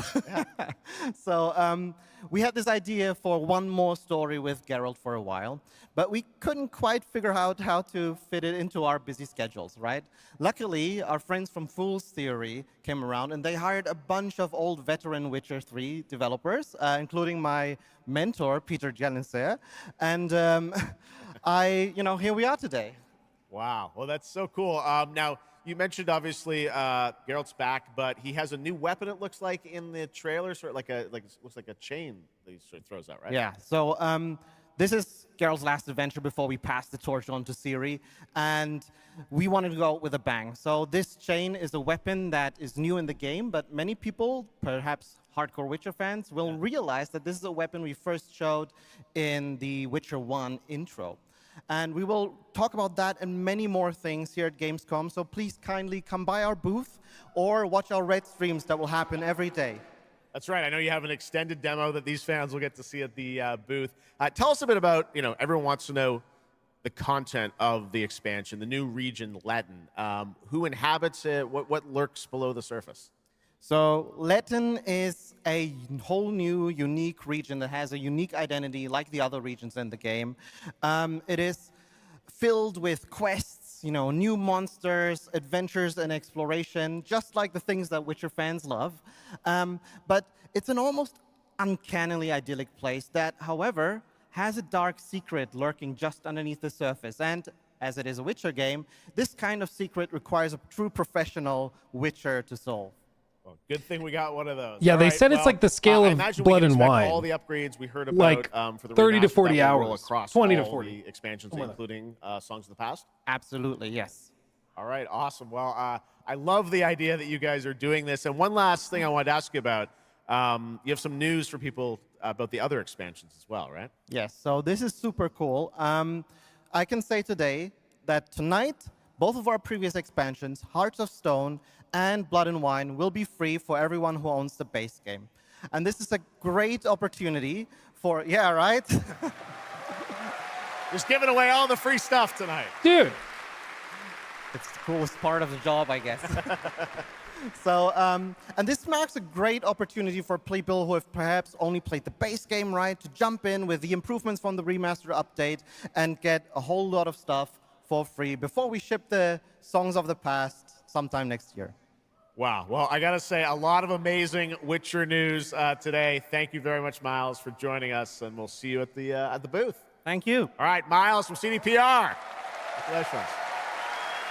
All right, and that is going to do it for ONL 2026, but that is just the start of Gamescom. Dude, it really, again, it makes it look like other companies aren't even trying. Like, it's ridiculous. That's ridiculous. Like, they do a remaster. Other companies would have charged $60 for that. Like, maybe full price because it includes the DLC, maybe full 70. They give it away for free. If you own the base game and you never bought the expansions, they're just going to give you the expansions. And then on the 29th, you'll get the remastered versions anyways because it's free. Thank you Did you do such a great job? Thank you so Like, it's absolutely crazy. It's crazy. But this, I think this is the key. Like, you have to understand the dynamic because there's two different approaches, right? Like what CDPR is doing is they're trying to butter everybody up because they're about to come out with the DLC expansion that they need you to buy. It's probably $30-$40 or something. And then they're going to have The Witcher 4 and they need you to be a fan and be excited to buy that, right? So they're trying to, like, this is not purely like about just throwing stuff away. It's giving you a gift so that they can keep you happy as a fan. They're giving you something because you're going to give them something and because you have given them something. And that's how you do it. Like, it's taking care of the audience in a way, like it's giving them a gift. And a lot of other companies don't do that. They almost act entitled to people's money. So they're just like, no, you're going to buy it. And you're going to buy it. So suck it up. But let's recap. Let's recap real quick. Okay. And final ratings, put in chat. What letter grade? Okay. Cause number scores can get messy. A+, phenomenal. F is a fail, but D is like subpar. C+ is like, you did it. It was fine. But what would you score the overall show? The total show that we just watched, what would you score it? Because obviously, the announcement of a ton of free stuff, I think is probably A. I liked 4 things. C. I'm kind of the mind that it was like a middle of the road. Like, I think it was good or fine. Like, I don't think there was a ton that like blew me away. There were no big surprises or anything. And I think Gamescom has kind of become this where it's a lot of pretty much exactly what you expect and no more, no less, but what you would expect. But overall, I mean, I think it was a solid show. Not bad, but not, particularly amazing. So I think a C is like pretty fair. Pony Island looks so awesome. Pony Island, hell yeah. I think for me, one of the standouts was Warlock. We'll talk about that. We'll recap that here in a second. So let's do this. First things first, let's recap the Witcher stuff because that's top of mind, okay? That's top of mind. I want to go through that real quick. So CDPR, once more, making it look like other people just aren't even trying. They're adding stuff like transmog, which as you can see here, it looks like you'll pay money, but then you can modify your appearance to match whichever armor set you want. So it's not just about what looks cool. It's also, you can still have what's functional at the same time, which I really, really like. I think that's awesome. Beyond that, they have a bunch of other stuff, expanded photo modes, new combat finishers and stuff, tons of overhauls. Look at this, cross-platform mod support, immersive meditation. So it actually plays out this animation with the camera rotating. Refined animations, new quest tracking. I wonder what that means. What does new quest tracking mean? What would that practically mean? I don't know. I'll have to think about that. If anybody has any ideas for what new quest tracking means, let me know. UI improvements. This is pretty self-explanatory. Quest navigate or UI navigation and menu hopping was always kind of a frustrating thing. Looting rework. I wonder what that means as well. So many of these I'm interested in. Refreshed motion blur to make it less smudgy, I'm sure. New accessibility features, updated textures, foliage shading rework, tutorial modernization. So instead of just like flooding you with pop-ups, maybe it's a little more dynamic. HDR improvements, GTAO, improved menu navigation, ray tracing improvements, global lighting rework, new shading model, subsurface scattering, new tone mapper, PS5 Pro support, Xbox Play Anywhere support, Nintendo Switch 2 exclusive features. What does that mean? What does that mean? Maybe like motion control stuff? I don't know. DLSS 4.5, AMD FSR 4, Intel XeSS 2.0, path tracing on PC, ray reconstruction on PC, ray traced hair, native DX12 support. What was that last one? Hold on. It like flashed for just a few frames. Hold on. I'm trying to go back. Rendering parallelization. Probably just runs better. Interesting. Okay. It includes the 2 expansions, which both are phenomenal. The new expansion, for the record, has been described as about in line in terms of scale as Blood and Wine. So think of that scale when we're talking about this, okay? Like we're talking a big, like this is not a 5-hour thing. They've added a ton, okay? Beyond that, it almost looks like Weathers received a rework too. And free upgrade for all Witcher 3 owners. This is the one that's just outrageous. Like, this is just ridiculous. Again, a lot of companies take the approach that like they know you're a fan and they know they could charge you for it. Because let's be honest, if they were to charge $40, $30, certainly, like say they drop this for $30, it's an upgrade. I'd probably buy it. Like a full rework of The Witcher 3. I mean, twist my arm. It's, I guess, another playthrough. I'd probably buy it. And they know that. But they give it away for free anyways. For all people that already own the base game. You know? It's this different mindset. It's this mindset of the studio being thankful for the fan base and trying to give them treats to keep them happy. Because the time will come with The Witcher 4 and with the expansion where they do ask for money, where they ask for $40 or $50 or $70 for The Witcher 4. The time will come when they need to kind of cash in. But you know how I think of it? I think of it like, you know, you're playing like a board game and they're collecting, I don't have a prop for this. They're collecting a currency. The currency is goodwill, right? They're collecting individual coins of goodwill from their audience. And they do that by doing things that the audience likes, by giving them a remaster for free, by giving them mod support, by doing this, by doing that, by holding fan get-togethers and events. And that gives them a big pile of goodwill that they can then spend on things that help the business, like charging $70 for the game, like asking people to pre-order it or buy the deluxe edition, whatever. So they can cash in some of that goodwill. A lot of companies have like burned through that goodwill in the last handful of years. I think that there's like Ubisoft is a great example. They go back to 2013, 2014, had a ton of goodwill. All of it's gone now. So anytime they make any slight mistake, they get crucified for it, right? Same thing is happening with like Bethesda, where they used to have a ton of goodwill and they burn through all of it with like a decade of just greedy choices. I mean, I saw all of you guys in chat. The moment that this popped on screen, you want to know the first comments I read? It wasn't just, hell yeah, that's awesome. Those were their comments. But there were some of you guys saying Bethesda would never. I don't think you're wrong. Because it's a different mindset. Like, I think for like CDPR, they're in this mode of trying to collect goodwill, trying to build up that pile. So when they need to spend it, they can. When they need to charge $70 and ask you to pre-order it, ask you to upgrade, ask you to do this or that, you'll be willing to do it happily because they have that currency to spend, because they've earned it by giving you treats like this. Whereas other companies are just like, yeah, but you're going to buy it. Even if it burns some of that goodwill. And eventually they run out of it. And if they make a slip up, then they get demolished, right? And that seems to be what's happening with a lot of companies. And so this is just really cool to see. Because again, we're in a state of the industry right now where we live in a society where there really are few examples, really shockingly few examples of gifts to players, of companies giving players something and being generous.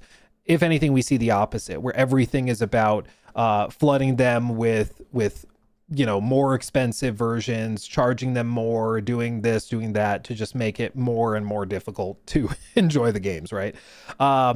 So it's remarkable because we just don't see this. We just don't. It's kind of insane. And I think it's great. And again, as if your September wasn't busy enough. September 29th, free upgrade if you own the base game. And as they announced at the very, very end, if you own just the base game, they're going to give you, starting tonight, the DLC for free. So you're going to get the remastered base game and remastered DLC as a gift. As a gift. It's ridiculous. The shareholders are like, free? Probably a little bit, but I think the shareholders also know that by doing these things, when the time comes for them to ask you to spend $70 on The Witcher 4 or to buy the deluxe edition for $99 or whatever it is, you're way more likely to do that after this. Are you not? Like, it's pretty crazy. It's pretty crazy. Then they go on, but there's more. Then they go on, okay? And next year, they actually show the expansion. I can't wait to see the Neon Knight video on this, delving into every pixel and explaining what we're looking at with excruciating detail. This though, I am thoroughly intrigued by. This is when things go bad. If you're not familiar, basically in The Witcher, there's this area where they have like these festivals, these kind of harvest festivals, and the theory is that that's where the game is set. I forget the name of the festival itself. One of you guys in chat will know, but there's a festival that this is expected to be. It's like lots of vineyards, as you can tell, but it's a different type of environment than even like Toussaint. This kind of looks, I don't know what exactly to compare it to, but this is what the map is expected to look like, and I mean, it looks pretty fire. New enemies, new monsters and archetypes, and again, in terms of scope, they have compared it to Blood and Wine, not Hearts of Stone. So they are expecting it to be probably in the realm somewhere between 20 and 40 hours, depending on the content, which is pretty exciting. And dude, I'm so here for it. I think it looks awesome. I can't wait to see it. And a new weapon. I'm wondering if you're going to be able to bring this weapon out into the rest of the game, or if this is only end game, only usable in this part of the map. I don't know. Either way, I'd be fine with it. you know, beggars can't be choosers, but still, it looks freaking fire, dude. Freaking fire. Also, I don't know what this means. It's on sale on BattleNet. Is The Witcher 3 on BattleNet? I guess maybe. I don't know. Because they know that it will make them lose money and go against the main core popularity of the audience. Oh, hold on. I think you're talking about Warhammer. Okay, I don't understand. I don't understand. So anyway, I think all of this is really, really awesome to see. And again, CDPR just making it look easy, but it's to sacrifice short-term gain and short-term profit because they could have charged for all of this. But instead they're sacrificing that for goodwill that they'll spend later. But it's just really cool to see, especially at this moment in the games industry when so many gamers like are desperate for a little bit of a something, you know? It's just really refreshing to see because I think everybody's braced nowadays. They just only ever hear bad news. It's like, okay, yeah, that game you're excited for, well, it's going to start at 80 now. Like everybody's braced for that. And so to get a piece of good news is just nice. It's just nice to hear, you know? It's just nice to hear. So, yeah, Witcher 3 Songs of the Past and remastered, I think kind of surprise win of the show, honestly. It's kind of crazy. Okay. Let's shift and talk about another one that stood out to me.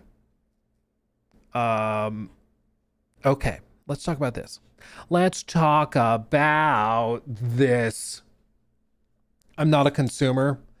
I'm an Exodus. Oh man, Exodus. Okay. I'm gonna work through my list. Okay, I'm gonna work through my list in order. I do want to talk about Exodus. Okay, we'll circle back to that. I also want to talk about Ontos and I don't know, did they share footage of that 1001 game or not? I think it was just cinematics, but anyway. This is one that also stood out to me. So, wrong button. So they introduced this one with Lady Dimitrescu's actress, who plays like the god, the patron god or whatever of our warlock heroine. And we saw this revealed with like a little teaser at the Game Awards, I believe it was, but we didn't see anything more than that. It was just like a little sizzle reel. But this is like our first look at the game to any degree of specificity. And I'll be real, like, I didn't know what to expect, but I love the idea of a fantasy world of magic. And this seems to be pretty well executed. Frankly, it looks a lot better than I was braced for. I was kind of ready to be disappointed, but it looks quite impressive. They show a bunch of different dynamic stuff. So like using fire to affect the environment, water to put out fires and stuff. So they're trying to show that they have a lot of interlocking systems that are dynamic, which again, I kind of eat that up. I love that kind of thing. They show over here, they show some more areas like, again, magic going through here. Funnily enough, one of the top comments on the video already was somebody being like, wow, she already used all of her spell slots in the first 5 minutes in town, which as a D&D player, fair. But it really seems like gameplay dynamism is one of the focuses here. And I dig it, man. Like I'm interested. It would have been really easy for this to just be like one of those generic hack and slash games, but it looks like they're actually trying to do something more ambitious. Like you see, using the air ability, that's the same ability she'll use later in combat to push an enemy into the pit, which we'll look at in a second, but she's also using it to fan the flames of the fire, which is just cool. Like that you'd be able to do that. Pick up this rock. Again, thinking, no yellow paint, just being like, oh, I bet I can use my ability to hold on to stuff. Put that there, put the platform, it'll hold the platform and I jump on it. Like those little things where they're just encouraging you to think through stuff and then they reward you for that. I just think that's cool. I think that's awesome. They go down in here. Yeah, this is that blow for lack of a better term, ability that she used to fan the flames to make it light on fire. And then this one, the enemy is coming in. And so she swaps places with that enemy right before the attack hits. And so then he grabs the enemy and kills him. So you could do things like baiting bosses and then swapping places so that he does damage to one of the grunts. You know, like there's a lot of stuff going on here. Obviously, it's very ambitious, but these are exactly the types of things that excite me as a player, because it just makes it out that things are going to be truly unique for each player. And I like the idea of having to think through solutions and being rewarded for that. You know, I think that that's awesome. We go through the door and then we get the sweeping vista. Ooh, baby. Ooh, baby. But this was the moment where I was like, oh, okay, that's cool. Watch this. So instead of just pressing a button to like do magic to change the weather, they actually... Did you see? Raw magic. Raw magic. A means to an end. So that's probably an upgrade. Actually summon the table. I assume these are items you need in your inventory or something.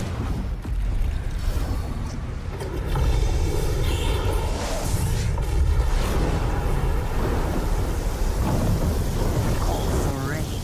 Something tells me we're not fleeing from this one. Not an option skill. What I need is here. And I like, I don't know, man. I just think this is cool. It's pretty cool. It's pretty cool. I like it. It also graphically looks really good. I'm sure it's Unreal Engine, so, you know, performance is always up in the air. Forgive the pun, because she's about to cast something that throws him up in the air. But yeah, I just think it looks really good. Way better than I thought. Way better than I thought it might. Which is, again, refreshing, because there's been plenty of games where like I like the idea and then we see the game and it's like, oh well. But this one actually looks really solid. Yeah, mixing and matching a lot of the abilities and stuff that we saw in other applications for like puzzles, but being used in combat now. It's like that same grab, that's the same ability that held onto the platform so that you could jump across the gap. And she's using it to hold the enemy down, which is just cool. Like, again, using abilities in multiple ways is just cool. I'd much rather that than having like one ability that's just for traversal and then another ability that's just for combat. I love it when you can mix and match stuff. Same with like, you know, Breath of the Wild does that really, really well. And coming PS5, Xbox Series X and S, Steam, and Epic Game Store, wishlist now. Yeah, that one looks really, really cool. I'm excited for that one. The one hesitance, one question mark I have, you might have spotted it. Did anybody see it? The one question mark I have, a talking companion.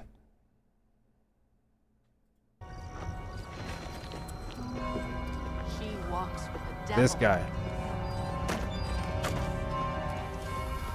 You'll hear him say stuff. The mark of a warlock. Stop staring, you fool. It's better if we don't look. Spare a coin, stranger. Have pity for an old soul. No. Tell me something I don't know. More and more get dragged into the cellar. Any of us could be next.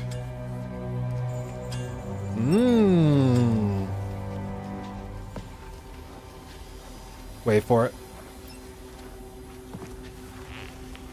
Drag marks. What exactly is your interest here? Or is it your patron's interest that guides us? My curiosity is my own. Like, there are ways to do it where it's complementary.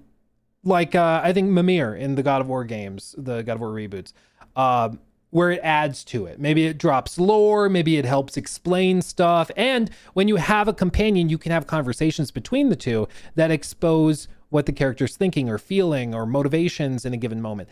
So it can be very, very useful as a storytelling tool. It's also really easy for it to become super annoying, right?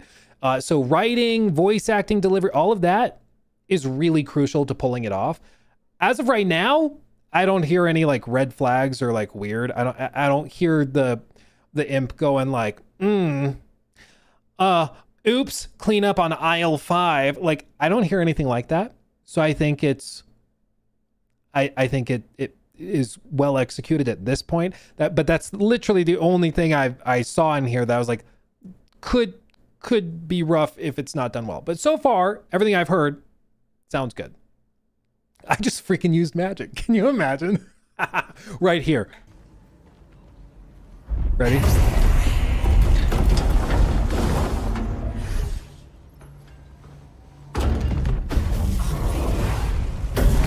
Whoa. I just freaking used magic. I did that. I used magic. Whoa, I'm doing it again. Wow, did you see that? I'm freaking magical. Dude, it's funny because it would totally happen at another studio. It totally would happen. Oh God. So I hope I hope that doesn't happen. But we'll see. Look, you're ruining it for me. Yeah. Whoa. I just did that. Forspoken trauma, literally. But no, I think it looks really, really good. And this was one, again, I have had my eye on after the last reveal. I was like, oh, okay. After the Game Awards. But, because I've heard rumblings about this and it seems interesting. But actually seeing it in action, it looks pretty good. It looks pretty good. I'm excited for this. And again, I love this kind of thing. Using abilities that you can use in combat, but you can use them also for exploration to get around things. Like, again, there's no pop-up hold. There's no button prompt that says attach object here. They just saw this spot and then attach the ability there and then attach the rock to it. I love that kind of thing. I love that. That's so cool. Okay, so anyway, I'm excited for this one. I want to find out more. Invoke, call me. Let's talk. Please. Okay. Real quick, shout out to one of our sponsors on this channel that makes all of our stuff possible before we move on to the next one, which I think we'll do Exodus. You might have seen it on the stream. We have a friend of the channel, HDMI. We are actually sponsored by HDMI. They sponsor the Luke Stevens Live channel, help make all of this possible. And we thank them greatly because HDMI is not just a cable, it is an actual technology that is within the cables, that the cables use, that allow for things like variable refresh rate, that allow for things like in their new technology suite, they now enable 96 gigabit per second transfer speeds, meaning under HDMI's current available tech that we know about, they can literally support up to 16K at 60 frames, which is insane. Absolutely ridiculous. But it just goes to show you, their technology is industry leading for a reason. A lot of people assume that it's just like a global standard because it is, but no, it's because of the technology underneath all of it that makes it all possible. There's a reason HDMI is used to connect all of your devices to all of your displays, TVs, and everything, because they're just built different, man. They're just built different. 16 times the detail, literally. So check them out. We have the links in the chat that cycle, so you can check out their technology suite for yourselves. They do amazing work, and there's a reason they are the standard. They help make the stream possible. They help support us, and we of course support them because it's HDMI. People, when we first revealed it that we were sponsored with HDMI, people were like, that's like being sponsored by water. Yeah, kind of. It's pretty great, isn't it? So thank you to HDMI for sponsoring. That's why you'll see the chat message pop up describing that, and this should work. Let's see if our chatbot is working properly. There we go. So you can check it out there. Links in the chats so that you can check out their technology suite for yourself. Thank you to HDMI. This one, let's talk about this. New segment. So we have been following Exodus for a little while because it looks really good. Shocker. It looks pretty fire. If you're not familiar, Exodus, this is one of those games that a lot of RPG fans, Mass Effect fans have been keeping an eye on because it's kind of a spiritual successor in terms of gameplay, but it's also within, it's like Exodus and what's the other one? That's also in this same family. Oh God, I'm blanking. It's Exodus and The Expanse. Yes, thank you. The Expanse. The Expanse, they're like kind of the two in a similar vein that people have been keeping an eye on that they're very, very excited about. But Exodus specifically seems really, really particularly like cinematic and exciting. This is one that I'm really, really excited for. And in this trailer we just got, we got to look at one of the companions, which honestly, it's kind of fantastic. She is our octopus friend, and they show like a lot of stuff that's even like kind of heartbreaking in here, like her digging frantically. Time is our great enemy.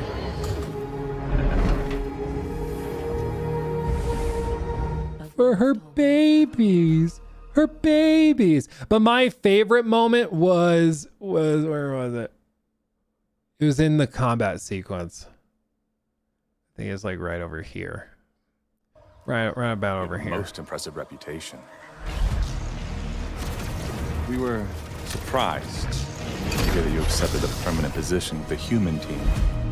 You fear me, envy, hate. I'm responsible for this world, and you put it in danger for your own selfish reasons. This right here. The inking. How great is that? The actual inking ability for an octopus. It's fantastic. Honestly, again, cat companions, I like cats. Dog companions, I like dogs. But they're safe. We've seen that before. I can't think of the last time that I had an octopus companion in any video game, frankly. I think that's awesome. I think that's different. I think that's fun. And to see that it's like a octopus companion with like a heartbreaking backstory, I'm intrigued. Color me impressed, you know? I'm very interested. So this one again is just one to keep an eye out for. I think, you know, we may eventually get Mass Effect, whatever they call it. If we ever do, after, I mean, now they've been bought out by that private investment fund from Saudi Arabia. Who knows? They might cancel it. They might sell BioWare. They might shutter BioWare. We don't know, but we might eventually get it. But in the meantime, this stuff I think is picking up the torch and seems to be doing a lot of the same stuff, if not just as well, maybe better. And it seems really, really just interesting. Fresh ideas that are different that we haven't seen like this. It's exciting and fun. I'm interested in this one. I think it's going to be fun. Octomom, kinda. Saudi Arabia is going to kill BioWare. I don't know about BioWare. The rumor is right now that they are heavily considering selling off or dumping The Sims. If you're not familiar, The Sims has a pretty large fan base, and they've invested pretty heavily in like doing events like around and celebrating and supporting and like they've really tried to harness and protect their community of like LGBTQ players. And I don't know if this is news to you, but the Saudi Arabian government not that into the whole LGBTQ thing, not that into it. So the theory right now, and there's rumors and whispers that the Saudis are heavily considering dumping The Sims or selling it off. Number one, because it's not printing money like it used to, and two, because like it's the Saudi Arabian government. Like, do I need to explain? You know, not the most progressive group over there. But I think that Exodus looks pretty fire. If I'm being real, I'm excited to see that. Another one that I want to touch on real quick. Ontos. Stelio. This one, here it is. So, new segment.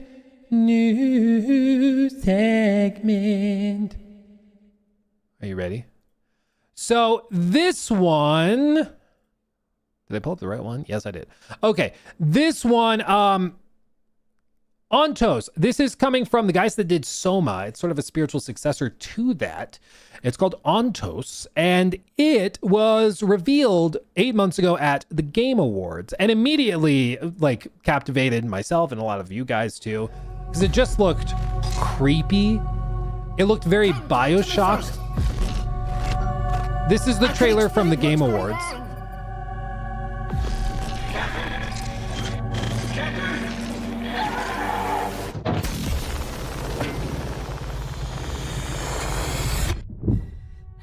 Ooh.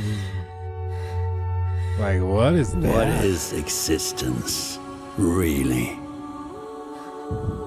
Surely a question without an answer. Your father thought he knew.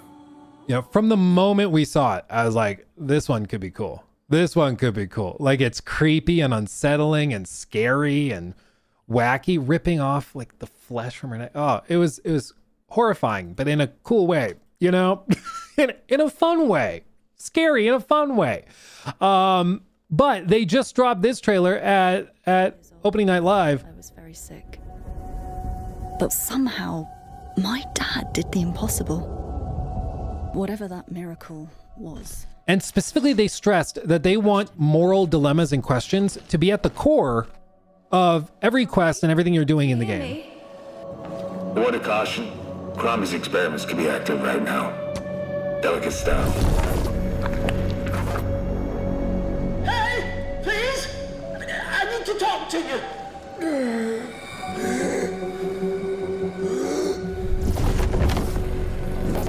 That's it. My savior. Hello? Oh, thank the fates. Someone came. What is this? So he like uploaded his consciousness into a neural network of rats, as one does. And I mean, you're going to be tasked with trying to save them or put him out of his misery or what, like figuring out what the hell you do. And I'm guessing that the game is going to be filled with like moral dilemmas and trying to sprinkle all of this stuff in. I'm so interested. What are you? There are some notes on the whiteboard to guide you to it. Who said Tech Bros final form? This is your brain on crypto. Rats. Okay.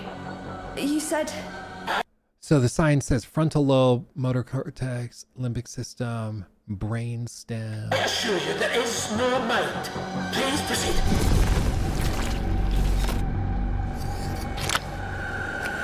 No!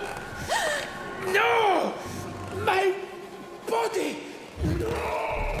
So you're removing the probes from those portions of his brain. So you remove the frontal lobe, he won't be able to talk or think. Limbic system, motor cortex. I think she removed the motor cortex, and then that's why he freaked out over his body, because he wouldn't be able to move it or control it or something. I don't know.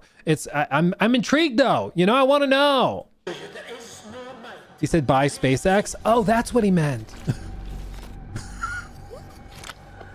Was that before or after the brain damage? I can't tell. No! No! My body! No!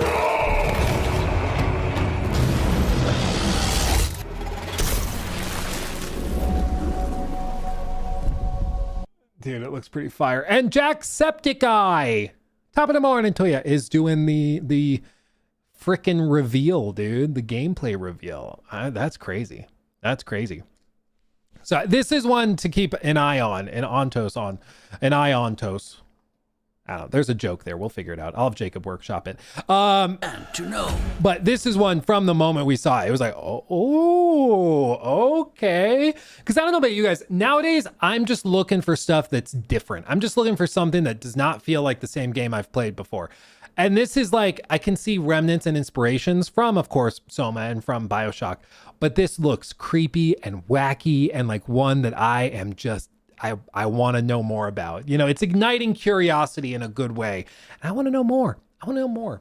Both Neon Berlin and No Law look dope AF. Yeah, let's talk about No Law. Let's talk about that. Let's talk about that. Yeah, I'm very intrigued by this one. No Law. No Law. There's no law, whether you want it or not. So, where did it go? Reveal trailer. That one, and then Unreal Fest. I want to talk about that too. Okay. New segment. Let's talk about this real quick. So, No Law is one that we have been keeping an eye on for a while as well, because I think it looks really, really good. It was revealed at the Game Awards last year. And from the moment, I remember we first saw this, and I think you can go back and look at the stream. We saw this pop up, and I was like, bro, is this the new Cyberpunk game? Like, because it looks, I mean, obviously it's Cyberpunk, but like it looks really good. Crowd density is super high. Processing effects are super high. Like everything is really, really impressively done. Looks really good. Turns out it's from the guys that did The Ascent, which was a really good game in its own right. But it was like a top-down, whatever they call it. I think it was a dual sticks shooter, whatever they call those. It was really, really good. I really like The Ascent. But this one is coming from that team, and they have gone all out on like an open world cyberpunk RPG focused on like player agency. Color me intrigued. They have a protagonist that looks straight up like Tom Selleck, which also fire, badass.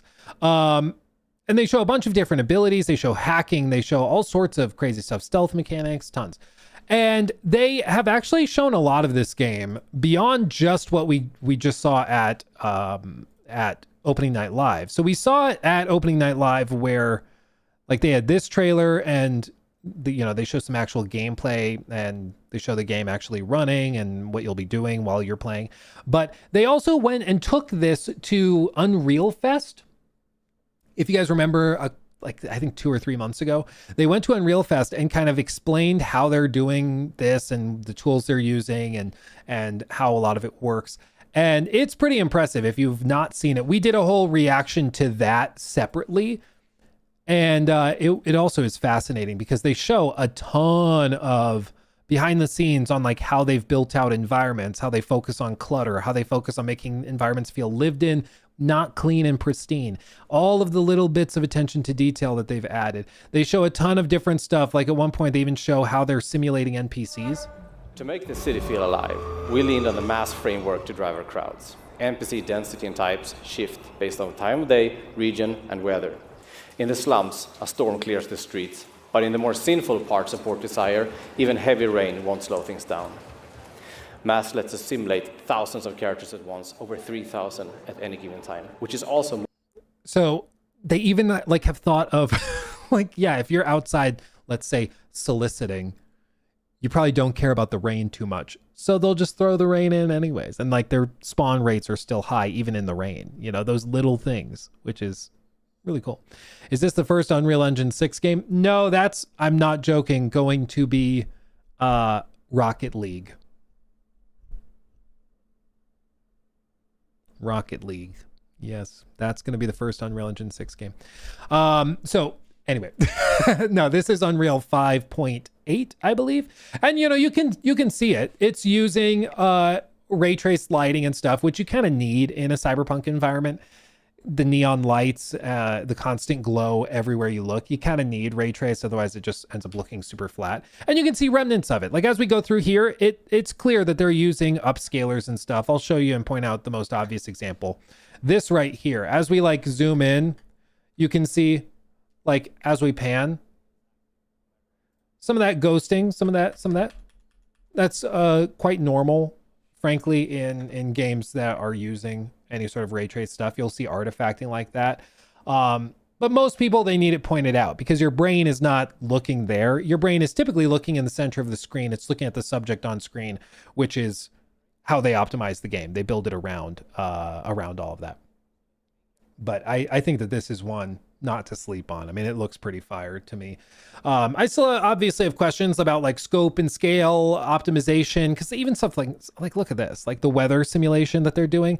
In a second, he's going to show throwing a grenade and how the explosion pushes out the leaves and dynamically changes, like based on procedurally populated where appropriate. Oh wait, hold on. Wherever artist place trash or leaves here grenade, and particles will move out of the way.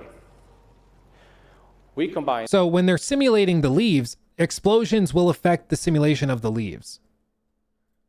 Chaos physics and their own GPU-driven solution to support tens of thousands of moving objects simultaneously. That is like literally creation engine levels of simulated objects. Like it just blew up all the objects off the shelves. Look at, do you see the ceiling tiles fell down? All the ceiling tiles are there? To support tens of thousands of moving objects simultaneously. That's crazy. The result is a reactive environment where smoke lingers, embers drift, and broken glass stays where it fell. Creating... It's pretty cool. Pretty cool. But is it fun? Well, of course, you don't know until you get your hands on it. That's true of any game ever. You know, as with all games, you gotta wait until you see how it works and how it's structured. But as with a lot of things, like when you're looking at trailers, when you're looking at teasers, frankly, a lot of it comes down to like gut checks. A lot of the time, people feel a certain way when they see a trailer for a movie, for a game, whatever, and they don't. Like it's not this like hyper analytical thing. Like you are going based off of your gut, you know, like either it feels right or it doesn't feel right. It feels off or it feels good. You know, the dialogue hits or it doesn't hit. It's just kind of up to that initial impression. And usually if you whittle it down, there's a reason you feel that way. And, you know, it's not as simple as just instinct. Your instinct is informed by something, but this is one of those games that from the moment it was revealed, kind of passed the gut check. And then as we've seen more of it, I've been like, oh, I'm interested. I'm intrigued. And again, the Ascent was really, really good. It was just in a format that a lot of people don't tend to play. These kind of like isometric shooters with the camera locked up top. But if you've not played the Ascent, it was on Game Pass. I don't know if it still is, but it's worth checking out because you'll see, oh, they know how to build out an environment that's gorgeous. They know how to do this. This is really ambitious for them. Like for any team, this would be crazy ambitious, but it seems like they're doing a pretty good job of it so far. Biggest caveat, I think, would just be, I'm not expecting the map to be particularly huge. I'm not expecting the game to be super long. I don't think this is a 100-hour game. It's probably like a 20-hour game, and I'm okay with that. Because especially, and this is the other piece, is like, you don't get The Witcher 3 on the first try. You know? A lot of the time, you have to start. You don't get KCD 2 on the first time.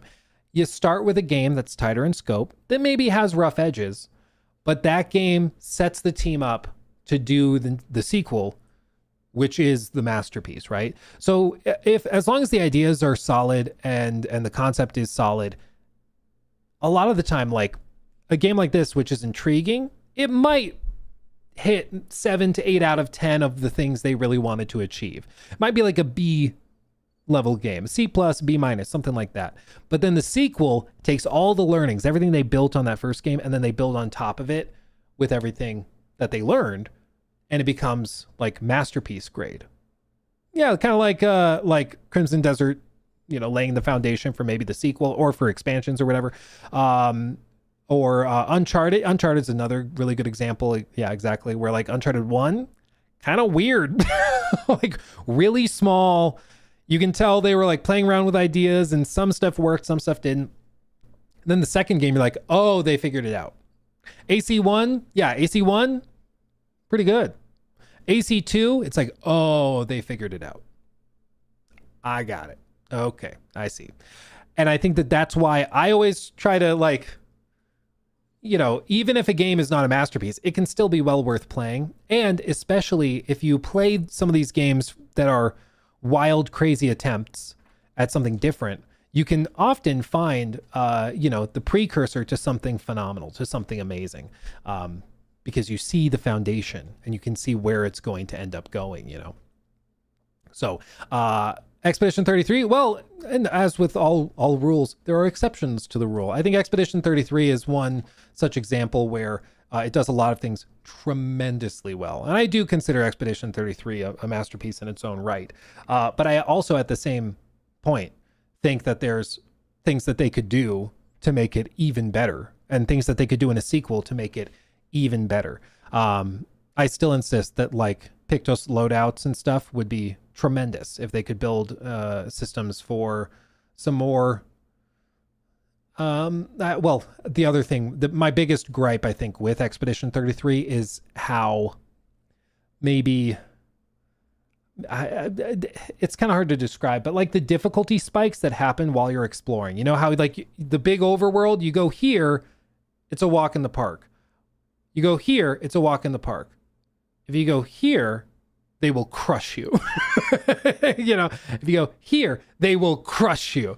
It's like really kind of hard to pin down, you know. It's very broad, and I feel like they could have streamlined and made the flow of it a little better, because it's kind of frustrating when you're playing a game and you're just exploring, having a good time, and you hit a hard gate and it's like, oh, okay, I got it, I'll come back later. And then you go over and you're having a great time, then hard gate. It's why a lot of games will set it up in areas and zones. The Witcher 3, for example, you know, they have the first area as you go in White Orchard, have a good time, and then you go to Skellige and it's a totally separate area. I think it's level 16. And once you do that, you know, you leave, maybe you spend more time over here. But they have those difficulty gates, those DPS checks set in different areas and zones, you know, to kind of break it up a little bit more and keep it flowing. But I think it's, I think that, you know, Expedition 33 is one that did it tremendously well. But just imagine what Expedition 34 could be like. Imagine what that sequel could be like. Oh my God. Oh my God. Can you imagine? Can you imagine? Like, if that was their first attempt when they were figuring it out, imagine what they're going to be able to do when they really, really know. I can't even imagine, man. It's going to be crazy. It's going to be crazy. Wouldn't it be Expedition 32?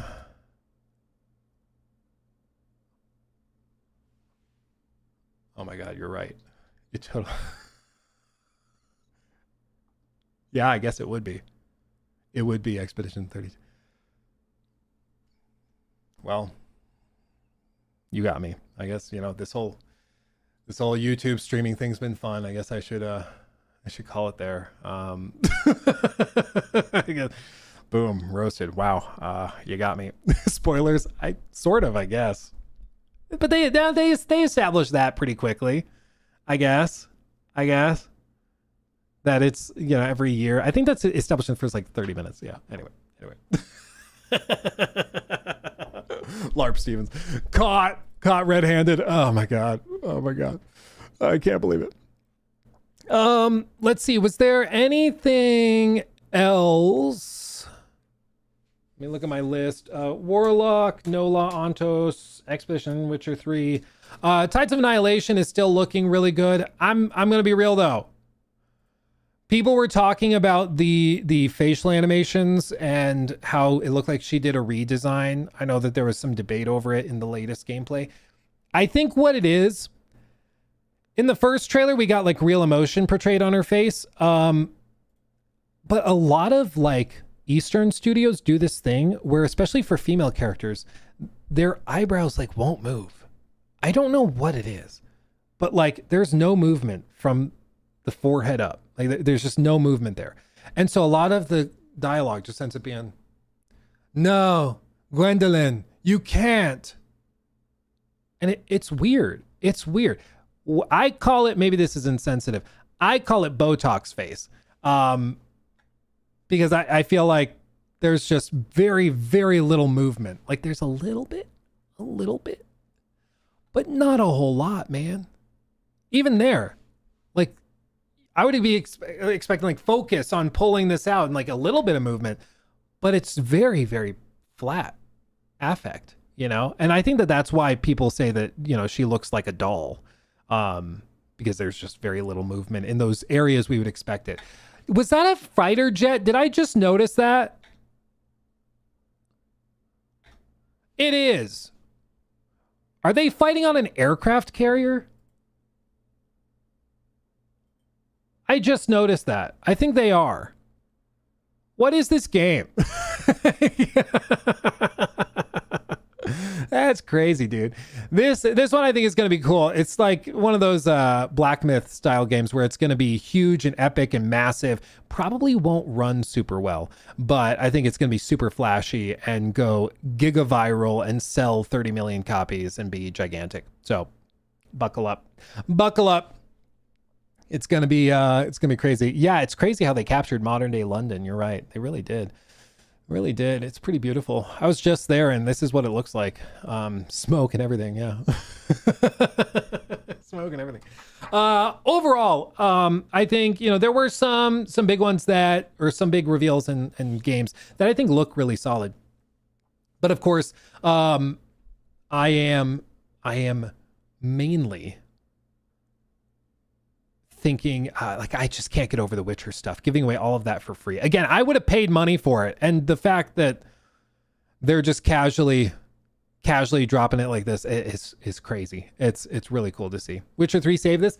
Yeah, I mean, with Gamescom, I think they are now of a mind where they don't want to do like any crazy one more thing announcements, because those are really high risk, high reward.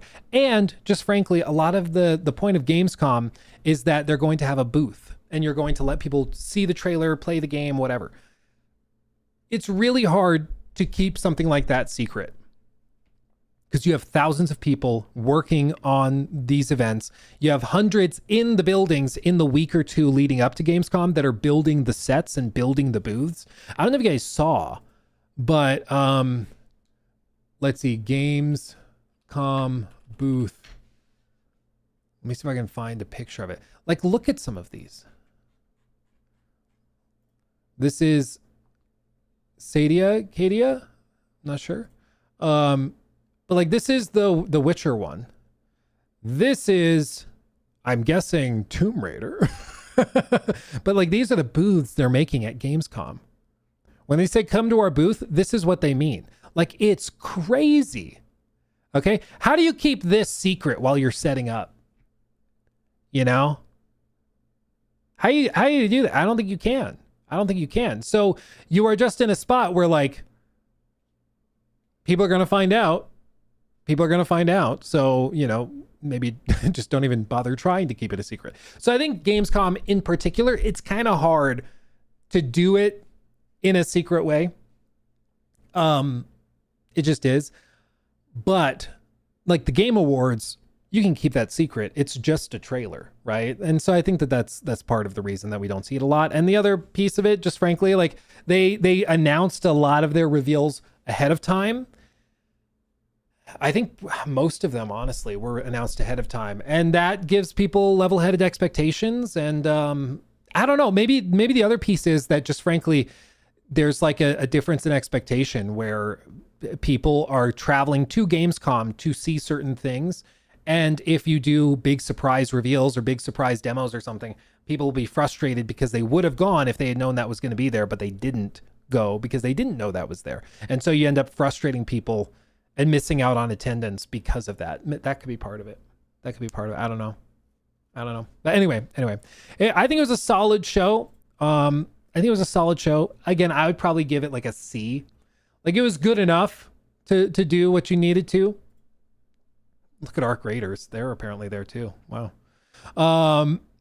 But I think it was a solid show. It just wasn't particularly amazing or remarkable. It was pretty safe. When are we going to see Intergalactic again? I think at the Game Awards. That's my bet. Kappa Claus. Hey, Luke, after thinking about the Witcher 3 Remastered announcement, I finally give a full throttle attempt at the game. Many times have I tried. I hope you get into it, man. I mean, maybe with the remaster, the control overhauls and combat overhauls will be really exciting. I don't know. But hell yeah. I would give it a 4 out of 10. Yeah, for some people, if you're not that into The Witcher, I think there wasn't a lot to really excite you. There wasn't a lot of crazy reveals or anything. So yeah, I feel that. Think Witcher 3 on Switch 1 gets the same update? No, I think the Switch 2 port probably, but no, I don't think Switch 1. I think that thing is hanging on by a thread as is. Hanging on by a thread. But okay, fam. That was fun. What you want to hear a crazy stat? We had 100. Oh my God. We had 121,000 people come through the stream. That's outrageous. That's ridiculous. So thank you guys. Thank you. Appreciate you. That's very humbling. Absolutely crazy. Once more, just to give a shout out to our sponsor on the stream before we depart, HDMI. Again, powers gaming with VRR, ALLM, and QFT. And they make all of this possible. You can check out the link that just popped up in chat. They sponsor the Luke Stevens Live channel and our streams. We thank them greatly because their technology powers all sorts of crazy gaming features that you and I use every single day, potentially without even realizing it. But HDMI's technology makes all of that possible. So thank you to HDMI for sponsoring the page and the stream. Okay, we appreciate them greatly. Real quick, thank you for all the new memberships, guys. Appreciate you. Appreciate you. Let's Chat M with a very generous 20. I've never played The Witcher. As someone who loves these types of games, I've waited for the perfect moment. I cannot wait to play this for the first time with the expansion. Happy for you, man. Thank you, my friend. And I hope that you play it and you love it. That's going to be great. Nice attendance. Dude, you're telling me. It was crazy. It was crazy. Appreciate all of you dropping by. The Distinguished Dragon, thank you for the very generous 20 as well. Hey, Luke, have you looked into Project Sunrise? It's a D2 community project that reverts the game to before content was vaulted and trying to make it playable again. I think it'd be fun to do a deep dive on stream sometime. That is very interesting. I think I have heard of Project Sunrise, but I've not looked into it. I'll pull that up in another tab. I'll do some digging, okay? Thank you for the suggestion. That's super cool. Real Serious says, people don't got no jobs anymore, so video games have to give you one. It's what they have to do. They have no choice. Rye Respect with a 10 says, this is trash. I paid $10 just to say that. I think that was in response to one of the gotcha games. Which, you know. But okay. 121K is wild. It is a little wild. I'm not going to think about it because it'll freak me out and I will have a meltdown. With that, thank you guys for chilling. Thank you for rocking and rolling with me. What candle is this? This is the Todd Howard candle. He is scented like spiced pumpkin, as he is in real life, I'm told. It's crazy, but he apparently wears a cologne that is pumpkin, and like he just Todd perpetually smells like a pumpkin spice latte. I didn't even make that up. That's like totally true, not exaggerated or made up at all. He smells like a pumpkin spice latte year round. Go up to Todd, middle of June, sunny, sweaty, pumpkin spice. It's crazy, but it's true. I think today pumpkin spice latte is launched. Guess where Todd is? Not at Gamescom. He's in line. Getting more cologne. I don't know. He gets the pumpkin spice latte.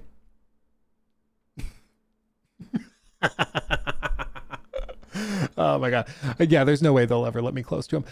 Much love, everybody. Thanks for chilling. You guys are amazing. I will be back probably, what day is it today? Tuesday? I'll be back probably tomorrow or Thursday. I'm not sure exactly which, but I'll be back. We'll finish up some of this stuff and go through even more, okay? Much love. Thanks for chilling. Hugs and kisses. Bye-bye. Mwah. I should have prepped the button before I said that. Then I'm awkwardly sitting here. Bye. Much love. Bye. Love you.